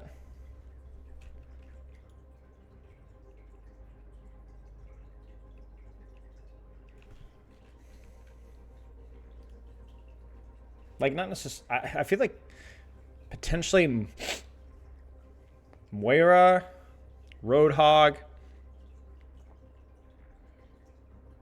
Bastion or Widow, probably? Ooh, Malgo's a good shout, yeah. It's tough, though. Have you thought about, like, impact on the game? Widowmaker has to be, like, at the top of that list, you know? But just, like, generally annoying Moira and Bastion and Roadhog and... You know, but you don't see Bastion very much anymore. But he do you guys remember the Bastion meta when they buffed Bastion? Like, season... I don't even know, 3? 4? Dude, it was so freaking easy. What season was that? I actually played a couple hours just to test the changes, and then... What season was that? 4? 5? Was it 5? 6? When was it? Yeah, 6. Yeah. So easy, man. What was my win rate? I mean, it was only a few games, to be fair. Yeah, his nade was like massive splash. A lot right now. I would say, okay, if we were to look at overbuff, overbuff doesn't have hazard yet, so maybe that's a problem. But maybe it's hazard, honestly. Maybe it's hazard. I'm looking at like overbuff right now. It doesn't seem like Bastion has that high of a pick rate. I mean, he's definitely a lot higher in higher ranks. Like he's actually a middling DPS in lower ranks, which is pretty crazy. Do you guys want to guess what the highest pick rate character in bronze this month is? Guess the top 6. I bet you guys won't guess the top 6. And bronze. And ranked. DPS. No, not mine. Well, DPS. All right, I'm gonna spoil it. You guys ready? Cassidy, Soldier, Ashe, in that order. Then followed by Reaper, Genji, Sombra. That's crazy. It really just goes to show people just want to play characters, you know? I think Soldier's kind of perceived as like consistent damage, good old. Cassidy's like a kind of a problem solver, you know? Reaper's easy. Genji, Sombra, probably problem Sombra. Yeah. Tank as well. I'm curious what tank. Tank will probably be a bit more predictable. Probably like Rhine. Yeah. Actually, Winston is the second highest pick rate. Ryan, Winston, Zarya, Diva. Look at that. That's pretty cool.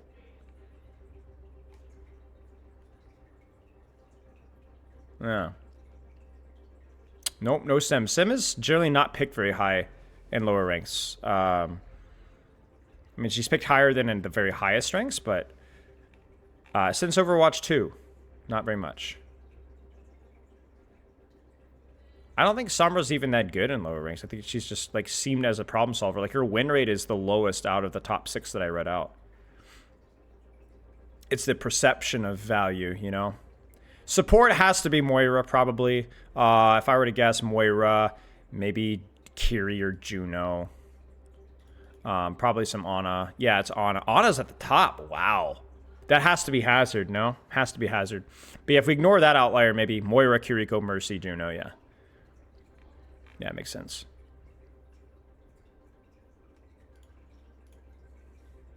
Higher ranks Ana's skyrocketing because she got buffed and also Hazard. Juno's still really, really strong. Win rate, even if the pick rate isn't there. Juno's going to probably need another nerf, honestly.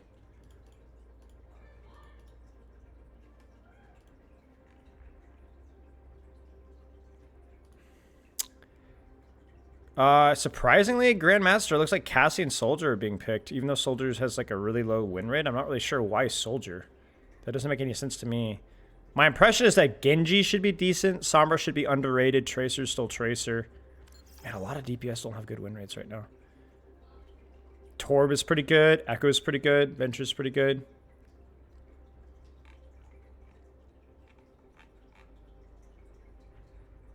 Yeah, good question. Where is Sojourn? Yeah, maybe this is not up. There's no way Sojourn has a 47 or 46.5% win rate. No way. Her pick rate's also ridiculously low. Maybe this is like out of date or something. Or not updated. This doesn't feel updated. Like, no way her pick rate, Sojourn's pick rate was that low. Win rate,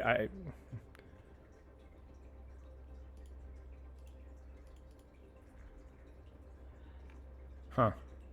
Yeah, I don't know.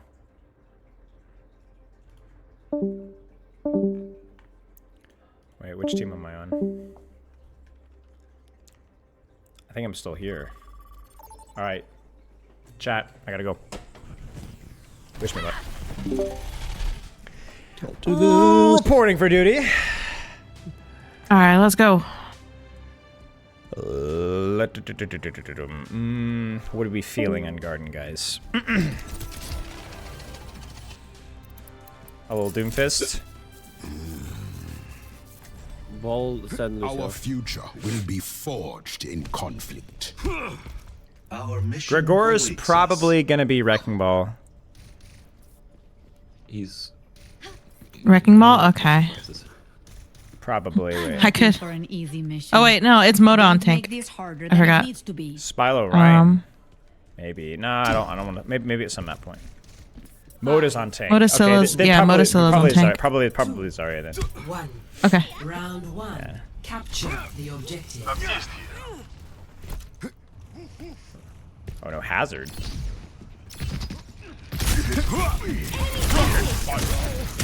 There's the enemy turret. Take it out. Oh shit. Oh, okay. My bad. Yeah, they choked us up pretty fast. Yeah, they took the space. Yeah, we were really slow and roll up with our support lineup. We gotta be way more baity and take angles from these guys.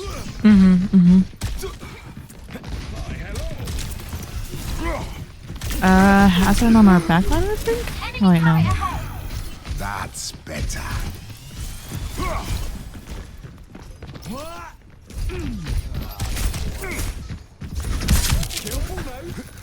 Questar, thank you for the raid. We're doing Patreon, folks. And I'm currently trying to not die. So hang tight. Thanks for the raid. I appreciate it. I'm trying my best to lock in and failing miserably, case in point. TPS 1 HP.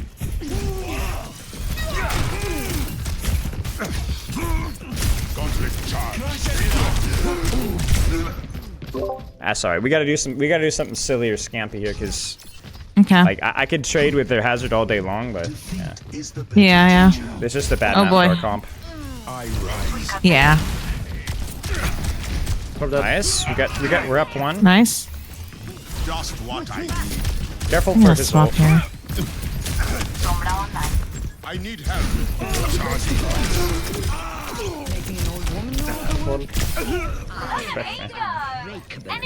Break pylon. Thank you for the gifted sub, Aussie. My friends. Hope you had a good stream quest run. Every plan must evolve. Alright. Very far left. They have a lot of ults here. Spotted a turret. Big one is care for hazard ult. Push the carry left now.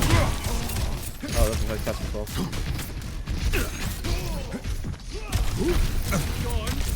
They're chasing you, Tracer.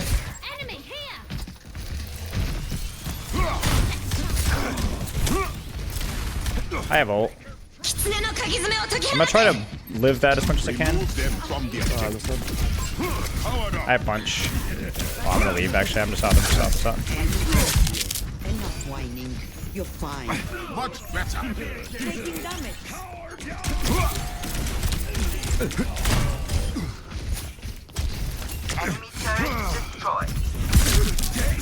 I'm wrecking the wall. Oh, I tried to use my ult. My bad. got one. I can touch if we need. We just need to use our ults proactively, I think. Because we're not going to Okay. use those otherwise. I'll be back soon, but Oh, not we're time going to the touch. same way. Okay. Oh, I can't touch. I got touch. I know. Okay. Get in there. Trapped. Oh, I can't hack that. Oh, wait, no, I can.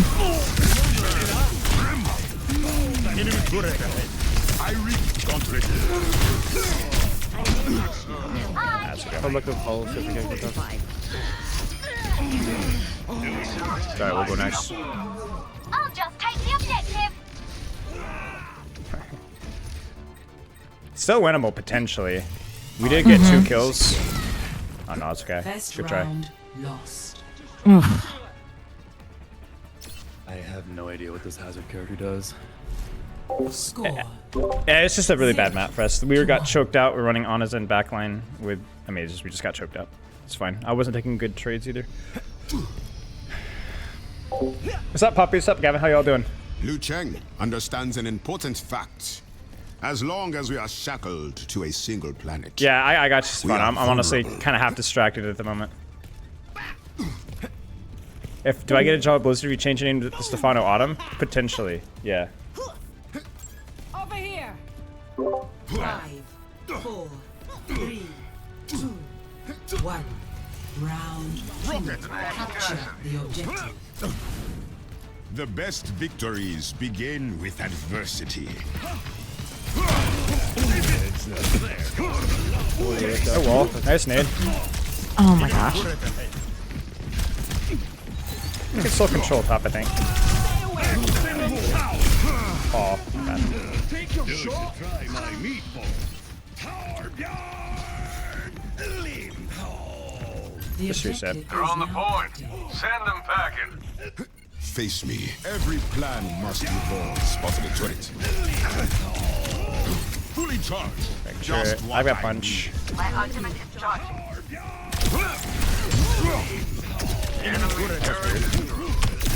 Reaching the enemy.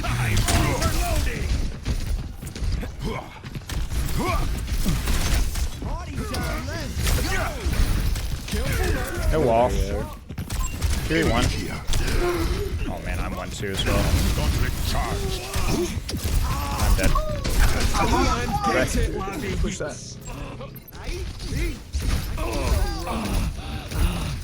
Hazard 1. Hazard actually 1. Yeah, we got him. We're up 1. I'll be back Yep. soon. Okay. I'm pushing.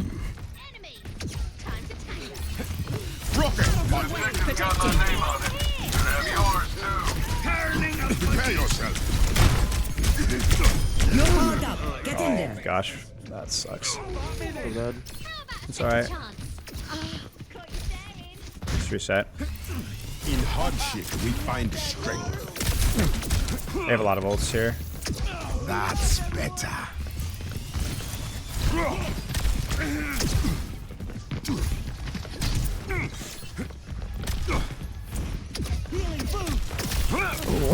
Oh, I am low. Okay.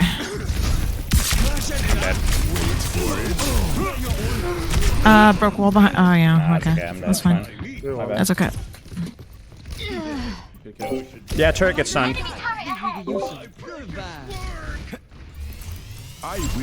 EDI behind you guys. Step right up. Feel my might. I got touch. Ready for a knockout? Enemy turret. Oh man, I died. Frick. Yeah, you guys gonna need touch. I didn't get it in time. I didn't get it. Yeah, I can't. That's alright. GG's. That's okay. Warm up game. Mm. Yeah, it gets stunned for a brief period of time when you punch. I just didn't want to pursue deeper into there because 2 or 3 people were back there and they had Hinder and all that kind of stuff. So, but yeah, you can stun a turret. You can shatter a turret. You can punch a turret. You can't sleep a turret. But I think what else works on a turret? I don't think you can hinder a turret.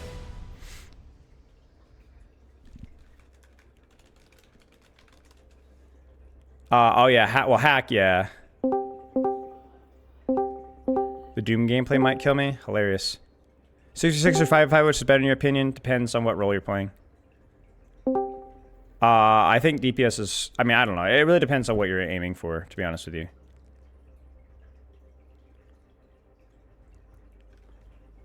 The turret's damage is an ability? I don't know, honestly. What the weird interaction is more to do with, like, how...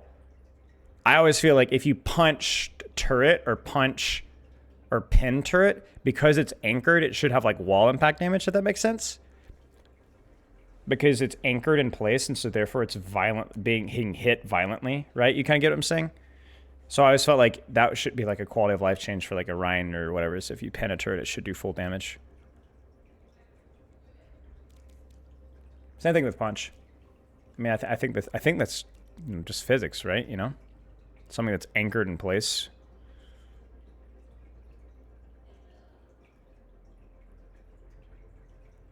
Hey, what's up, Yoshiki?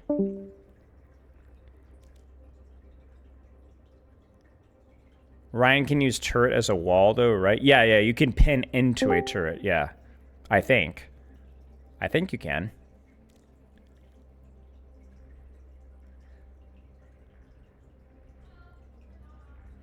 Right, exactly, pin, yeah.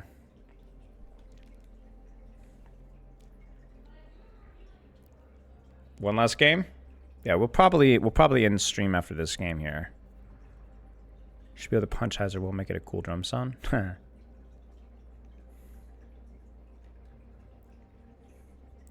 Should classify certain abilities as violent.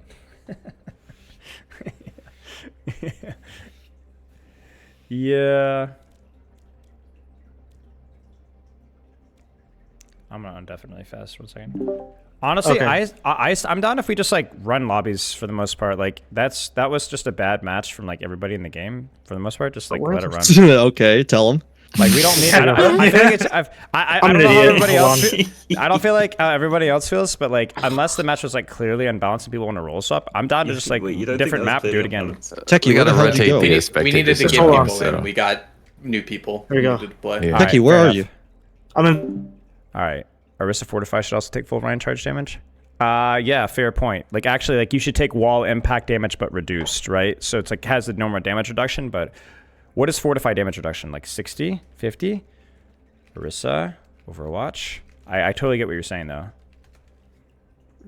50%, right? So then if it pin is like what, 275 or whatever, then you should take 130 damage. That would actually be really nice for that matchup because 130 damage is, you know, it's not nothing, you know.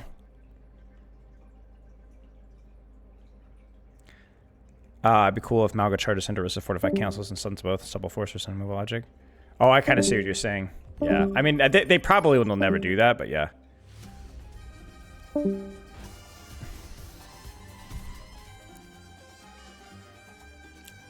do you guys want to see in defense here? Defense Savannah.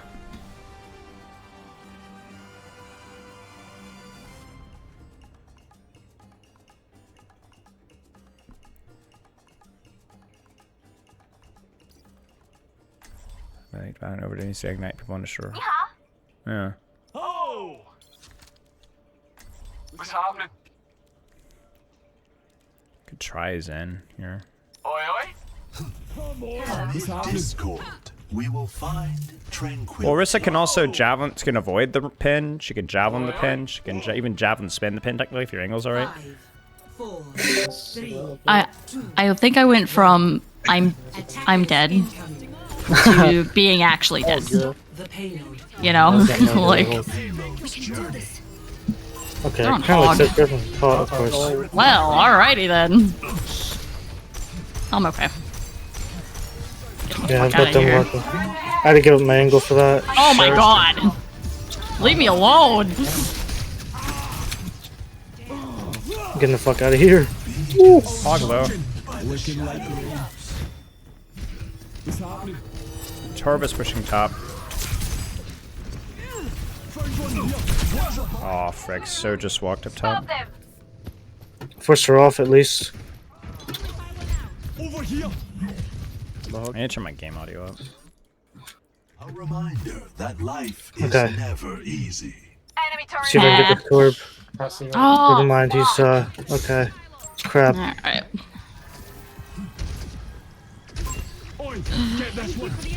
This is suck.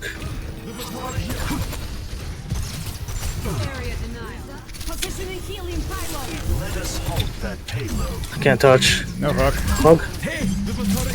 I'm on cart. Alright, I'm stuck in cart, frick. Can you wall me? Oh, I just used it. That's okay. It's a wall off the main. Over there. Hey. I'm off cart. You have no support. Teacher. Just keep cover. Oh! My god! I am sucking right now, holy shit. Very good. Breaking turret. Turret broken. Switch one. Discord. I have like pushed my shift button 3 times after I've died because my reaction is just not fast enough. Oh All well. discorded. I got nade and hook. Yeah, I'm low. Frick. I'm on The surge is just uncontested. We gotta contest some of these angles. Tech, yeah, Yeah, I you're was- stuck in cart. You're stuck in cart, I know. Yeah, I literally couldn't do anything. They got too much spam. I just suck on this on that part of the map, honestly. Yeah, yeah. This is good. I couldn't really find the opportunity to make the rotation to right side. That's okay. I tried. Surge one. Ultimate's ready.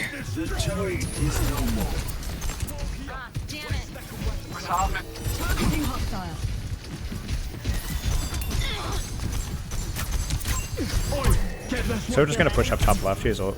Yeah. She's one. No slide. Turret's here. I'm hooked. He is 1. I don't hop from cart. I see an enemy. Duplicating rotor. I don't think we can kill that. Just play patient. Okay. Does not always lie in victory. Freeze! Don't move. Oh shit. Good on her. That's fine. If dying card to get out. Dying card to get out. It's a good trade. I'm gonna back. get out. I can spawn camp on her. Oh, I got shot from behind a wall. I'm overloading. Defeat I have chance. cannot break one who perseveres. Need to wait. I'm not there yet. Hey, get over here. I'm back. Breaking turret. Pushed her hog and on her back. Not damned. I suck. Nothingness. Come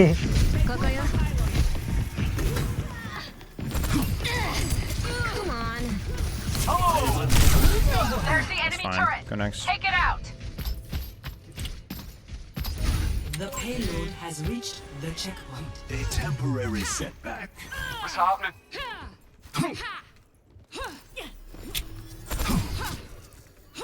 I'm coming techie.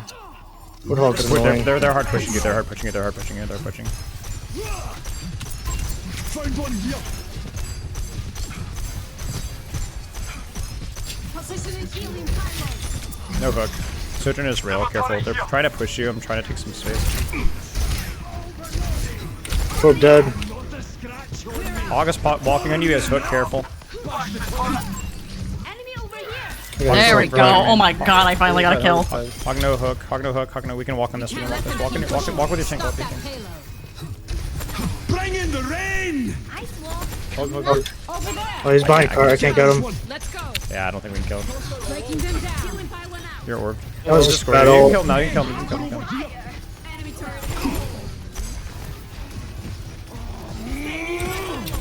Enemy turret destroyed. Be careful left side. Though. Yeah. Got a lot of spam on that left side. Yeah, I'm close to Trans. I can wall there. So just going right. I try to wall someone off when they walk past. Hog no hook. What's her? No Suzu, no Suzu. Your orb. This ends now. Oh, she snuck up top. I'm gonna get her. I'm gonna get her.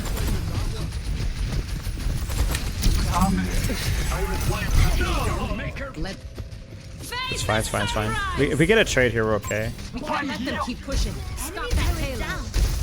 We can honestly just play this patiently too. We don't have to force it. We have a lot of good space, even though we're down one. I'm behind them right now. I can jump on backline anytime. Just live for a second. I'm almost back. We're almost even. They're engaging on me now. Yeah. They're all looking at me. Dead. Don't move. He's escorted. I just live that. Alright. I'm opening my angle left side. Other May. Oh, my toesies. She pushed you? I'm with you. I'm with you. They're looking at me.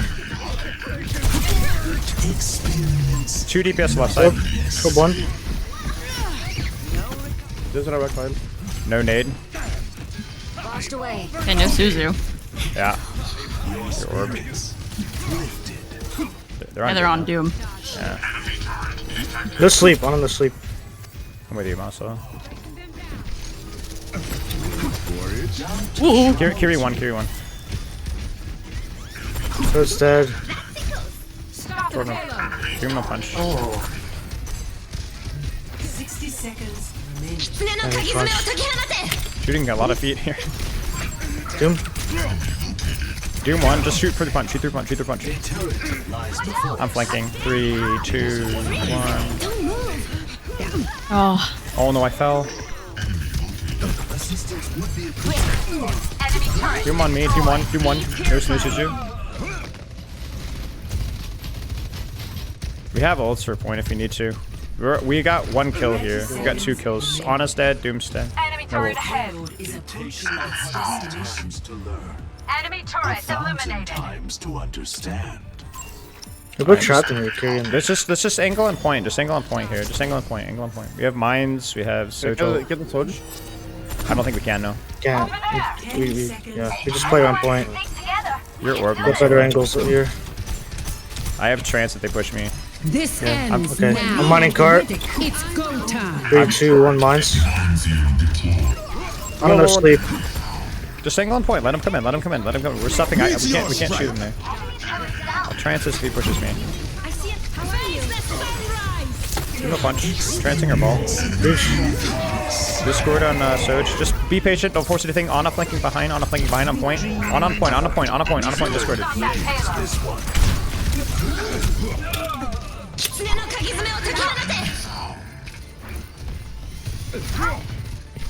Don't go for Doom. Ana no nade. Ana 1. Ana's half. Ooh, don't look at me, Doom. Play slow. Play your life. Oh, Nice to see you. got I off. booped them off cart. Let's go. Hey, holy shit, I went from being almost 007 to being positive, baby. Let's go. Nice, dude. I was getting worried for a second about the James Bond. I'm not gonna lie. I'm not gonna lie either, Chief. I was like, I need to get a kill. Or I'm gonna get bullied for the rest of my life. I don't think I've done that in a game yet. And I don't want to. Weather report. A storm is rising. Greetings. Hello. This should be. I see something. Do you guys see that? Do you see that? Look up top here. There's something up at the top. I don't know what's. There's like a pixel, red pixel sticking out there. Do you see that? Like all the way on their high ground. Hold on, What let is me that? check. Oh, it's an Ana. I think. Pixel? Oh. I think it's an Ana. Yeah, it was weird. There was like a weird. The way she was positioned, I couldn't see what it was. It was something. So it was an enemy, but I didn't know what it was. I'm walking on the right side anyways, in case they spawn camp. Okay, I don't see spawn camp. Alright, that's right. The high ground Farah, really discourages that now.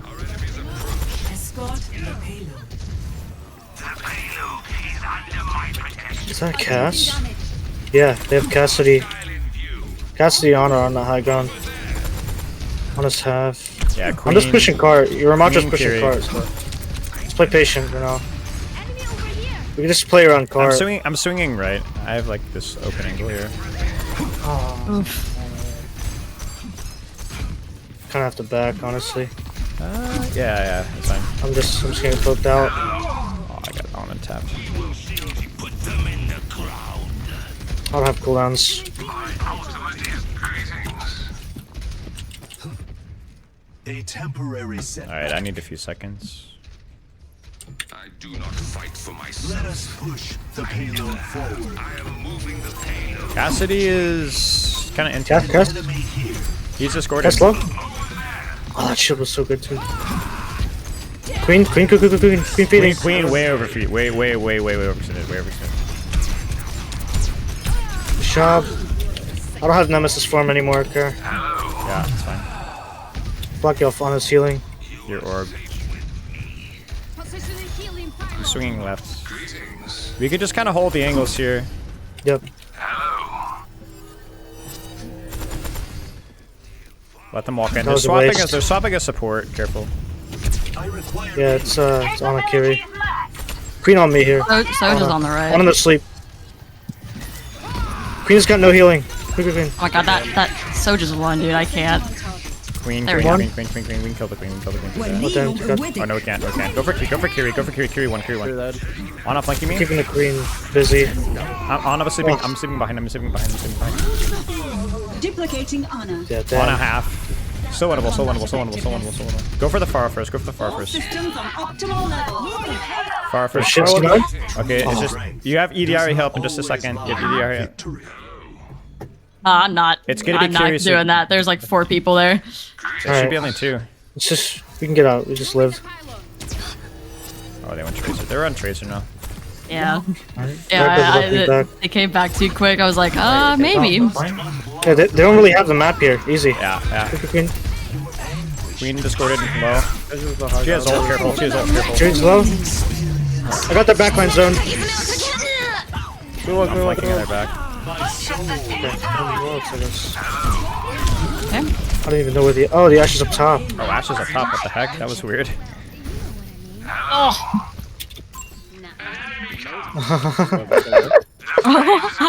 That's what she was. They've got some range, so we can kind of hold this high ground here. Their tank swapping. Careful. Okay, Hog. I'm not gonna hold close then. God, dude. I have to hold like. It's fine. Just hold open space. We've got EDRs in. We're okay. Tracer's on the left. I'll try to mark Tracer. Ana's in the middle high ground, right here. Keep. Yeah, Hog is pushing top. Or this covers. Hog's trap. left. Hog left. No No hook. hook. I think no hook. Weird. Yeah, no hook. Yes, hook again in 3. Yeah, I'm out of here. I'm just gonna keep pushing cart until I get stopped. You probably should back out now. They're gonna kill you. Yeah. No, I don't think I'm getting out, but I'll try. Oh, no huge. hook. You missed the hook. No nade or hook. There's Vortex on you. Ana's one. Woo. Ashe dead. With you. Oh. Look at that. No nade, no Suzu here. Hog is no vape. He's like Tracer half, Tracer half. McCray, your orbs. Tracer's behind us. She's low. Tracer up top here. Yeah, I don't worry about Tracer. Get the Kiri. Oh, she TP'd out. That's fine. I have the trance. Just keep the snowball. No Suzu, no recall. I'm pushing her on. Kiri has nothing. Really nothing. Nice job. I'm just on cart. Just Trey. We get her? No, I can't. I suck. Nice. Damn. Hog top, careful. Whoops. Hog pushing top right. Hard to get that shield right. They have whole hog. Yeah, I don't think so. Not yet. Not yet. Soon. She's gonna push No this. way. Yeah, here it comes. I'm with you on the Ana. Lead point. Monticello, let's go. Just hold your angles, DPS. Hold your angles, DPS. Oh, wow, I got tapped. I should have been high ground, not cart. Okay. Yeah, we had, wow. How many did we have on cart that fight? It's just me. Oh. I mean, honestly, it was fine for you to be just you on cart. We just needed to win top, and we did. Payload is at a standstill. I think I'll die here. Wow. Techie, I have to help McRae hold space top. Yeah. Ash, coach gun top. Hog here on the corner. Oh, hog. Yeah, frick. I can ult their backline. Yeah, do it. If he pushes around us, I was gonna say. Fisher behind us, under us. Yeah, it missed. Fisher one. Damn. He's really low. Nice. Okay. 20 buck cart. Fisher behind. Or yeah, I'm. Damn. Between a tracer and a bob. Where did that bubble go? He's not on point. Got Ash. Maybe winnable. Just to maybe hold space here. Need to bust trans here. Well, I'm okay. I have trans. I'm swinging out right. McRae, you're orbed. Don't worry about the point too much. On a top and discorded, no nade. One. Pushing Kiri out. I need to lead point. Yep. Kiri one. Ana. Ash. This is dead. No dynamite. Ball is killable. I'll kill ball. Don't worry about ball. Don't see 9. Just Ash behind us. Okay. Careful. Honestly, just leave her. Okay, never mind. He didn't want to leave me. She's one. Got her. It is my pleasure Alright, cool. to serve. Hello. Tracer close. We can actually maybe get this. She's getting super greedy with the rollout. I can catch her on a rotation, maybe. Oh, I'm getting sniped. I'm getting naded. I need healing now. Frick, that's my bad. I got tunnel.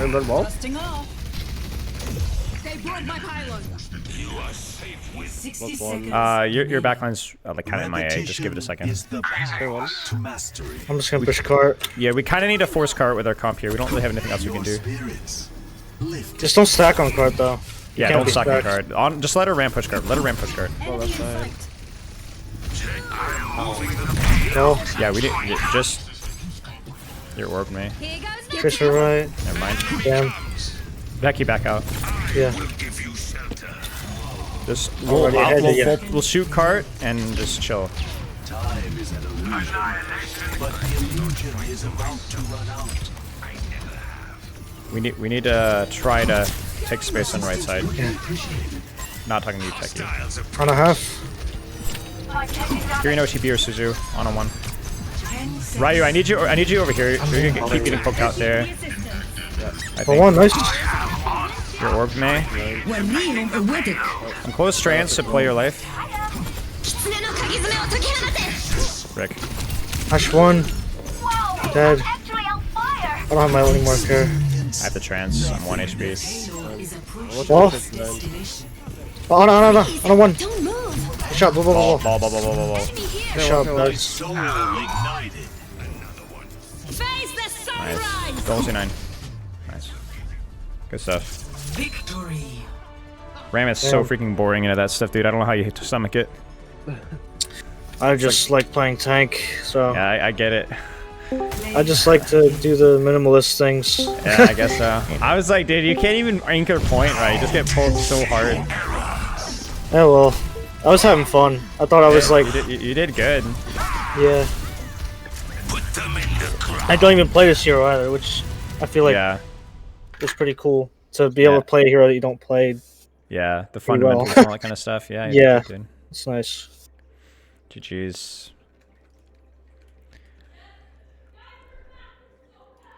All right, Chad, I'm going to end it there. Loves and kisses. I'll see you guys on Tuesday is the plan. Stay safe, stay fresh, be kind to each other. And I will chat with you guys later. Yes, I'm sorry. I just got here. I don't know what the plan is for next week in terms of Marvel Rivals vs. Overwatch. I will let you guys know on the day of. And yeah, that's about all I got. Thanks for being here. Have a wonderful rest of your day. Spilo out.